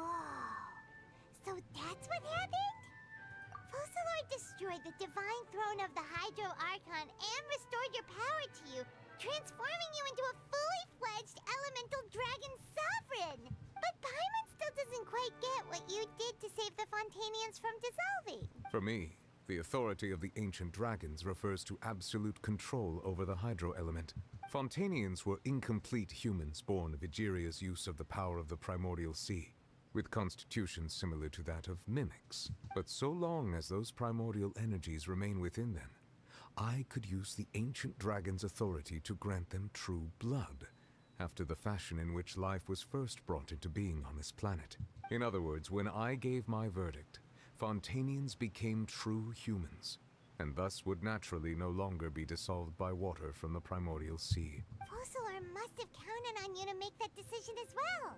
Your verdict was the key to making the prophecy appear to have come true while saving everyone. Yeah,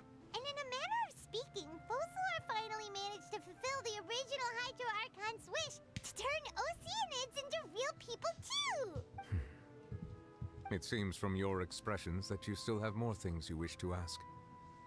Ask away. I will tell you the truth as I know it. I have investigated his case along many avenues, and I have learned that he once fell into an unknown chasm when he was young.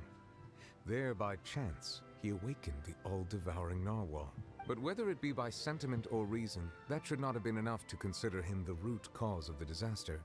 At most, he would have had tangential liability. As for the judgment passed by the Oratrice during the trial, whether it was due to that liability by association or Focalors deliberately using him to buy time for us on the assumption that he would be able to hold the creature off, I cannot say.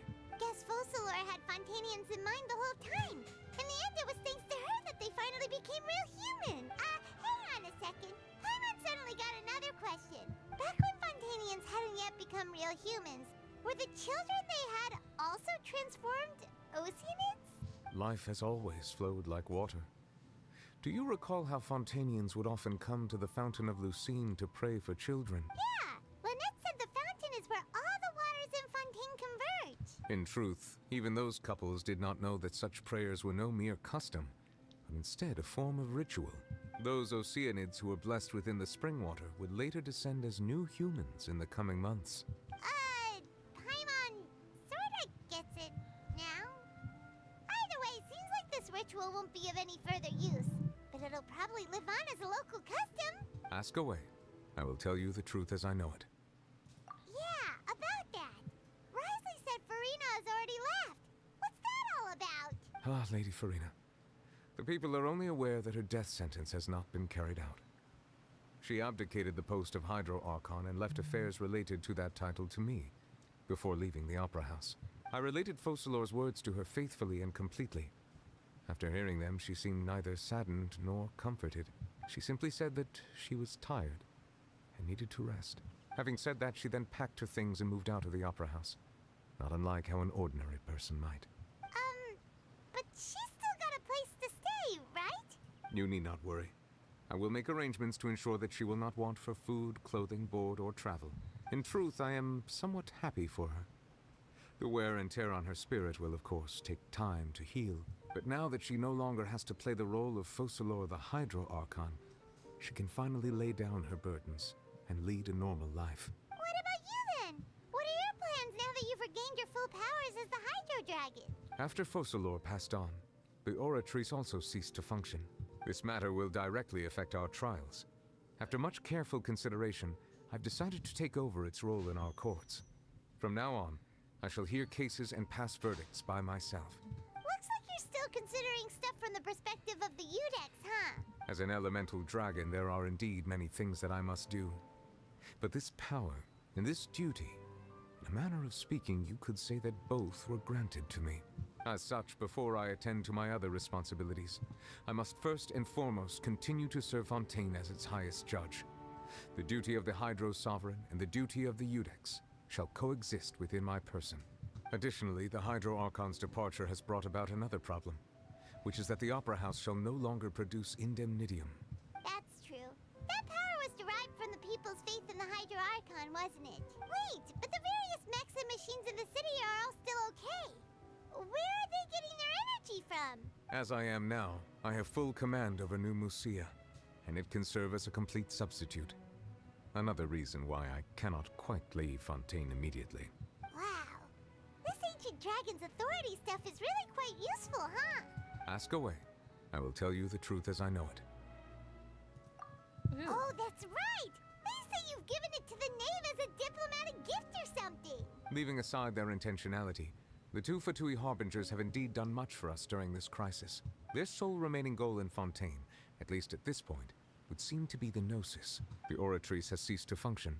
The Hydro Archon's divine throne is now no more, and I do not need the Gnosis's power.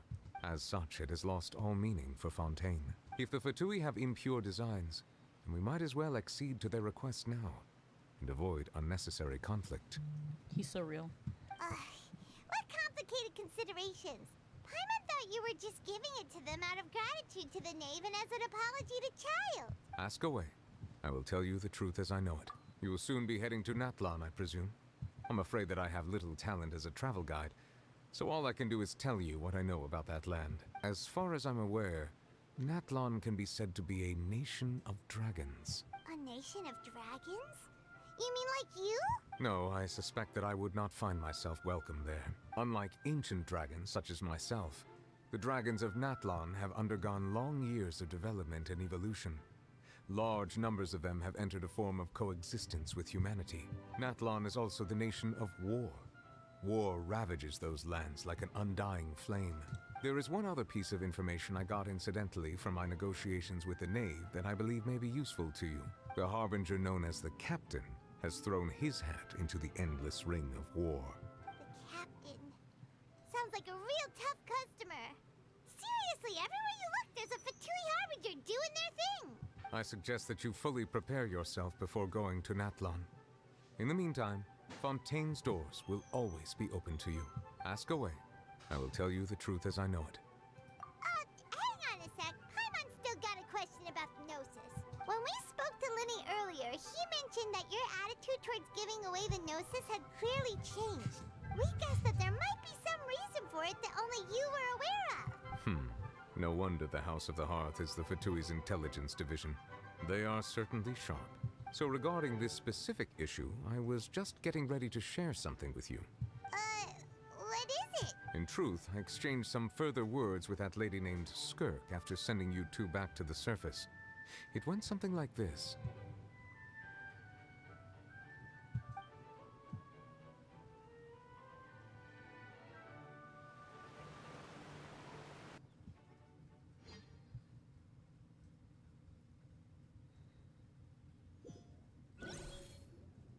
Well, we're going to head topside to see what's going on. You hurry over soon as well, all right, Nervalet? What next? The all-devouring narwhal isn't here, so I'm no longer getting any interference. I can finally catch the scent of your power, what it's made of. It is the authority of the planet's primordial dragons, but with something very similar to a god's curse mixed in. It's quite a novel blend. I'm sure I've encountered something like this before. What was it again? I do not know what you speak of.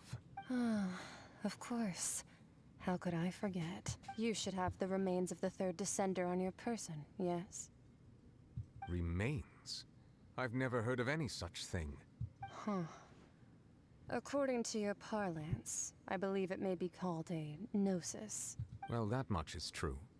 After Focalor's divinity faded, she handed her gnosis to me. But I fear I have never heard of it described in the manner that you just did. I've been training with my master, the Foul, ever since I was young, and I have never returned to the surface since. So most of the information I possess, I got from him. It is only natural for those who are greater than humanity to possess a different sort of common sense, which is why there are so many problems in our attempts to communicate with humans. Regardless, you should probably get rid of objects of misfortune to prevent any disasters from befalling you. To live in itself is a blessing. But once a person dies, the bonds he once had with this world shall all turn to curses. What do you mean by that? No need to fret. These are just my personal thoughts. And my reason for no longer wishing to return to the surface. This third descender you refer to, who are they? And when did they die? Master never mentioned them to me. Perhaps it just wasn't that important for me to know. If you're interested, though, I could ask him. I'll be sure to pass the answer on to you next time. Next time? You believe we will meet again? I do. Wait. I have a disciple of my own, don't I? He can be the messenger then.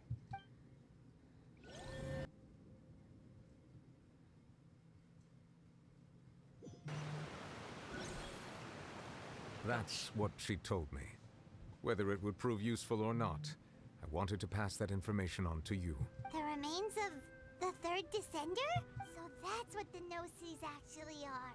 Paimon just thought they looked like chess pieces. How could they be a person's remains? All the same, assuming that there was no misunderstanding or special metaphor at play, that is what she meant to say.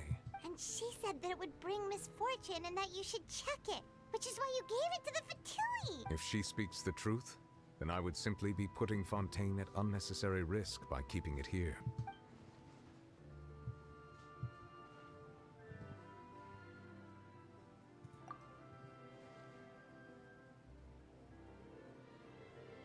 I had guessed that you might already be familiar with this concept, but I did not expect you to be one of them. That means that the Gnosis, which are exceedingly element-compatible and can even enhance elemental abilities, do indeed come from the third descender. I wonder, does your body also possess similar properties? Like being able to use elemental powers without a vision. That does sort of count as special compatibility, right? No, let's not think about this stuff right now. It just feels creepy. Comparing the Traveler to the dead third descender and all. That's what you say, but this topic still feels like bad luck. Once Child recovers, let's get some more answers out of him. Or go look for his master and get the answers that way. I too believe it unwise to make too many blind guesses when information is lacking.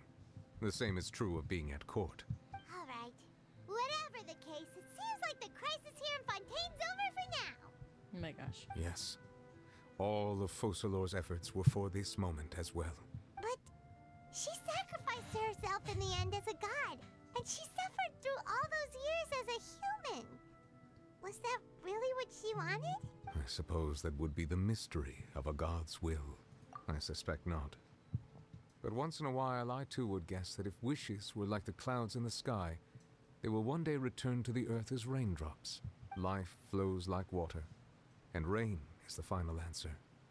The water levels may sometimes tilt one way or another, but the rain falls fairly upon all.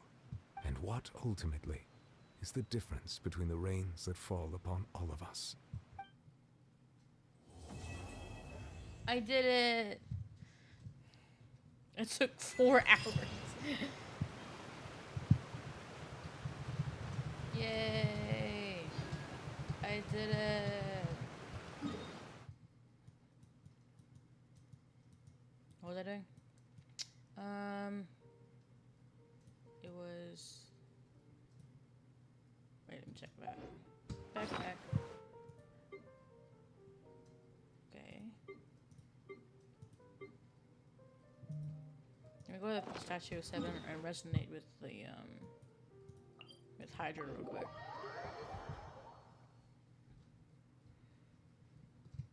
Where is it?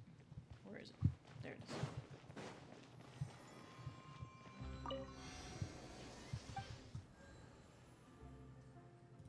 Wait, I gotta get a traveler out. Oops. Sorry, the Luke. This world is full of unsolved mysteries.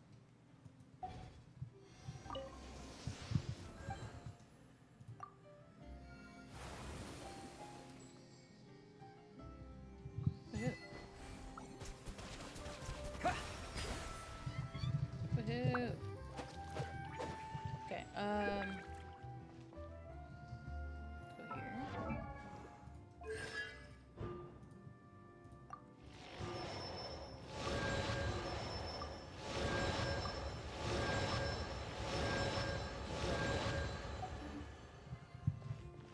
I forgot where that was.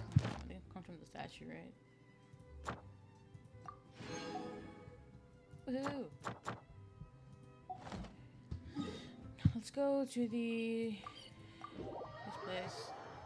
this place. Real quick, let me change my party back to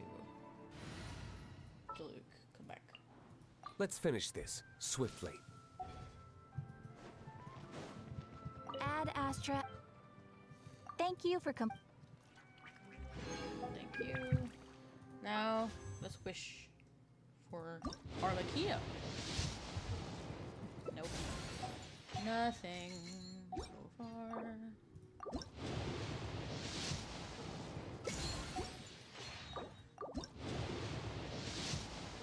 Okay. Sick. Okay. I think I'm done for today. I don't think I need to do anything else right now. So now that I'm finished... Oh, wait. Hold on. I see a thing in the distance. Give me that. Anyway. You have. nothing yet, probably.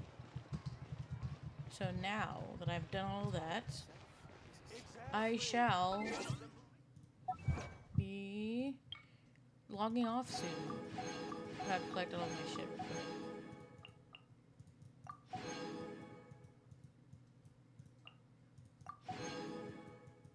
Anything else? No, it doesn't seem like it. Change avatar. What do you mean? Oh, it's because I got these things, right? Yeah. Okay, whatever. I think I'm done. Yeah, I'm done. Alright guys, thank you Guess so we much can for rest a watching bit. me today. Shut up, Luke. I really appreciate you for coming, and thank you again, and I will see you all next time. Bye-bye.